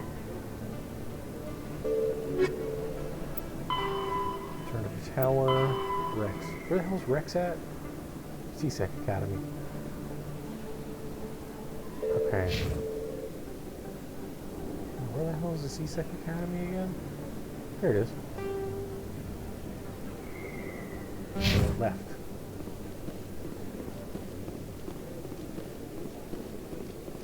Down. Okay. I don't think I've been down here. Maybe? I don't think so. Sir Lad. Keeper, we gonna scan you. Hey, I know you. You're Shepard, right? I saw the monument at Akuz. They got a whole section about you there. It's a miracle you survived. Looks like you have a fan. I'm sorry, I just never thought I'd meet someone like you in person. My name's Lang, Officer Eddie Lang, Citadel Security. It's an honor to meet you, Commander. What are you doing down here in the wards? Anything I can help you with? Why'd you join Citadel Security? I don't know. Seemed like the right thing to do, you know? Maybe it's in my blood. My grandfather was a cop back on Earth. It's kind of what CSEC is. Police for the Citadel. I'm still pretty new at it, but I like it so far. Way more interesting than staying back on Earth. You get to meet all kinds of cool aliens, like those Hanar. Wild. Plus, CSEC gets a lot of respect here. We uphold the law. People, even aliens, appreciate that. Okay. How do you like working here on the Citadel? This place is amazing. I've been here almost a year, and I still haven't seen a tenth of it. The Presidium's just so beautiful. Good place to go and relax. But I really like it here down in the wards. There's always something going on somewhere. Like that new club they just opened a few months ago, Flux. Wicked scene in there, Commander. You should check it out when you have some time. Cool. What do you know about the Spectres? Just the stuff they show in the vids. They always make him out to be super agents on secret missions to save the galaxy. I know it's not really like that, though. Some of the other C-Sec guys don't like him too much, figure they shouldn't be able to operate outside the law. But if they were so bad, the Council wouldn't use him, right? Do you know a C-Sec officer named Harkin? I shouldn't really say too much. He's been on the force a lot longer than me. But I've heard things, you know? Drinking on the job, taking bribes, that kind of thing. Rumors mostly, but they suspended him, so some of it must be true. I have to go. Right. Thanks, bro. You're probably real busy. Well, see you around, Commander. Now where the hell's Rex? Public extranet determined. Okay. But isn't Rex supposed to be down here?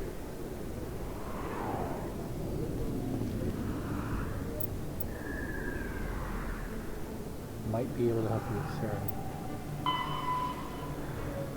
Big question at the cease. Oh. Is being questioned here. So the question is where? I guess in here then. It's up your guys' hallway.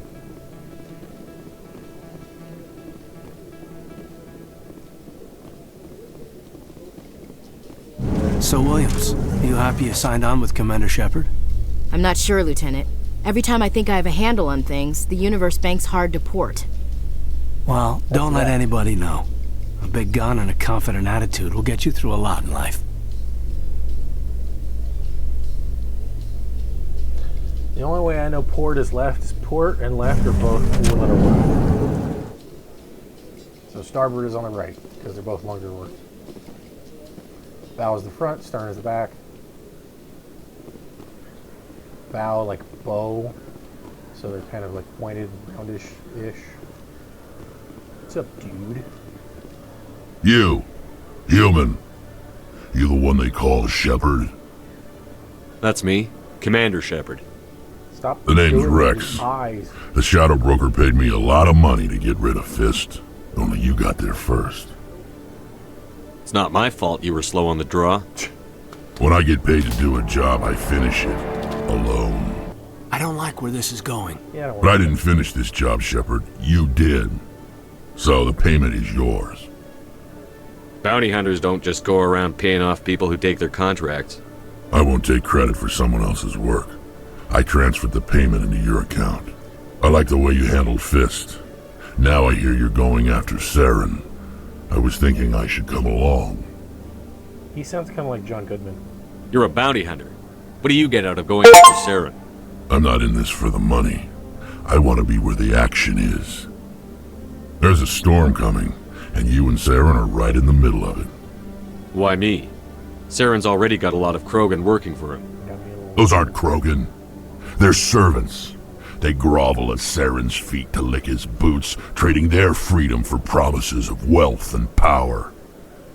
My people were a proud species once. Some of us still remember that. I won't bow down to Saren like the others. Okay. We'll take you with us, Rex. Smart move, Shepard. So now I just need to get one of them people's. One thing I'm going to do here, I'm going to bring him, but I'll also bring her. Actually, let's bring these two, except the squad, and swap some stuff around. Well, maybe not swap some squad. 14 points, so what's he doing?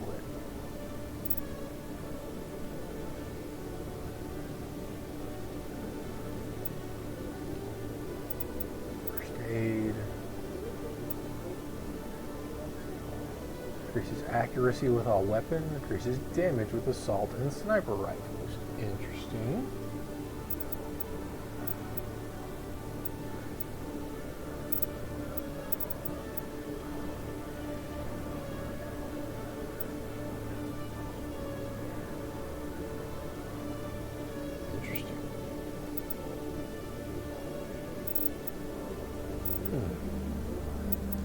So I need 4 points into that, 7 here. Let me just do first aid to get electronics. Increase the amount of hull restored when you repair the vehicle. Let's use Interesting, okay. All weapons, but then damage with assault and the sniper rifles by even additional. Okay. You need tactical armor up to 5 in order to even do that. Intriguing. Why not? Let's do it.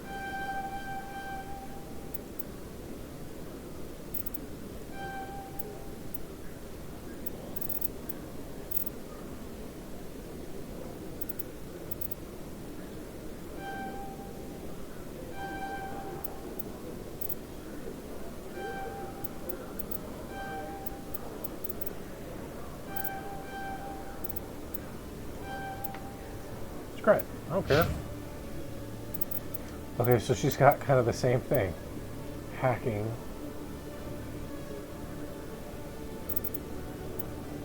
Pistols and shotguns.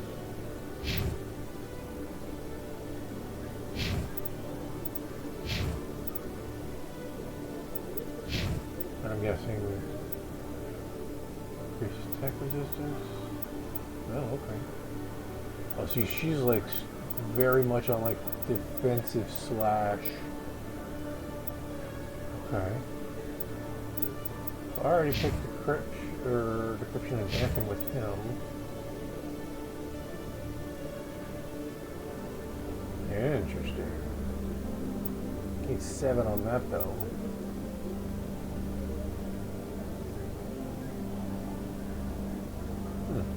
That's pretty cool. Sabotage as well. Okay.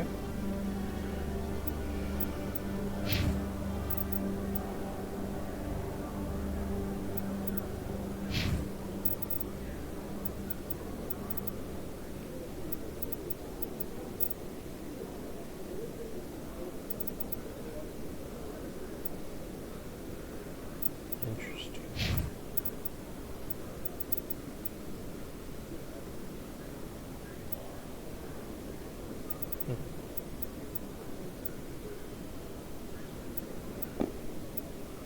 4 points, 7 points.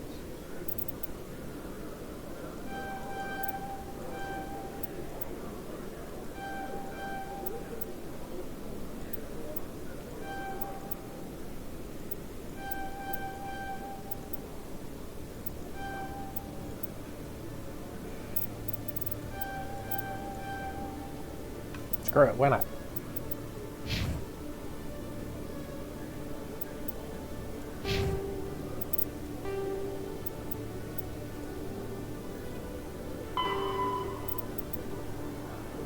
Ready.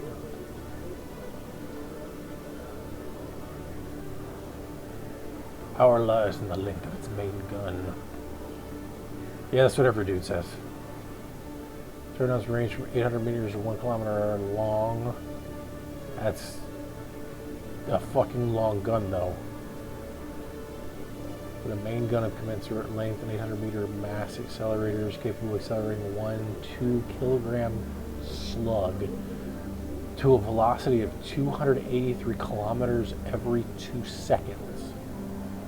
Each slug has the kinetic energy of 38 kilotons, 3 times the energy released with a fission weapon that destroys motion. Jesus titty fucking Christ, that's a huge amount of energy. Some of the kinetic energy is lost due to atmospheric re-entry friction. As a result, rule of thumb, each Earth atmosphere of air pressure saps approximately 20% of projectile's impact energy. Still, I mean, if you were firing like 4 of those in an even reasonably like small spread, you could deal absurd amounts of damage extremely quickly to a planet. Humanity is 6. The additional hull under construction on our tourist station. Everest, Fuji, Erebus, Elbrus, Kilimanjaro, Tashan, Shasta, and Aconcagua. I pronounced that wrong, I'm sure.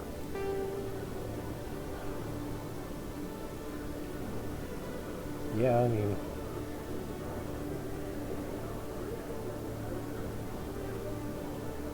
absolute priority, government, militaries, of course.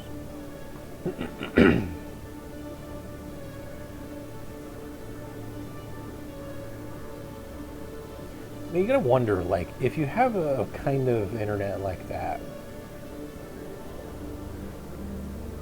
to the point where there are trillions upon trillions of individuals who need access, does it slow down to the point of, like, worse than dial-up?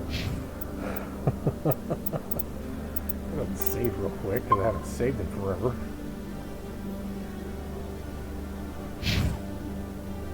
And then we're gonna talk to these two real quick. When I first arrived on the Citadel, I spent nearly 3 hours being questioned by the officers here before they would let me enter the... I used to have an office here. Spent half my time doing paperwork. You always see a few civilians hanging around the academy waiting to speak to an officer about some problem or other. Quarians aren't too popular with Citadel security. They think we're all beggars and thieves. I used to have an office here. Spent half my time doing paperwork. When I first arrived on the Citadel, I spent nearly 3 hours being questioned by the officers here before they would let... Citadel. I just wanted to bring these two along since they're kind of associated with the whole, like, Saren thing. It made some sense. Oh, damn, it's 10 o'clock. And nobody has joined me. Talking to myself this whole time.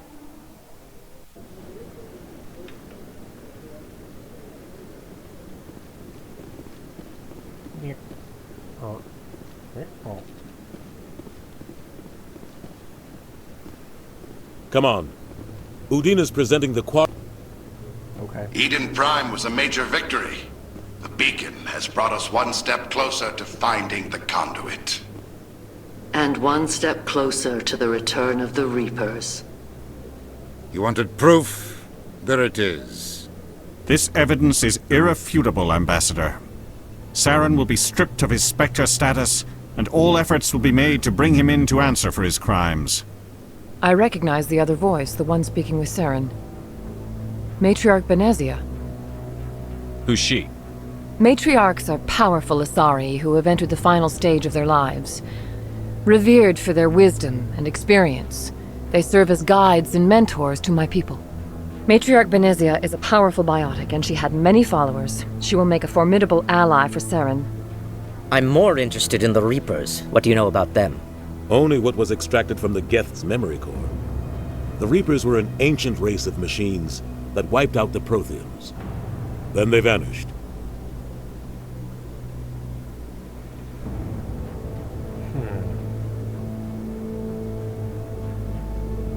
The Geth believe the Reapers are gods, and Saren is the prophet for their return. We think the conduit is the key to bringing them back. Saren's searching for it. That's why he attacked Eden Prime. Do we even know what this conduit is? Saren thinks it can bring back the Reapers. That's bad enough. Listen to what you're saying. Saren wants to bring back the machines that wiped out all life in the galaxy? Impossible. It has to be. Where did the Reapers go? Why did they vanish? How come we found no trace of their existence? If they were real, we'd have found something.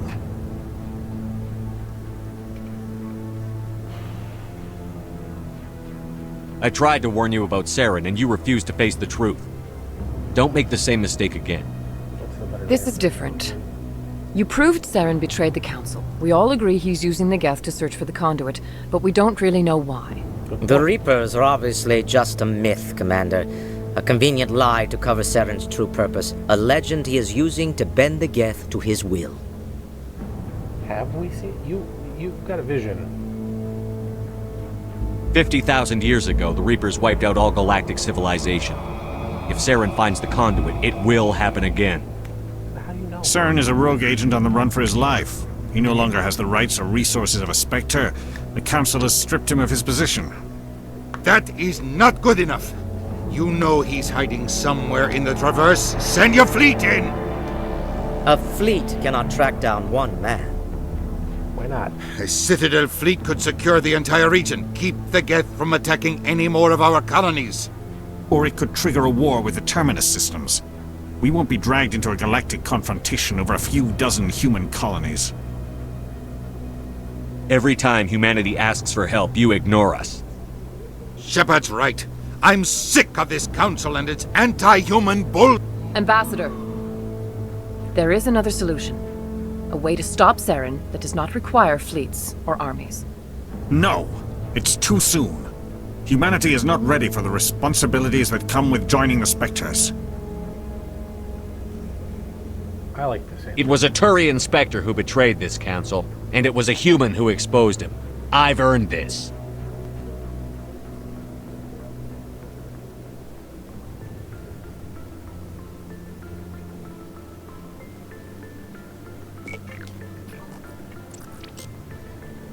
Commander Shepard, step forward.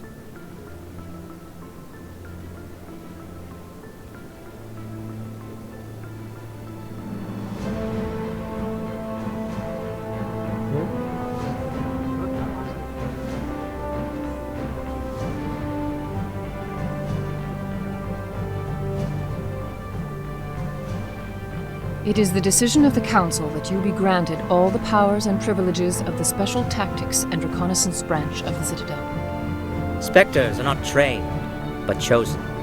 Individuals forged in the fire of service and battle, those whose actions elevate them above the rank and file. Spectres are an ideal, a symbol, the embodiment of courage, determination, and self-reliance. They are the right hand of the Council, instruments of our will. Spectres bear a great burden. They are protectors of galactic peace, both our first and last line of defense. The safety of the galaxy is theirs to uphold. You are the first human Spectre, Commander. This is a great accomplishment for you and your entire species. I'm honored, Counselor. We're sending you into the Traverse after Saren. He's a fugitive from justice, so you are authorized to use any means necessary to apprehend or eliminate him. Any idea where to find him? We will forward any relevant files to Ambassador Udina. This meeting of the Council is adjourned.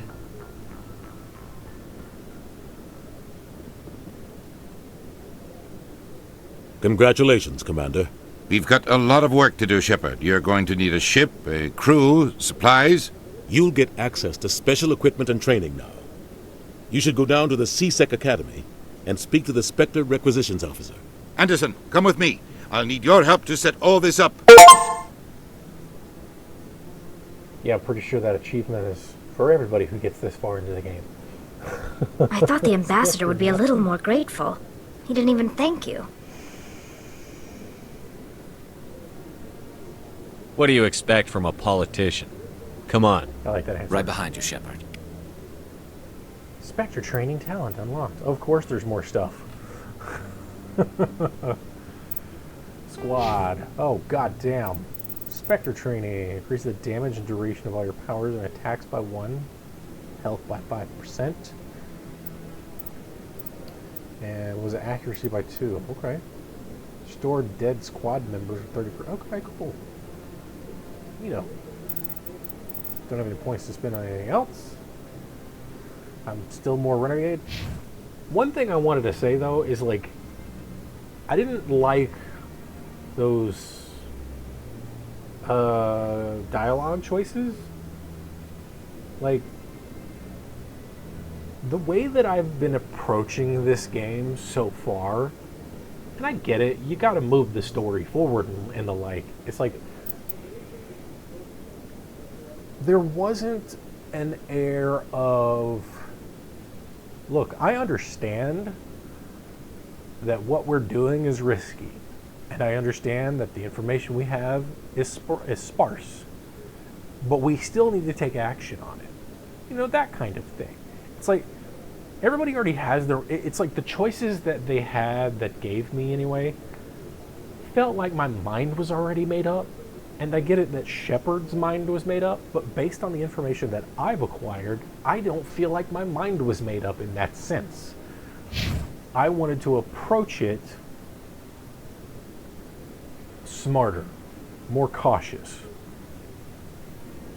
Through all my time at CSEC, I never got the chance to witness a meeting of the council. 300 years ago, the Geth drove my people into exile. We asked the council to wipe the synthetics out, but they ignored our pleas. Maybe if they'd listened, we wouldn't be here now. We've tried to create organic environments back on the flotilla, but we lack the space for anything as grand as this. Not too many people have free access to the tower. Even less get permission to meet the council. We've tried to create organic environments back on the flotilla, but we lack the space for anything as grand as this. That was weird that it came back online, basically. I scanned you? Yeah, I already scanned you. Probably did it immediately. That was the wrong one.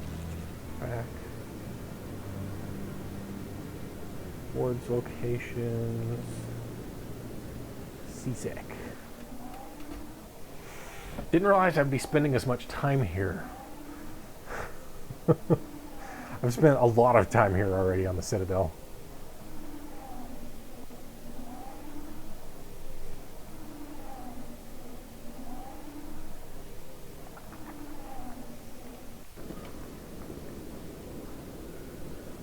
Alright.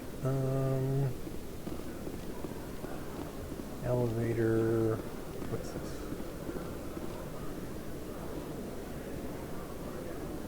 CSEC offices.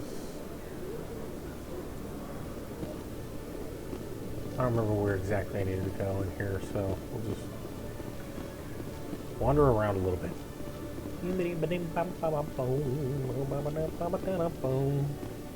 Encryption skill too low. What? Wait a fucking minute.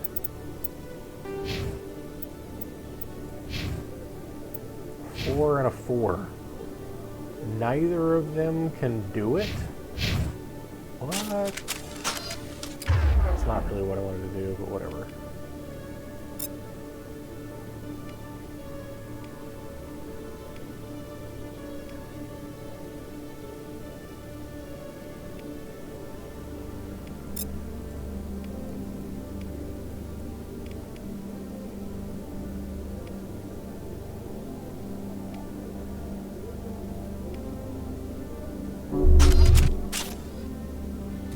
Alright, well, it's whatever.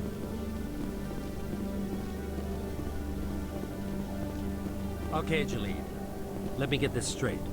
Your business partner, Shorban, he's threatened you? Well, no, not exactly. But he wants to meet with me. I think he's going to kill me. And why do you think that?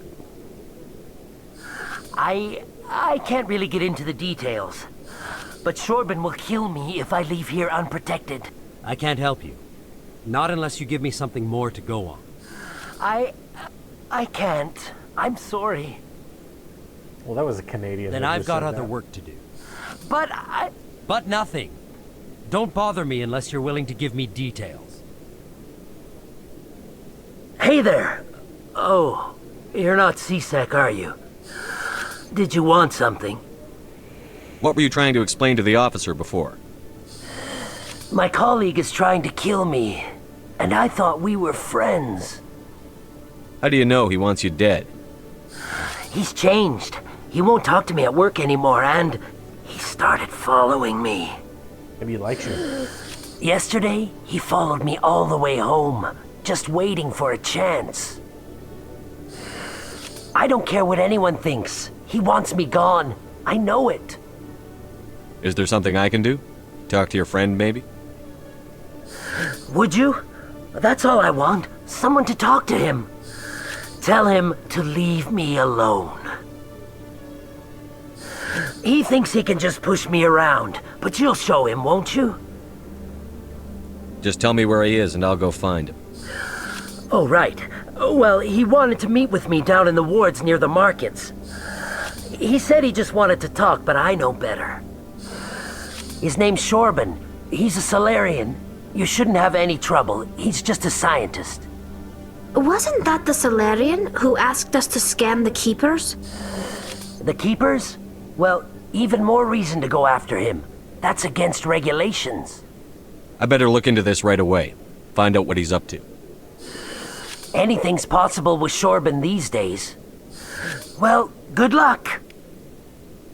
Interesting.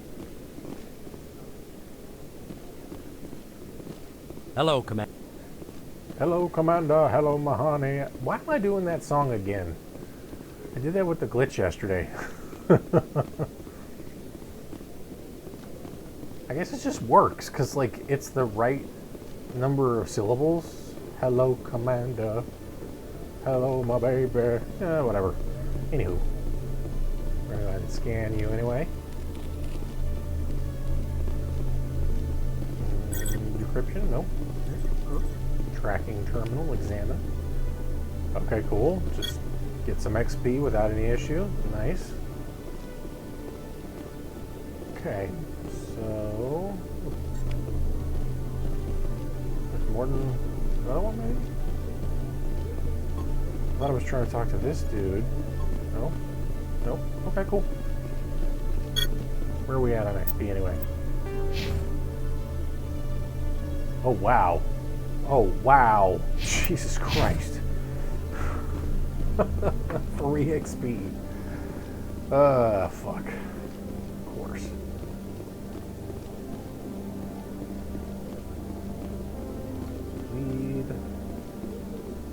I can't get in on that one for some damn reason. Well, encryption's still good.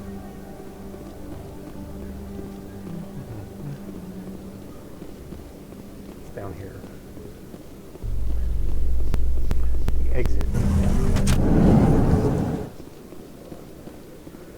Was there like a specter thingamajig that I could do?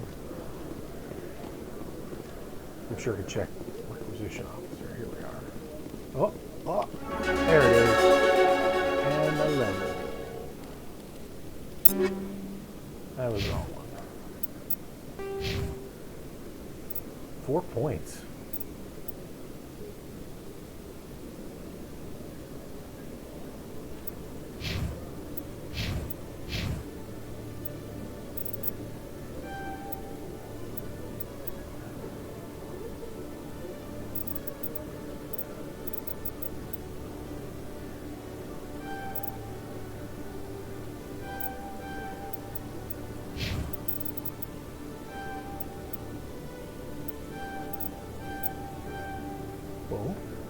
And Shepard, where do I want to put your shit?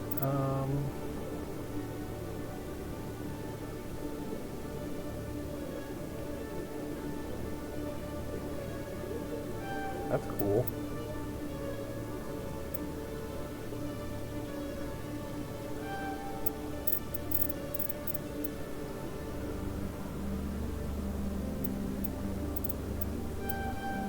Yeah, why not? Fuck it.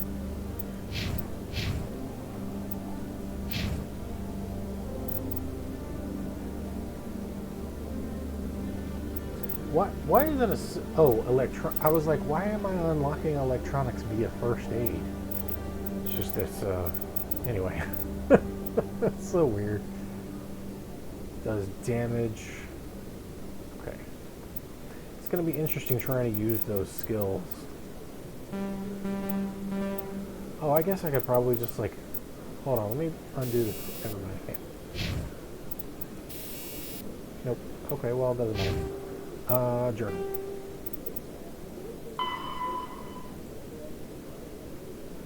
More markets.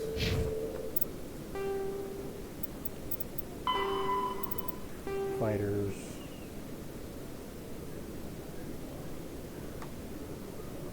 Fire offense. Fighters have the ability to damage starships.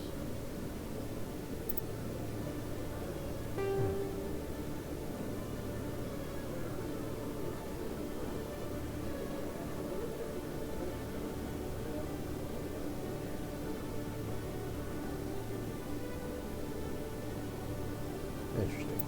Wolf pack. That's funny. Okay.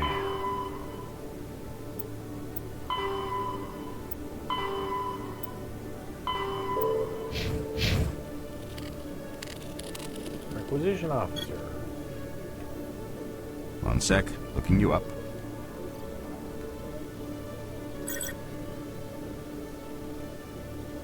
Commander Shepard, here with the Alliance military. First time on the Citadel, that about right? How did you know all that? I'm the CSEC requisitions officer. I need to make sure our buyers are authorized. So, will you be purchasing anything today, Commander Shepard? Show me what you've got. Sounds good. Just let me set you up. Oh, this must be a mistake. System's telling me to offer you our select stock. Spectre? Well, I heard about that, but I didn't realize it was you. Sorry, Commander. Just show me what you've got. I'll open the rare stocks for you, Commander. Enjoy. Okay, stuff I still can't afford. Let's go all the way down. Increase the maximum number of grenades. Buy. Accept. Normandy Quartermaster. 98, nice. Can't buy any fucking thing else. The hell?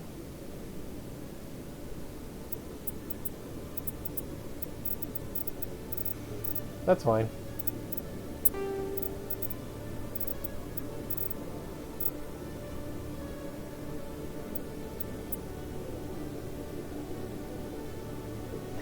You know, I kind of wish it would show me what other people are using, not just the people in my party. But it doesn't matter.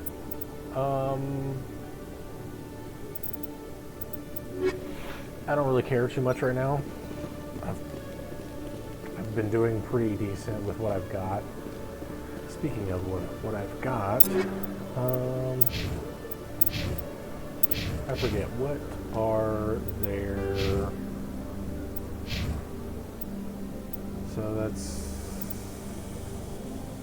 assault and sniper rifles. Hers are... Oh, pistols and shotguns, but I haven't given her anything. Which is fine, I really don't care. It's just to give me something to work with. So, assault rifle. Do you have anything that I can use? Easy quick. Good. Why not? And her.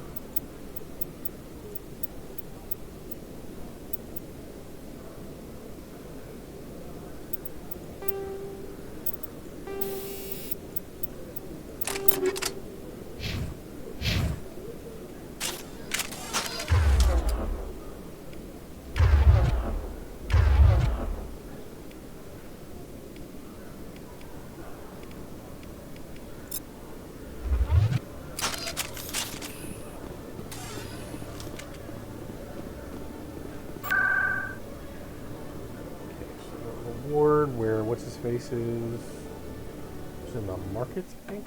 I haven't been to the bank yet. I don't know if it matters.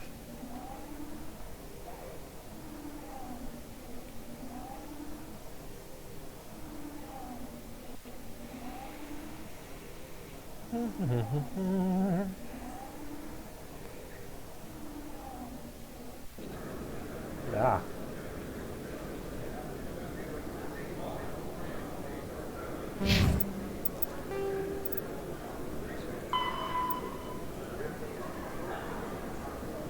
Sure, that's right.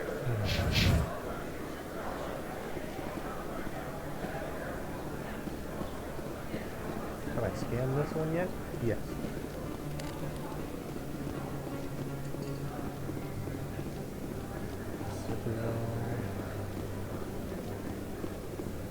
Oh yeah, Chorbin.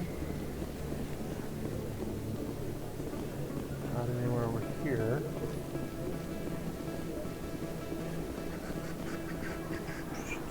I'm glad that the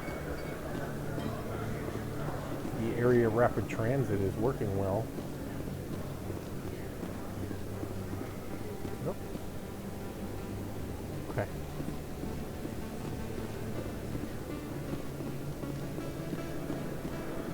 There you are, buddy. Now what's going on with you?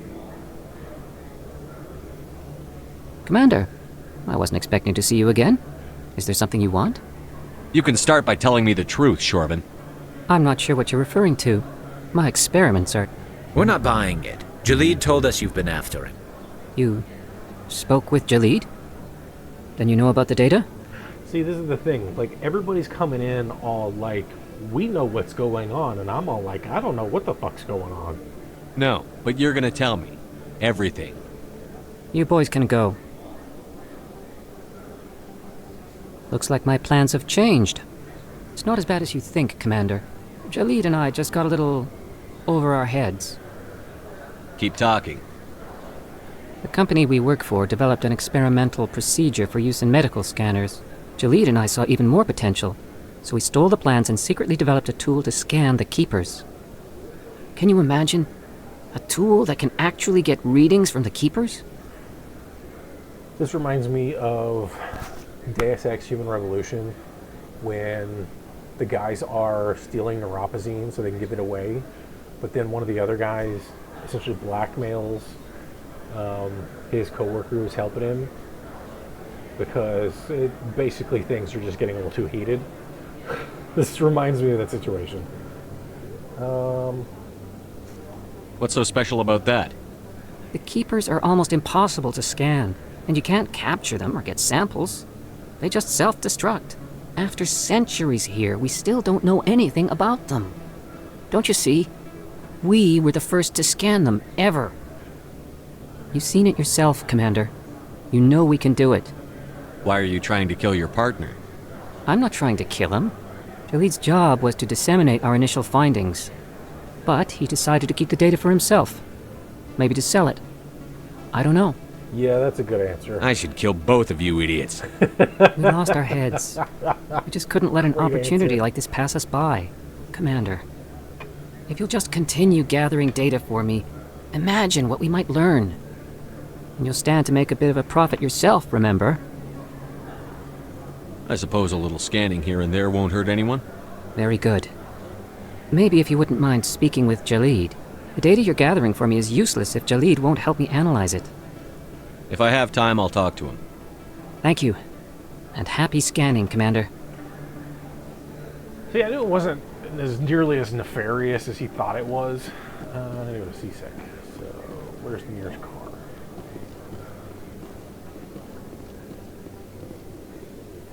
Ah, slow down.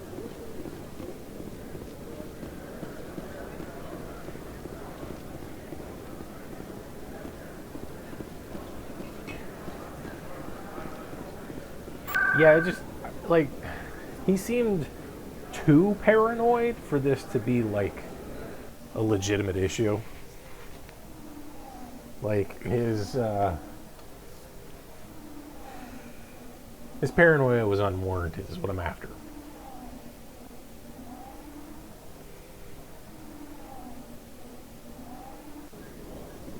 Alright, where the hell is Jalid at? This way.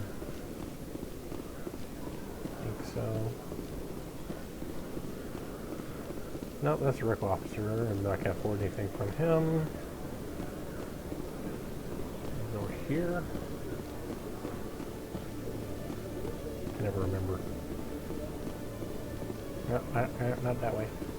Over here? But it doesn't seem like a... fuck. But it is the right way. Okay. And I just now noticed the exclamation point on the map. The mini-map, rather. Alright, let's see what this neurotic fuck's gonna have to say. Hello again. Did you have any luck finding Shorben? I found out you've been lying to me, Jalid. Lying? Why would I lie to you? You forgot to mention the data about the Keeper. He told you? I didn't mean for any of this to happen. I was afraid Shorben would kill me to get the data, so well, I was hoping you'd take care of him. I'm scanning the Keepers for Shorben, but you two need to stop fighting. You're helping us? But, well, if you say so. Well, if Shorben can forgive and forget, then so can I. I appreciate the help, Commander. I better go get that data analyzed. See, all you have to do is fucking talk to people, dumbasses. Sometimes I feel like I shouldn't help any of you. What the shit? What is on this computer console that my decryption is so low? Whatever, doesn't matter. Not presently, anyway. Okay, what else do I have? So that's done.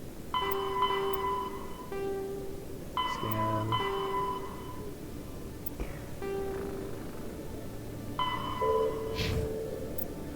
Okay with it? Speak to the ambassador.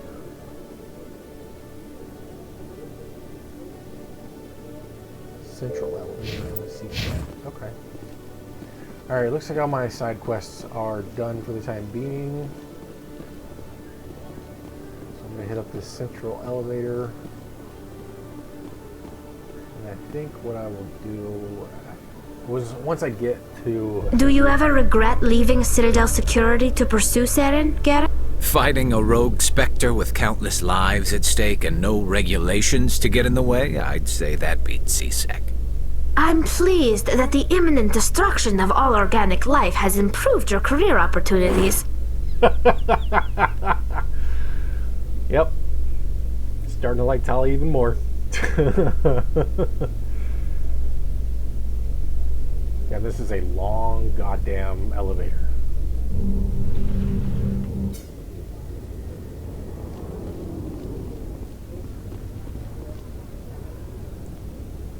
I've got big news for you, Shepard. Captain Anderson is stepping down as commanding officer of the Normandy. The ship is yours now. She's quick and quiet, and you know the crew. Perfect ship for a Spectre. Treat her well, Commander. I want the truth. Why are you stepping down, sir? You needed your own ship. A Spectre can't answer to anyone but the Council. And it's time for me to step down. Come clean with me, Captain. You owe me that much. I was in your shoes 20 years ago, Shepard. They were considering me for the Spectres. What happened? I failed. I couldn't make the cut. It's not something I'm proud of. Ask me later and I'll tell you the whole story. For now, all you need to know is, I was sent on a mission with Saren, and he made sure the Council rejected me. I had my shot. It came and went. Now you have a chance to make up for my mistakes. What kind of leads do we have? Saren's gone. Don't even try to find him. But we know what he's after. The conduit. He's got his Geth scouring the Traverse looking for clues. We had reports of Geth in the Pharos system shortly before our colony there dropped out of contact, and there have been sightings around Noveria. Wait for this part. Find out what Saren was after on Pharos and Noveria. Maybe you can figure out where the conduit is before he does. The Reapers are the real threat. I'm with the Council on this one, Shepard. I'm not sure they even exist. But if they do exist, the conduit's the key to bringing them back. Stop Saren from getting the conduit, and we stop the Reapers from returning. Anything else? We have one more lead. Matriarch Benezia, the other voice in that recording. She has a daughter, a scientist who specializes in the Protheans. That's my last party member. We don't know if she's involved, but it might be a good idea to try and find her. See what she knows. Her name's Liara, Dr. Liara Tassoni. We have reports she was exploring an archaeological dig on one of the uncharted worlds in the Artemis Tau cluster. Sounds like we should head for the Artemis Tau cluster. It's your decision, Commander. You're a Spectre now. You don't answer to us. But your actions still reflect on humanity as a whole. You make a mess and I get stuck cleaning it up. I'll try not to make things any harder on you, Ambassador. Glad to hear it, Commander. Remember, you were a human long before you were a Spectre. I have a meeting to get to. Captain Anderson can answer any questions you might have. Right. Yes, Commander? How are you holding up? Honestly, this isn't how I pictured my career coming to an end. Pushing papers really isn't my thing, but you're the one who can stop Saren. I believe in you, Shepard. If that means I have to step aside, so be it. What do you know about the Artemis Tau cluster? Not much. I've never been there myself. A handful of systems with a few small, uncharted worlds, but no real colonies. Might not be easy finding Dr. Tassoni out there. My advice is to look for the world with the Prothean ruins. I want to know the truth about you and Saren. I want to know about the mission you were on together all those years ago. We had intel on a rogue scientist being funded by Batarian interests. He was trying to set up a facility to develop illegal AI technology out in the Verge. Alliance intel had done all the work, but the Council wanted a Spectre involved. We compromised. I was assigned to help Saren in his investigation. We tracked the scientist to a refining facility on Kamala. He was hidden away somewhere inside, protected by an army of Batarian mercenaries. The plan was simple. Sneak into the plant, capture the scientist, sneak back out. Quick, quiet, and a minimum of bloodshed. I'm guessing things didn't go as planned. Saren and I split up to cover more ground. Then about halfway through the mission, there was a massive explosion in the refinery core. Officially, it was ruled an accident, but I think Saren detonated it on purpose to draw off the enemy guards. How many casualties? The explosion tore the refinery to shreds. The whole place was on fire. Black chemical clouds poured out into the atmosphere. Nobody inside survived. There was a camp for the workers and their families nearby. Between the fires and the toxic fumes, the final death count was over 500. Mostly civilians. Saren didn't care. The target was eliminated, mission accomplished. And I ended up taking the blame. That ended all talk of me joining the Spectres. Saren caused the explosion. How'd he pin it on you? In his report, Saren accused me of blowing his cover. He said it was my fault the guards were ready for us. He claimed that's why it turned into a massacre. Saren's report was all the proof the Council needed to kill my chances of becoming a Spectre. Don't blame yourself, Captain. I don't. I blame Saren. I think he wanted things to go bad. He was looking for an excuse to blow that refinery. Maybe he just likes the violence. Maybe he was just trying to make me look bad to keep humans out of the Spectres. If so, he pulled it off. Why'd you let him get away with it? Who do you think the Council was going to listen to? Me? Or their best agent? I had a bad feeling about him right from the start. I should have been more careful. Maybe I could have stopped things before they got out of hand. Don't blame yourself, Captain. Now we're just going I don't. I blame Saren. I think he wanted things to go bad. He was looking for an excuse to blow that refinery. Maybe he just likes the violence. Maybe he was just trying to make me look bad to keep humans out of the Spectres. If so, he pulled it off. The only thing I care about is stopping Saren. You're right, Commander. It's no good living in the past. What can you tell me about Novaria? Novaria's trouble. Always has been. The whole planet's basically a center for corporations to conduct illegal research. Watch your back there, Shepard. Spectres are about the only form of Citadel authority Novaria respects. But they aren't popular. Any extra intel you can give me on our colony at Pharos?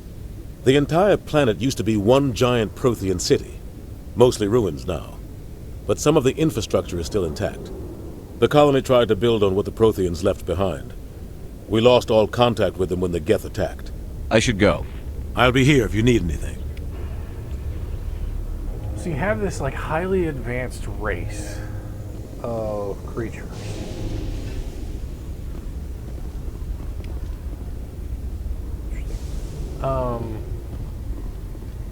The Protheans. And then the Reapers come about and essentially eradicate them all.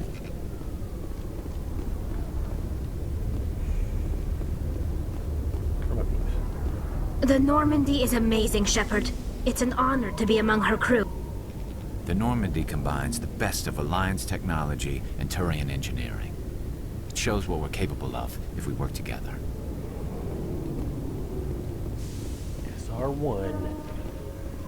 Alright, let's go to wherever we're gonna go. It's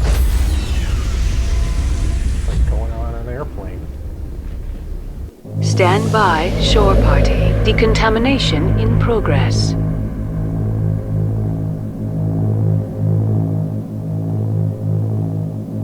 Decontamination in progress. Is that Jennifer Hale?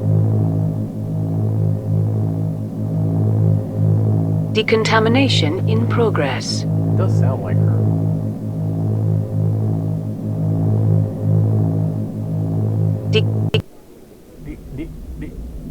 Me and my damn computer. I heard what happened to Captain Anderson. Survives 100 battles and then gets taken down by backroom politics. Just watch your back, Commander. Things go bad on this mission, you're next on their chopping block.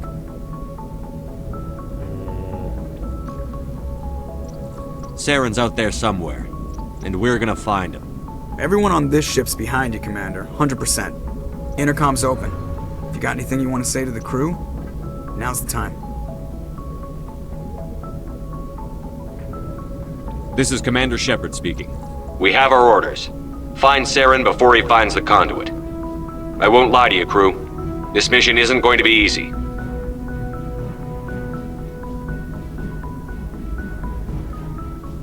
Our enemy knows we're coming. Wherever he searches for the conduit, we'll be there. We will hunt him to the very ends of the galaxy and bring him down.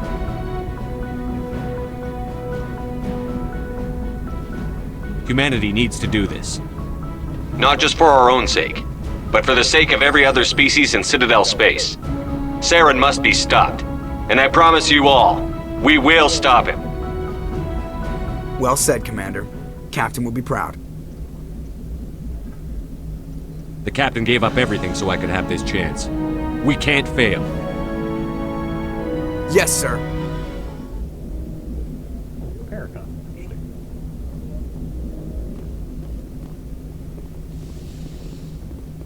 That's the exit. I don't want to fly just yet. Unless that's all there is to it. Navigator, galaxy map, okay. Once I land on the planet that I'm going to... If anyone has to take over for Captain Anderson, I'm glad it's you. I'm not sure about having non-humans on our ship, though. There we go. I'm in charge here, Presley. I decide if we have non-humans on this vessel. Yes, sir. Understood, sir. Speak freely, Presley. I want to know if you have a problem with non-humans. It's not that, Commander. Humanity has always handled its own problems. Saren attacked one of our colonies. We should be the ones to stop him. We don't need their help. This is bigger than humanity. Saren's a threat to every species in the galaxy, and I'll welcome anyone who wants to help me bring him down. I guess so. Maybe I'm just stuck in the old ways of thinking. But don't worry, Commander. This won't be a problem. How did you end up assigned to the Normandy? I signed up with the Alliance as a navigator right out of school. Following in my grandfather's footsteps, I guess. My first posting was on the Agincourt. We were at Elysium during the Skillian Blitz. A massive fleet of alien raiders hit the colony, trying to wipe it out. They had the numbers, but their ships were no match for an Alliance frigate. It was a slaughter. We couldn't even keep track of how many ships they lost. How'd you end up on the Normandy? I got my officer's commission after Elysium. Must have made an impression on the right people. Captain asked for me when he was picking his crew. The one thing I wish that the prompts would do is tell you what's going to be said. I understand that they kind of want to keep it, you know, a bit of a mystery so that you don't really get to control how it goes. But I want more control. How did you end up assigned to the Normandy? I signed up. They had the numbers, but their ships were no match for an Alliance frigate. Right. It was a slaughter. We couldn't even keep track of how many ships they lost. Carry on, Presley. Yes, sir. And Renegade, okay. Interesting. I've got Paragon and Renegade. Door control, where does this take me? Downstairs. Didn't even know there was a downstairs in this damn place. Elevator. Okay. Who we got? Caden. Okay. What up, Caden? Yeah, that's just weird. Anything you need, Commander? What's your opinion on the last mission? I don't see how we could have done things any better. At least not without getting to Eden Prime sooner. And we were on the scene faster than any other Alliance ship could have been. Just trying to get a sense of where the crew's at. Thoughts? I've wasted enough of your time for now, Commander. We'll have time for personal debriefings later. We'll talk another time, Lieutenant. Alright. Commander? What do we got here? Shepherd's Locker. Okay. No, why not? XP out of it too. Sweet. Oh, cool. Examine a sleeper pod, get some XP. Sounds good to me, baby. Loot my own stash. I like it. This motherfucker.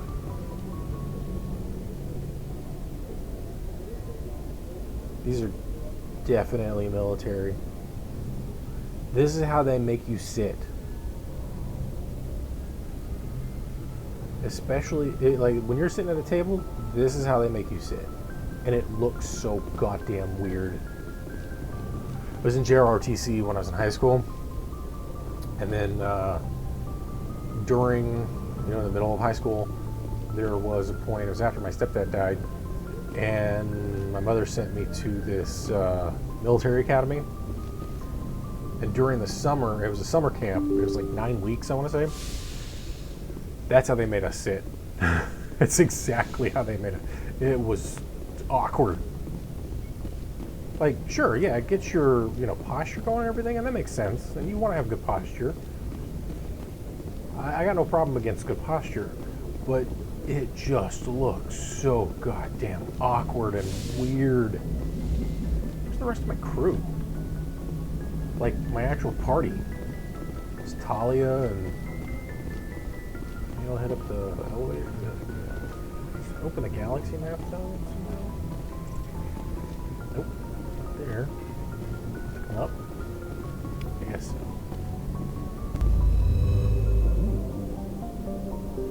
It's like in StarCraft 2.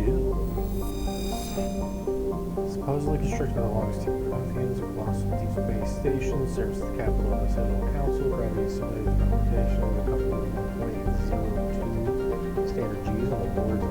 I love that standard G's very much likely to be associated with Earth. Even the humans are coming in.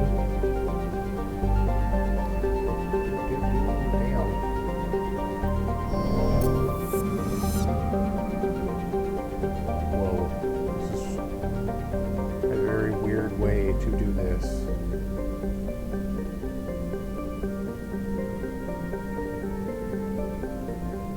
Okay.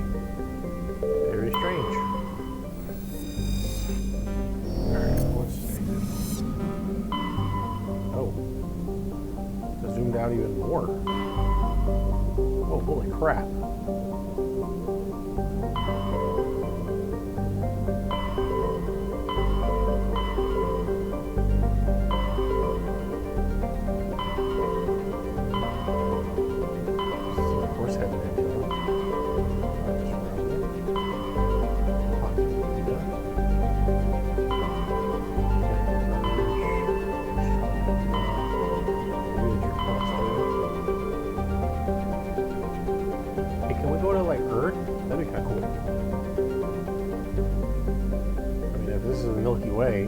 Which there's no way to know because we can't know how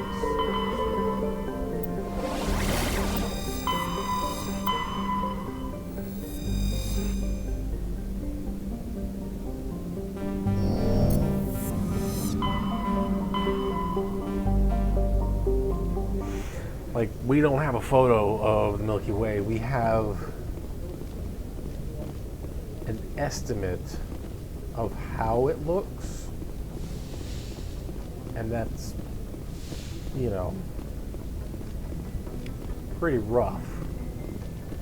Because, we're looking at it from within. Now with James Webb Telescope, it'll help, but we're kind of mostly looking outside of the, oh yeah, we'll go back this way. I have to go downstairs to go in the elevator. So with James Webb Telescope, we have the ability currently now to pierce through the veil, as it were, more of the galaxy itself. Be able to see further out because of the way that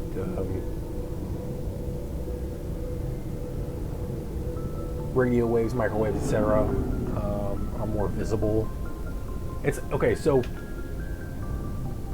think of light akin to sound. This is not an unheard of comparison. Happens pretty frequently. A high frequency sound is more likely to bounce off of walls, right? Whereas a low frequency sound, you can feel it. Like last night, for instance, on 420, people were bumping music until like close to 2 a.m. When you hear a car pass by at 3 a.m. and it's probably a Honda Civic with a fucked up muffler and all that stuff. The bass is a lower frequency, and it can essentially penetrate the wall. Well, you could say the same thing about certain electromagnetic radiation. So, like, for instance, gamma rays are, from what I can recall, like the strongest, highest frequency form of light. Then you have X-rays, then you have ultraviolet, and then you have the visible spectrum, and then you have infrared, which is how we, essentially communicate through virtually everything. Microwaves, radio waves, etc. Well, the longer that wavelength is, the easier it can pass through a lot of stuff instead of it, because it's not going to interfere with that other stuff as easily. Not to mention that as time passes, because we understand that the universe is expanding, a specific wavelength of light radiation, because all electromagnetic radiation is essentially light, quote unquote. It's just that what we call light is the visible spectrum, but it's all effectively light. To make things kind of on the easier side for the most part. A lot of people don't like the idea of radiation. It's like, well, I'm using microwaves and it's radiation. Well, I mean, you're radiating energy out of your body. You emit radiation. But there's a difference between ionizing radiation and non-ionizing radiation. Ionizing radiation can literally damage your cells. It can cause electrons in the various molecules in your body to literally be stripped off, and it can damage your body on a molecular, on a chemical, like on a nuclear level. The thing is like, if you don't have enough of it, your body can basically replenish fast enough for it to not be a problem. But if it's too much over too short of a period of time, then your body can't heal yourself enough, and then you start having problems. You have things like radiation poisoning, you have cancer, all kinds of stuff. You get all kinds of weird damage to your body. You basically can cook your body, depending on so many things. I mean, that's what's happening when you get a sunburn, is you're getting cooked. So with the James Webb Telescope, it's looking at lower wavelength light, like infrared light, so that it can see stuff that are like Hubble and the Chandra Observatory can't see at the moment. So yeah, it's not exactly piercing, it's just absorbing. It's a camera. Like Hubble, Chandra, James Webb, they're cameras. They have and they're wireless cameras, but they have sensors on them that permit them to see certain wavelengths of light, so that we can see and piece together the universe around us to the best of our ability. And the more powerful the equipment that we get, the better the equipment. And like with James Webb, for instance, each of those hexagonal honeycomb mirrors, the ones that are golden, those things are absurdly flat. Like, the flatness of something doesn't really, it's not something we think about on a regular basis. Like, you might say, oh, okay, this plate's flat. And then, like, I give you a piece of cardboard, and it's like, oh, well, that's kind of flat too. And in a way, the plate's flatter because it's smooth, right? But maybe it's not flat because, it has a curve to it, and it's like, maybe got like a ½ inch thickness between the top of the rim and, where the bottom, where the inner portion of the so-called bowl of the plate is. Whereas, like, if you look at a piece of cardboard, for instance, a piece of cardboard is flat in the sense that it's more level, but it's also not flat because of its waviness, because of its corrugated construction. Well, if I'm not mistaken, the James Webb Telescope mirrors are like stupid super fine flat. Like, they have to be in order to do this right. Like, the flatness isn't like on the level of like a thickness of a human hair. It's like extreme, like it's so much smaller than that. Like, to give you, okay, a piece of paper is pretty thick, right? You can hammer out gold, and this is actually, there's a great British Path video about this, of people literally doing this by hand. And then I think they introduce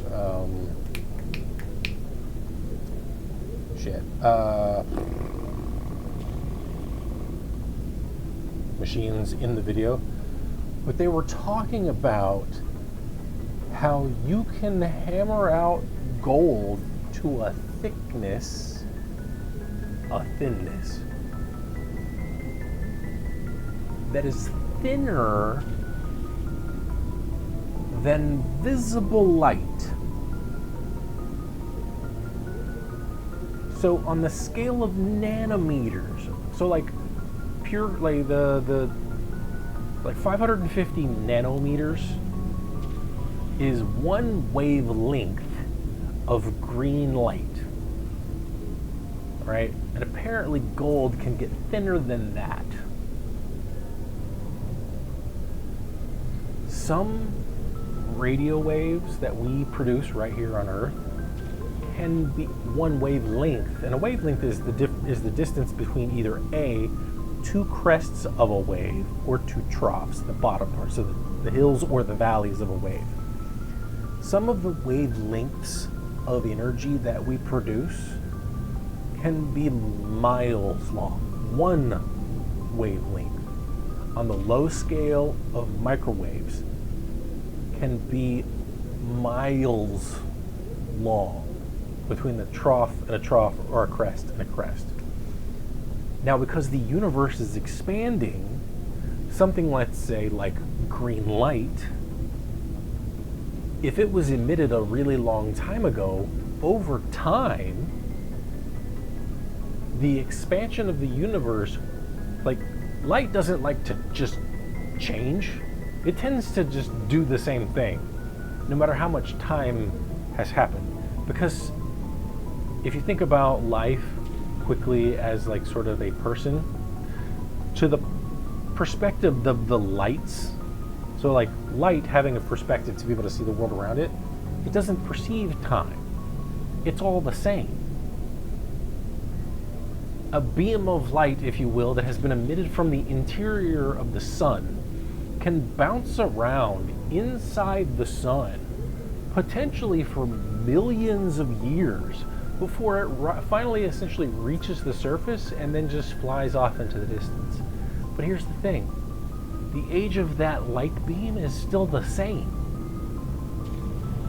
It doesn't understand time. It doesn't know what time is. All right? But that white light that has emerged from the sun can get stretched out because space itself is getting stretched out.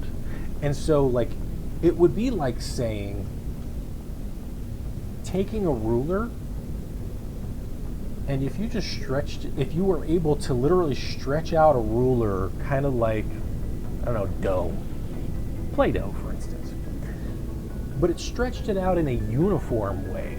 It never actually, like, it never broke, it never thinned out or anything. The only thing that did change was the distance between where the inch markers were. So if you just completely stretched out a ruler from 1 foot to 2 foot, now an inch is 2 inches in length. Well, This is essentially what's happening with light. So if you have a wavelength of 550 nanometers, which is green light, and after a specific period of time of that light moving through the universe while the universe stretches out over time, it could get to the point where that length of light is no longer 550 nanometers, and it can now be 1100 nanometers. That is something that we have observed happening. This is a very long tangent. Me standing here looking at Rex's locker. Anyway.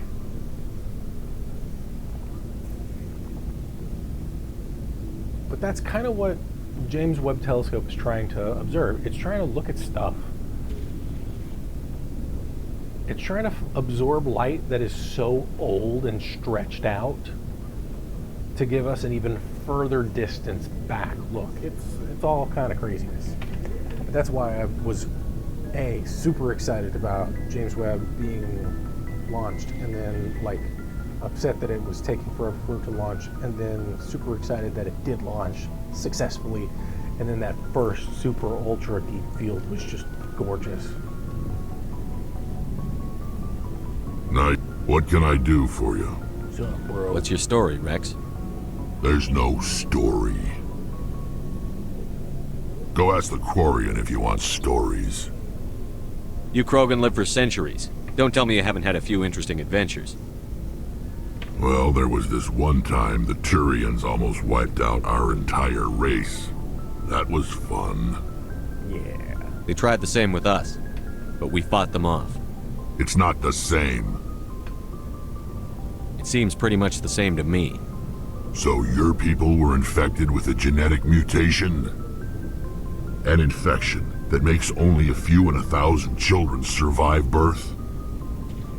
And I suppose it's destroying your entire species? I suppose it isn't all the same.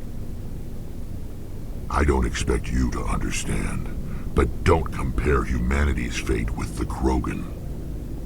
I was just making conversation. I wasn't trying to upset you. Your ignorance doesn't upset me, Shepard. As for the Krogan, I gave up on them long ago. The genophage infected us, but it's not what's killing us.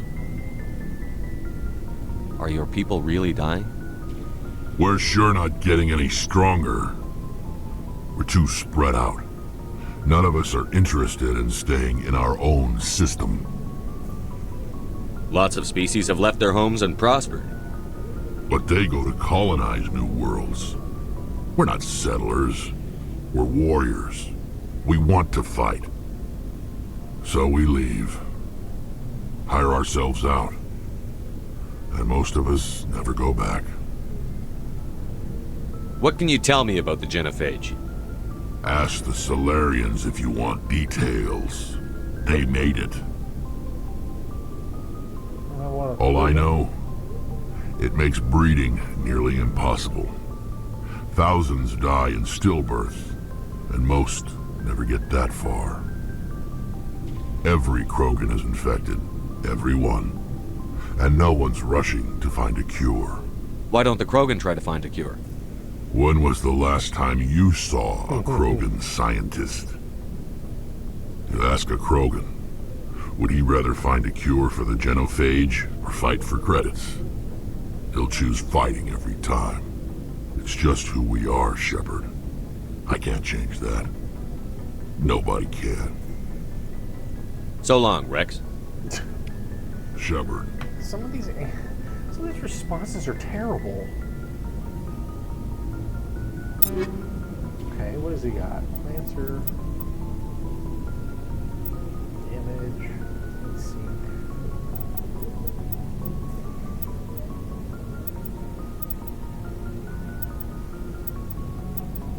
Jesus. Okay, flip that.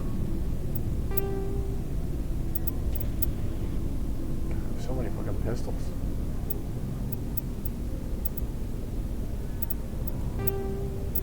Probably won't even use them, I don't know. We'll see.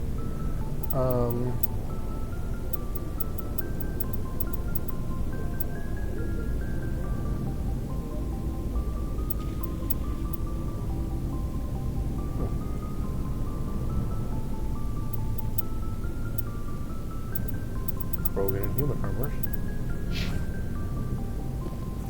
Oh wow, you can equip them individually through this. Gotcha. I see. Well, let's talk to you. Commander? What's your opinion on the last mission? Kinda wish you'd got there sooner, Commander. No offense, I appreciate the rescue. I just wish... You wish we'd been able to save the rest of your unit? Yes, sir. If I had been more alert, we wouldn't have been cut down by an ambush. The Geth are perfect ambushers. They don't move, they don't make noise, they don't even breathe. Sir, they have flashlight heads. I'll make sure it doesn't happen again. That's such a great response. I love it. Holy shit. Do you have a few minutes to talk one-on-one? I'm sorry, Commander. I need to get my duty squared away. I wouldn't mind talking more later, though. Alright. Dismissed, Chief. Stop doing that with your eyes. It's fucking weird. Right, Garrus. Thanks for bringing me on board, Commander. I knew working with a Spectre would be better than life at CSEC. Have you worked with a Spectre before? Well, no, but I know what they're like. Spectres make their own rules. You're free to handle things your way. At CSEC, you're buried by rules. The damn bureaucrats are always on your back. Being a Spectre does have its advantages. Exactly my point. If I'm trying to take down a suspect, it shouldn't matter how I do it, as long as I do it. But CSEC wants it done their way. Protocol and procedure come first. That's why I left. So you just quit because you didn't like the way they do things? There's more to it than that. It didn't start out bad, but as I rose in ranks, I got saddled with more and more red tape. CSEC's handling of Saren was typical. I just couldn't take it anymore. I hate leaving. I mean, I want my cops to have a lot of red tape. I don't want them to be able to just do whatever the fuck they want. I hope you made the right choice. I'd hate for you to regret it later. Well, that's sort of why I teamed up with you. It's a chance for me to get off the Citadel, see how things are done outside CSEC. Either way, I plan to make the most of this.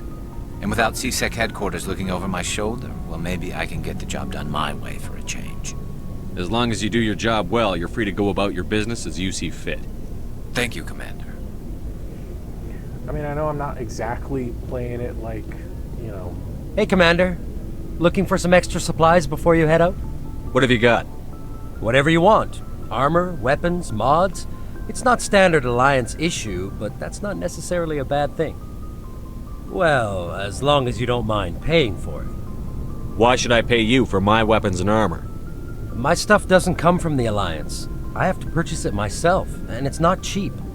Hell, the licenses alone have set me back more than I'd like.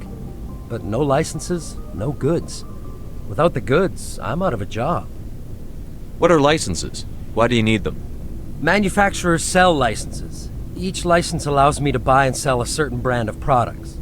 I already have several basic ones, but you'll need to buy more if you want me to bring in different brands.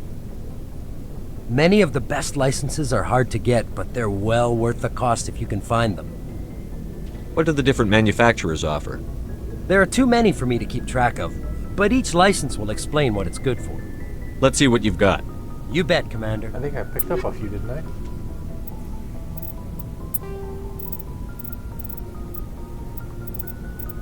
I don't know, anyway. Whoa. Jesus Christ. Spectre Master Gear. Ooh. Well, I know what I want. I'm not going to be getting it anytime soon, that's for sure. Goddamn. Can't afford any of this shit.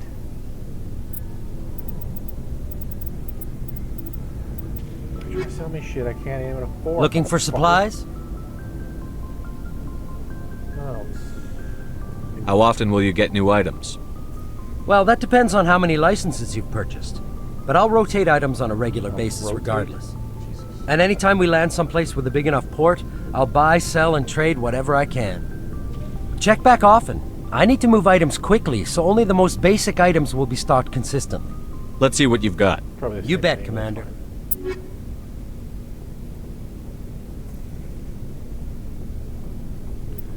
Yep.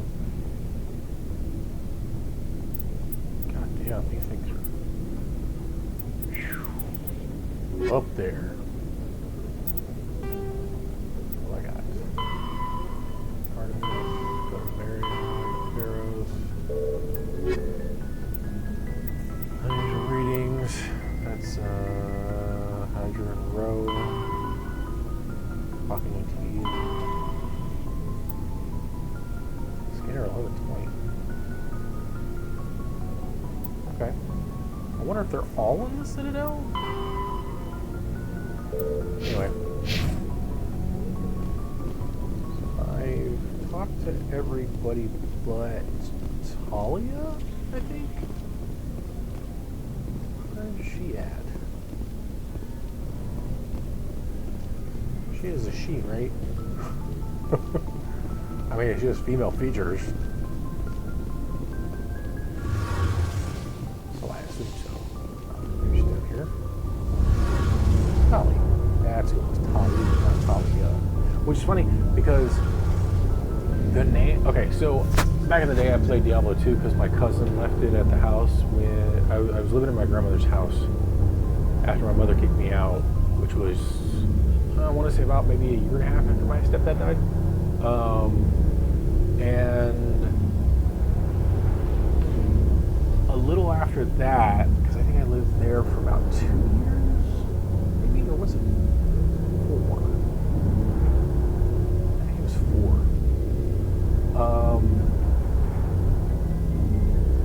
So 17, yeah, it was 4. So 17, I lived with my grandmother for 4 years because I stayed there until she had to basically leave.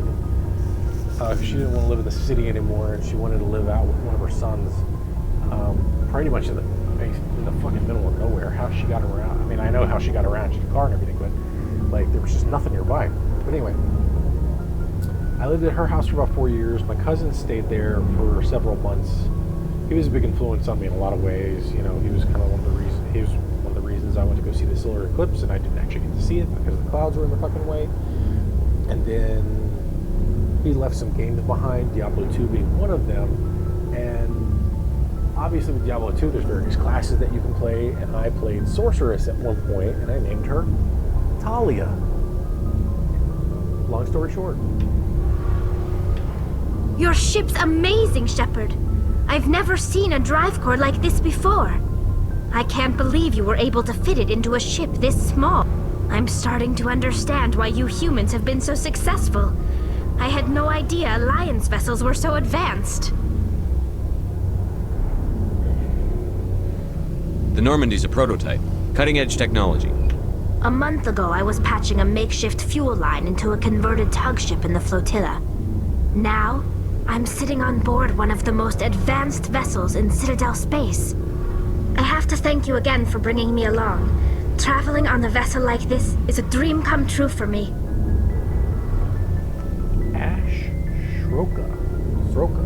I had no idea you found ship technology so interesting.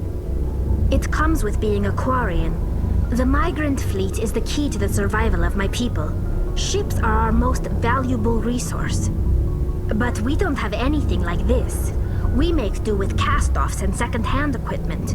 We just try to keep them running for as long as we can. Some of the fleet's larger vessels date all the way back to our original flight from the Geth. You know what that reminds me of?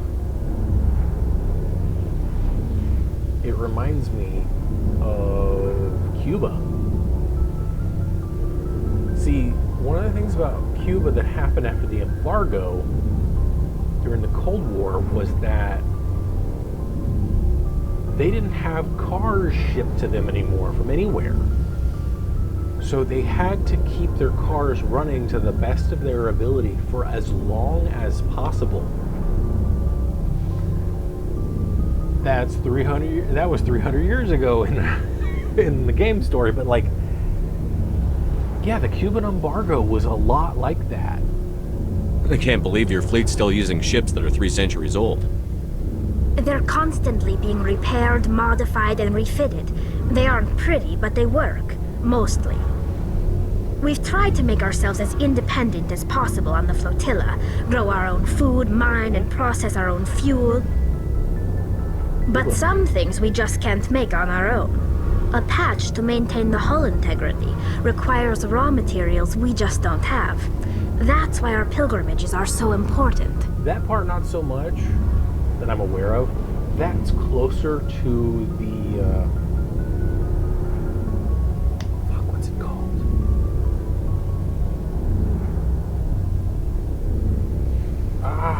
It's right on the tip of my tongue and it's pissing me off. It's from the Amish. What's the pilgrimage? Rumspringa. That's reminiscent, if you will, of the Amish pilgrimage of Rumspringa. So what they do is like they stay intentionally like behind in technology. And once they reach a certain age, looks like it says 16 here on Wikipedia, they go out and venture into the world, learn what they can and whatnot. But here's sort of the caveat with Rumspringa. You're allowed to not be part of the Amish anymore. Let's say you go out into, you know, the city or whatever, and you're like, I need to experience this as much as humanly possible. I need to do this. And so the Amish are like, cool, you go do that. We support you in doing this. And then there are times where people are like, yeah, that's not for me. I'm going to go back to the hometown. I'm going to do the thing. I'm going to raise me some pigs and cows or whatever it may be that they're doing. But they have this kind of same approach where it's not the same, obviously, when it comes to, like, we need shit to fix our stuff, so we have to go, you know, out into the universe, whatever necessity. It's not as much of a necessity in the same sense. I mean, like, you will have Amish go to the grocery store. Yeah, the grocery store is going to have, you know, automatic doors and whatnot.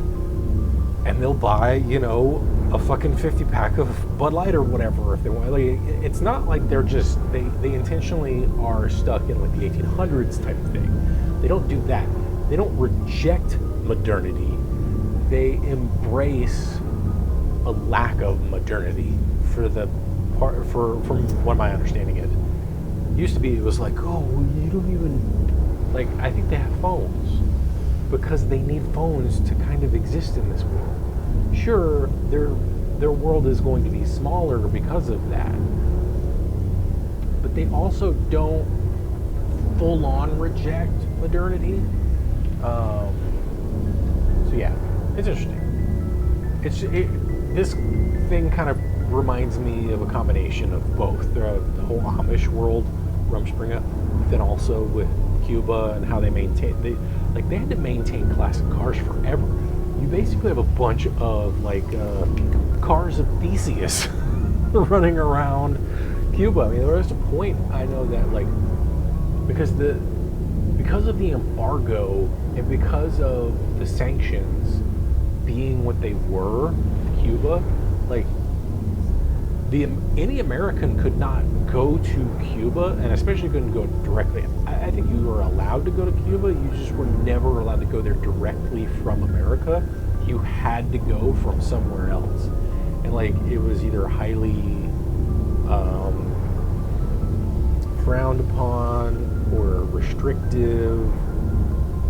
Like, I mean, there was the whole Red Scare and McCarthyism when it came to communism and all that shit. I mean, like, the Cold War was bad for society in so many ways. I mean, there's that video that was done as an experiment, as like an art project, where this guy's like, okay, every atomic bomb that was ever dropped on the planet that we know of is going to be indicated on this video, and you can look it up.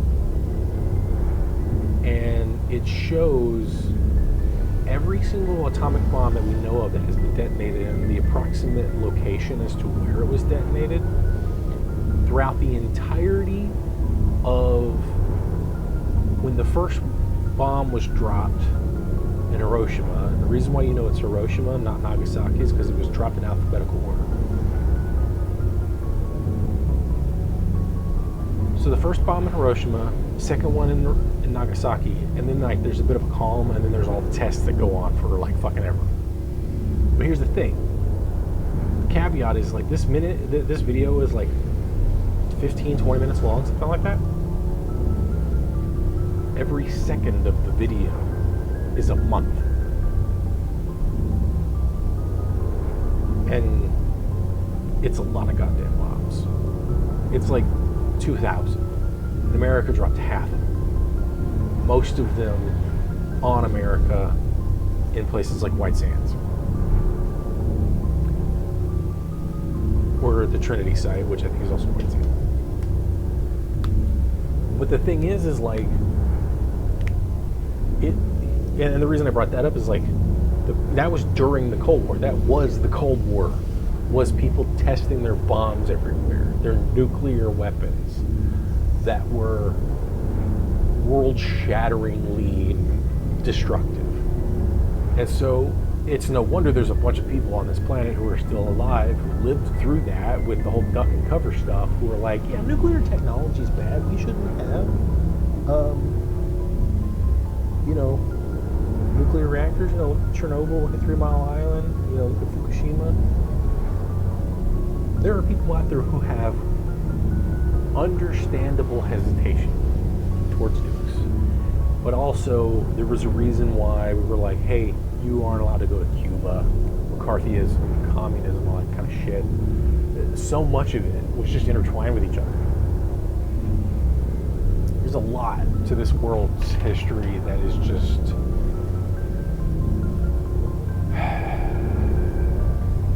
It's there. It's frustrating. It's sad. But anyway. Tell me about your people. Our lives aren't easy. Resources are scarce, and we are constantly on the move. Everything we do must in some way contribute to the continuation of the migrant fleet. There are 17 million Quarians in the flotilla, and each of us relies on the others for survival. The bonds among my people are strong. Unfortunately, we have had to surrender many of the freedoms and civil liberties other species take for granted. God, I hate the way his eyes look. They're so stupid. Why are his eyes looking where they are, and why is his head not following? What kind of freedoms? Well, it's illegal for parents to have more than one child. If our population grows too much, it would strain our resources to their breaking point. Of course, we also can't allow our numbers to become too few. If our population is in decline, the rule against single births is temporarily repealed. In extreme cases of population decline, incentives are even offered to encourage multiple births, though the Conclave hasn't had to take such measures in nearly a century. That's your government? The Conclave is our civilian branch of government. Each ship can elect a representative to serve on the Conclave and make decisions that affect the fleet as a whole. On matters that affect an individual ship, however, the captain has the final say. It's a tradition that dates back to the early days, when the fleet was governed by martial law. Fortunately, most captains nowadays are smart enough to have an elected council from their crew to give them advice and guidance. So the ultimate power rests with elected officials? In practice, the Conclave and the respective council for each ship tend to set the rules that govern our daily lives. But in theory, we are still under military jurisdiction. The 5 top-ranking military officials in the fleet serve on the Admiralty Board. These 5 have the power to overrule any decision by the Conclave in case of emergency. To do so requires unanimous agreement among the Admiralty, and they can only do this once. After that, the entire board must resign their posts. That would be kind of cool. It's a safeguard that served us well. In nearly 3 centuries, the Admiralty Board has only overruled the Conclave 4 times. I want to know more about the Geth. I doubt I can tell you anything you don't already know. It's been almost 3 centuries since they drove my people into exile. All I know is the story of their origins. What they were when we created them, and how they turned on us. Interesting. The Geth were originally created to serve as an automated manual labor force. Initially, their intelligence was as limited as any VI. Over time, we made small modifications to their programming to allow them to perform more varied and complex tasks, bringing them closer and closer to true AI status. How come the Council didn't step in and stop you? This wasn't true AI research. We may have been skirting the bounds of the law, but we never did anything that was actually illegal. The changes were so insignificant, so gradual, that we were able to control them. Or so we thought. But one thing we underestimated was the power of the neural network. A million Geth thinking simultaneously created an inherently unstable matrix. So, the Geth share brain power? Many of the Geth's logic systems were designed to work in concert with other nearby Geth. Basically, the more of them you have in a group, the smarter they are. Training rats. So there's some sort of group consciousness? No, nothing like that. They cannot share sensory data or information. Their programming cannot handle that much simultaneous input. Makes sense. Each Geth maintains an individual awareness and identity. The neural network only operates on a process-based level. It's basically the synthetic equivalent of a subconscious.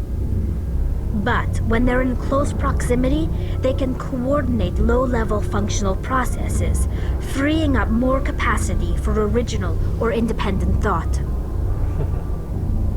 That doesn't make any sense.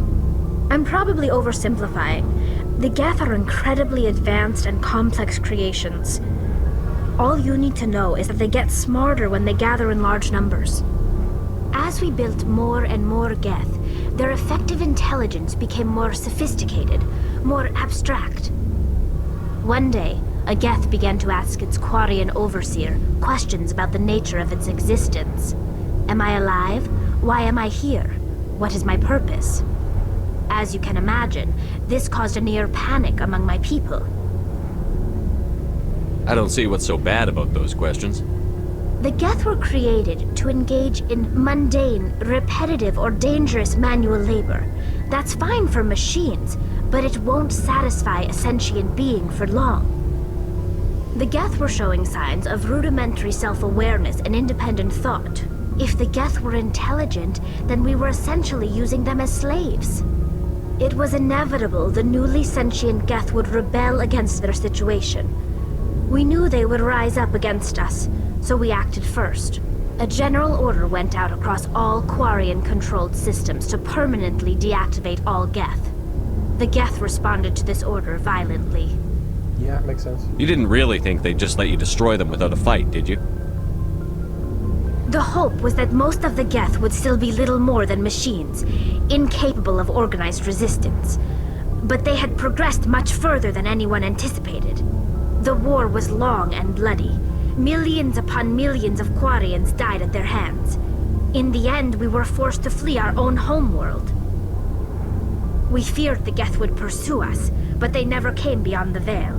Now we drift through space, exile searching for a way to reclaim what was once ours. It's weird seeing, like, shadow of her face. And it, like, looks human to a degree. But just, you know, lacking in detail. I kind of wish it was just solid black. Because his fucking eyes, look at his face. It's hard to feel sorry for you. Your ancestors tried to wipe out another species. We made a mistake when we created the Geth in the first place. But we did not make a mistake when we went to war against them. If we had not acted, they would have wiped us out. They're a synthetic life form. They have no use for organics. None. Why do you think they cut themselves off from the rest of the galaxy? Why do you think they've killed every organic being who's ever tried to contact them? They didn't kill Saren. What does that tell you? The Geth are not innocent victims in all this. They're the enemy. They want to destroy us. Not just the Quarians. All organic life. That's why they've joined up with Saren. And that's why we have to stop him.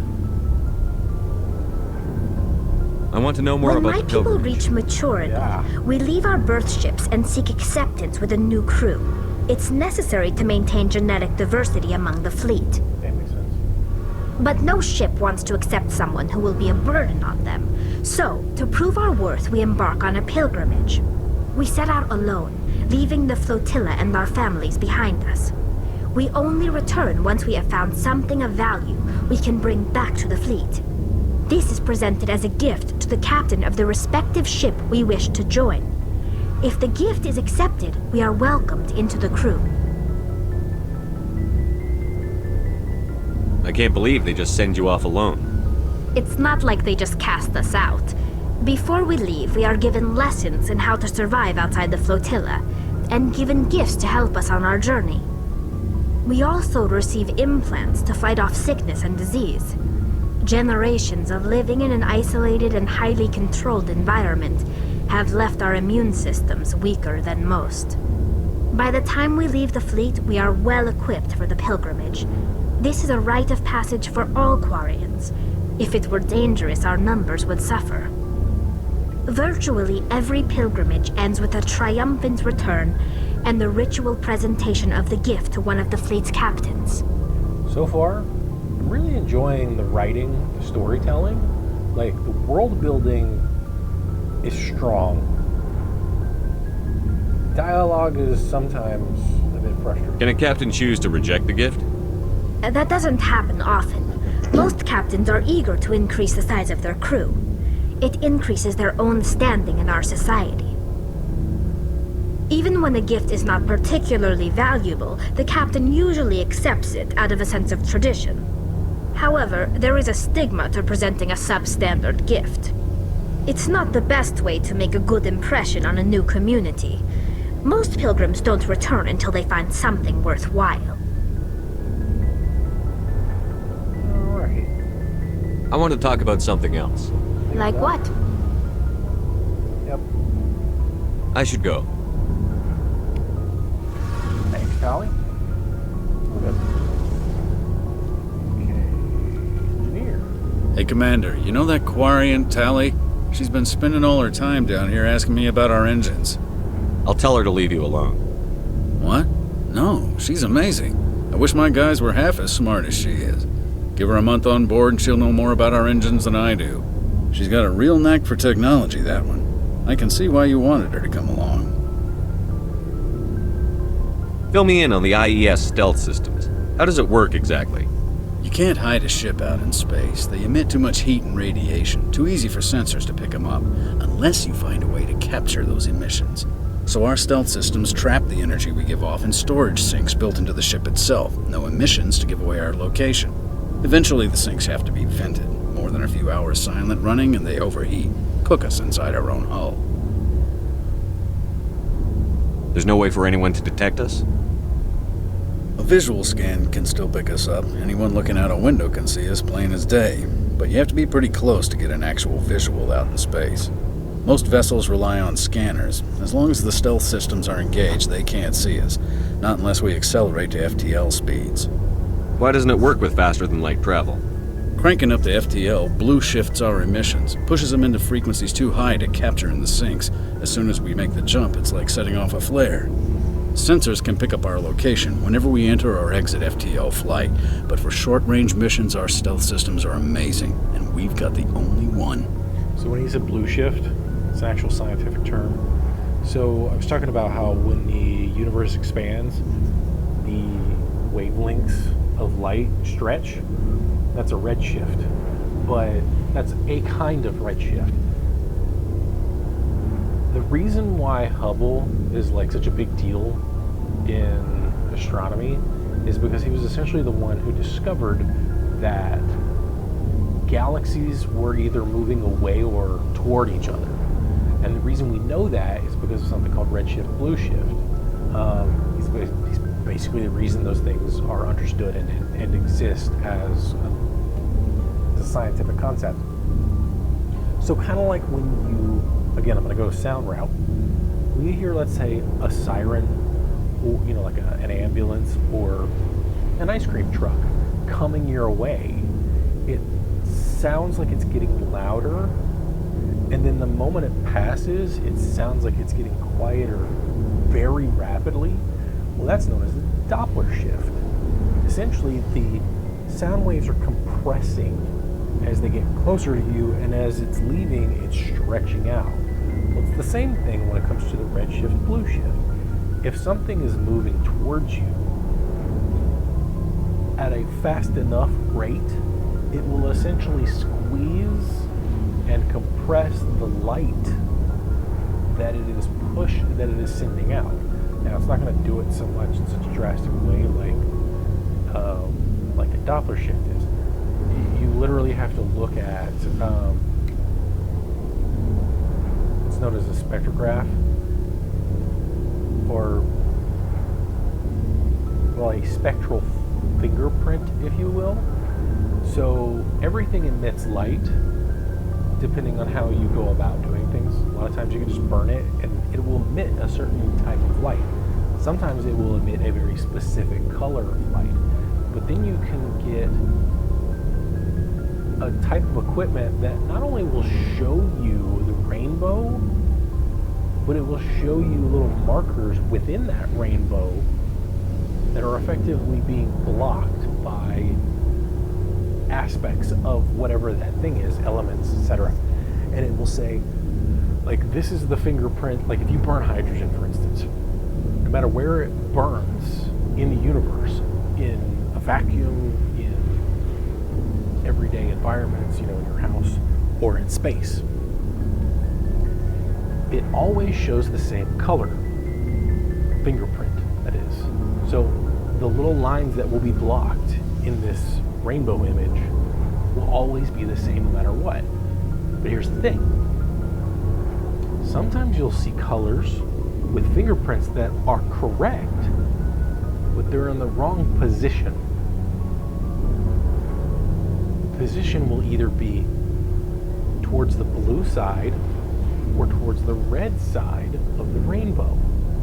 If it's towards the red side of the rainbow, we have now learned that means that thing is moving away from us. If it's more blue shifted, that means it's moving toward us. That is what we learned. And the way we know that is you take a photo of something, or you take that spectrographic image, if you will, and then you wait, let's say a year, and then you do it again. And then you wait a year and do it again. And you wait a year and do it again. And if you notice that it's been shifted even a little bit in one direction, and then, there's other elements to things, and this is also the nature of like space and science and everything. You have to acquire a lot of information from various different forms of sources. So like light is one way of doing it. Well, I can look at the sun, right? But then I can look at the sun at a different time of year. And not because of clouds, but because of where we are in the solar system, we can determine if the sun is sending more light to us or less. But the thing is like, because it produces so much, we have to have something that that can piece together this information on scales that are actually quite accurate. Like, they have to understand fluctuations on, very different types of scales. Because otherwise it'll just seem like noise. So we have to fine tune equipment, we have to look at X-rays and radio waves and visible radiation and infrared. We've got to look at things like that I said with the blue shift. We understand flux, we understand luminosity of things. Like there's certain stars out there that have a certain luminosity to them. It's not because of their apparent brightness, the way they look toward us, but if we were, let's say, the same distance away from this other sun, the luminosity would be different, even if it's further away. And so we piece together all this type of stuff to start understanding more and more and more, to then figure out something else new, more and more and more. And the more that we do, the more that we learn, and the more we start getting more and more things accurate, then we also start having more questions. Because those questions make us reconsider old conclusions that we had before. So we start to question the questions, question the answers, and answer old questions, and question new answers, and so on and so on. And so it never stops. That's why it's phenomenal. The blue shift is a real phrase, real term. It just means something is moving quickly enough that it could be detectable in a certain way. And that's what he was talking about with the sensors. I want to know more about the Normandy. She's the best ship I've ever served on. Probably the fastest vessel ever designed. And she's the only one using the new Tantalus drive core. What's so special about the Tantalus drive core? Proportionally, it's about twice the size of any other vessel. Not only are we faster, but we can run at FTL speeds longer before we have to discharge the core. Where else have you served, Adams? If you name a class of Alliance ship, I've probably served on it. Everything from dreadnoughts and carriers right down to frigates like the Normandy. My last assignment was on the Tokyo, only a cruiser, but she was a good ship. Couldn't hold a candle to the Normandy, though. FTL being faster than light. Okay, we're done. Carry on, Adams. Aye, aye, Commander. Go get some more experience, anything like that. Let's go on. I got a while before me today. So,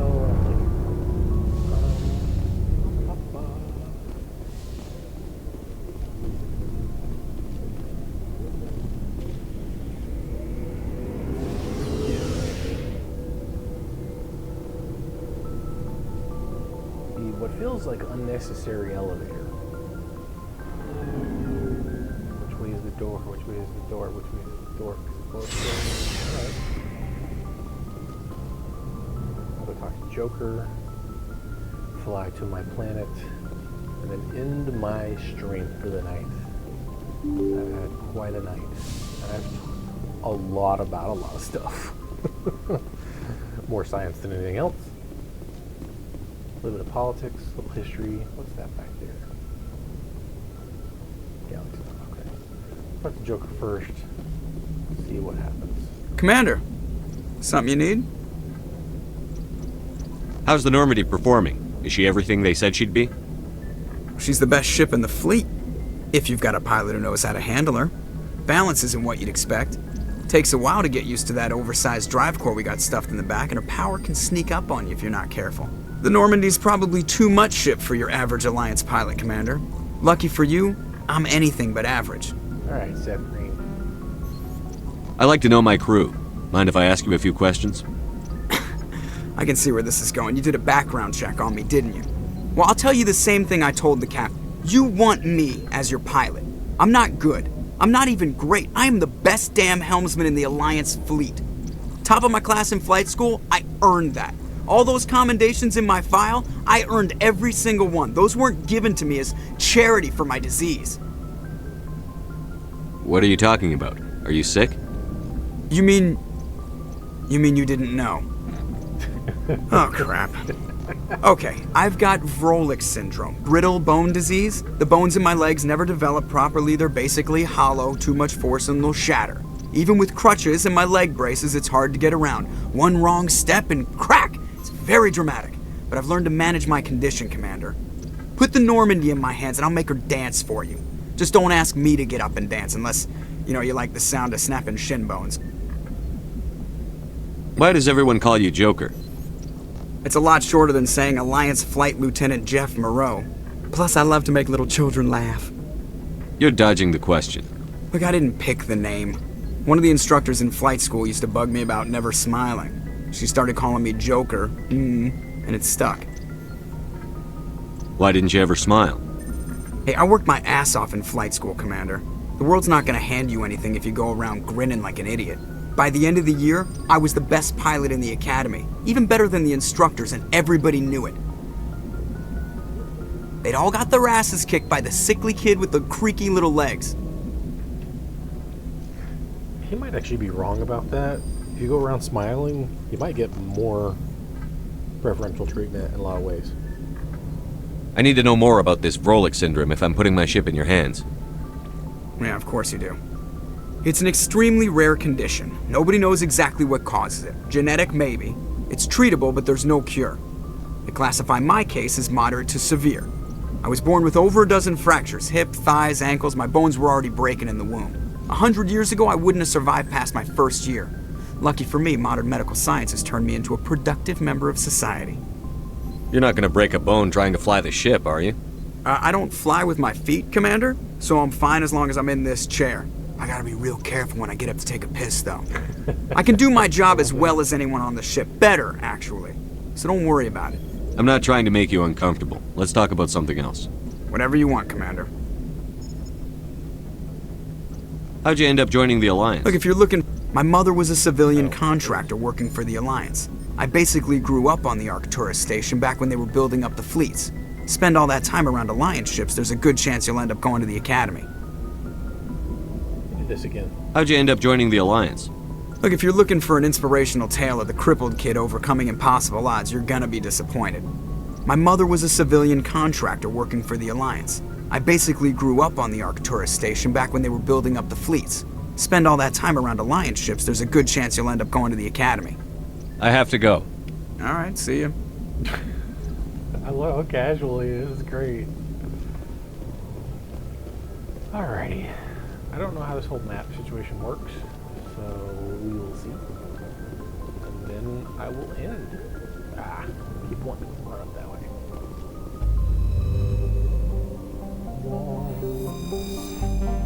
Zoom out a little bit.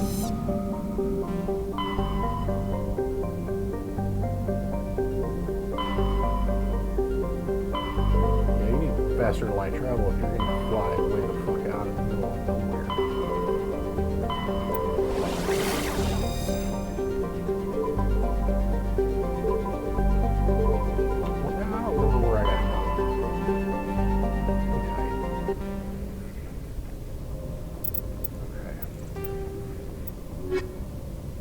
Good God.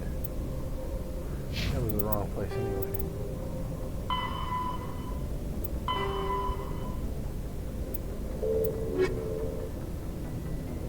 Sony Artemis Tau. Explore the uncharted worlds of Artemis Tau cluster. Okay.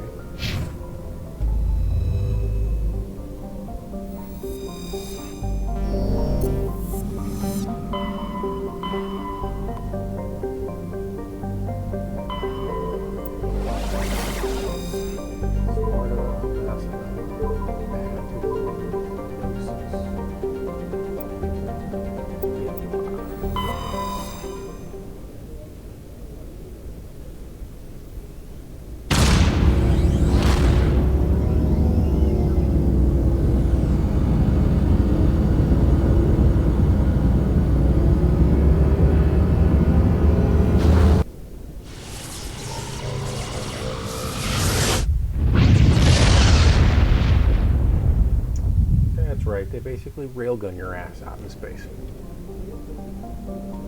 What the hell? Holy shit, how big is this fucking game?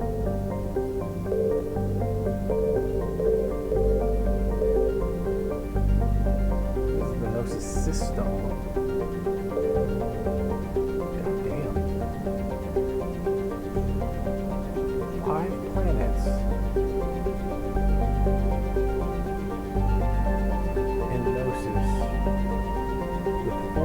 Systems, or 3 other systems. God damn, this is big.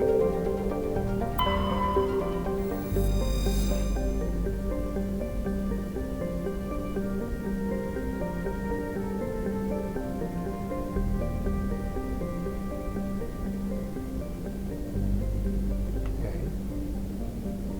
Pretty small. Day length 52 hours. Over period. Yeah.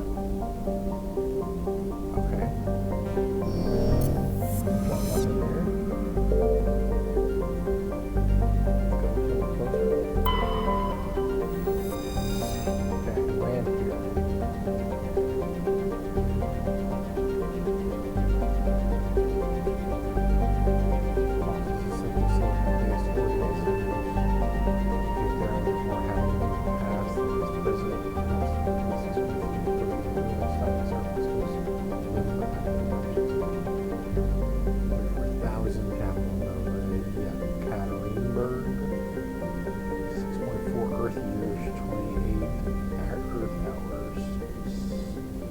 towards the weight.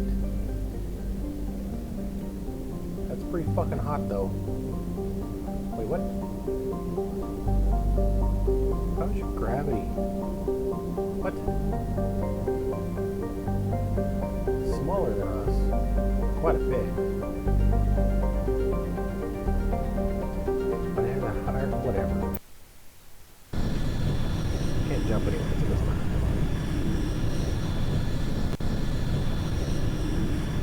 That's crazy ass loading screen.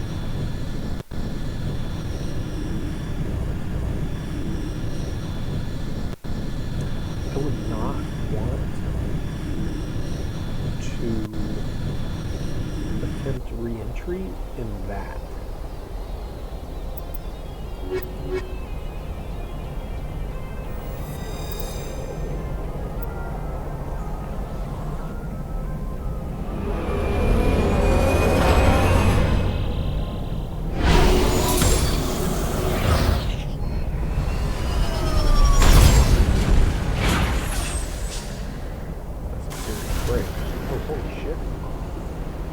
Commander, I'm picking up some strange readings. Really strange, like off the damn charts. It looks like it's coming from an underground complex a few clicks away from the drop zone.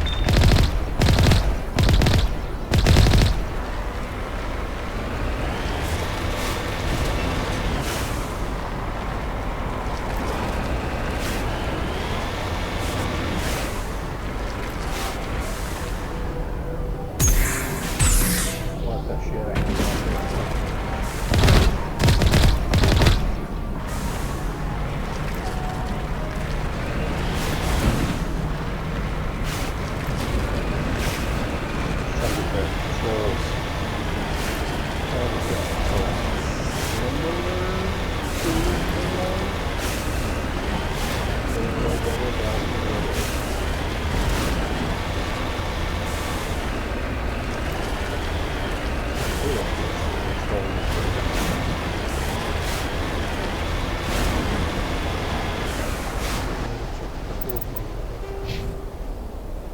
Oh, we leveled, okay.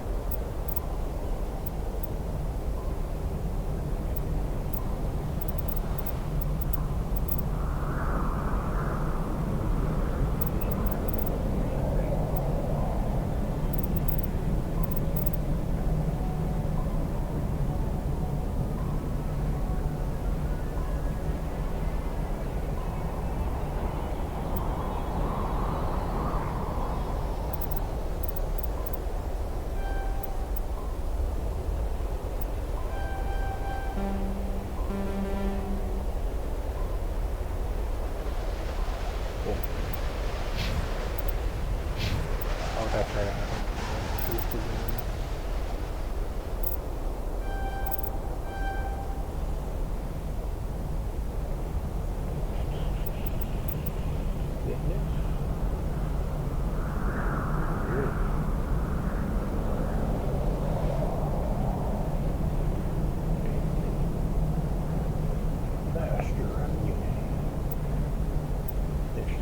Cool.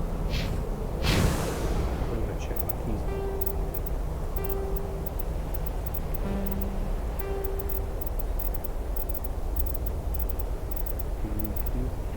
Okay, exit vehicles E. Exit vehicle right now. And I can. Nobody's dying. That's cool. Alright, can I acquire anything? Open anything.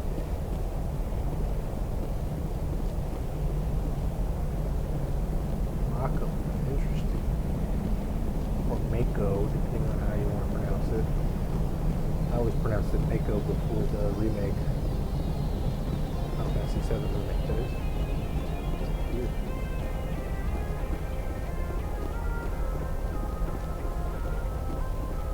Ah, how do you do this?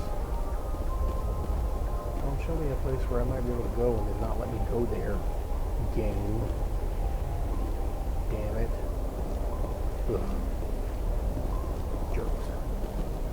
That's just rude.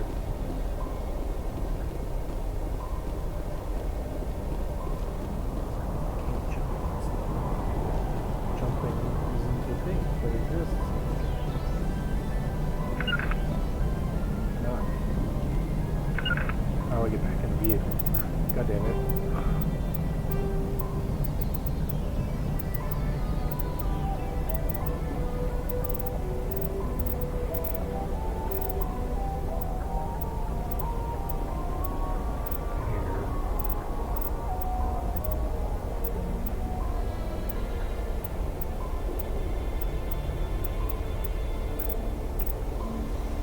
Exit vehicle, boosters, jump jets, repair, leave world.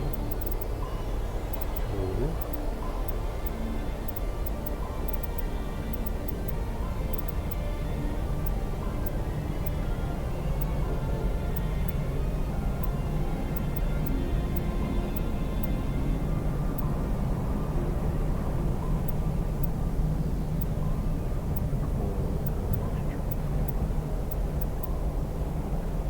Do I just...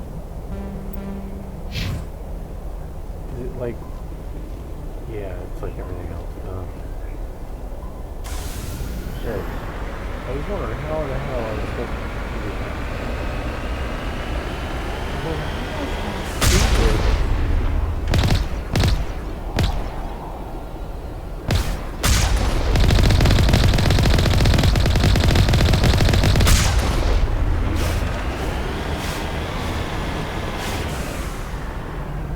Alright, well, that's going to be it for me. Let's save. Now I'm going to exit the game. Thanks if you're watching, but you're probably not. Have a good night. Bye-bye.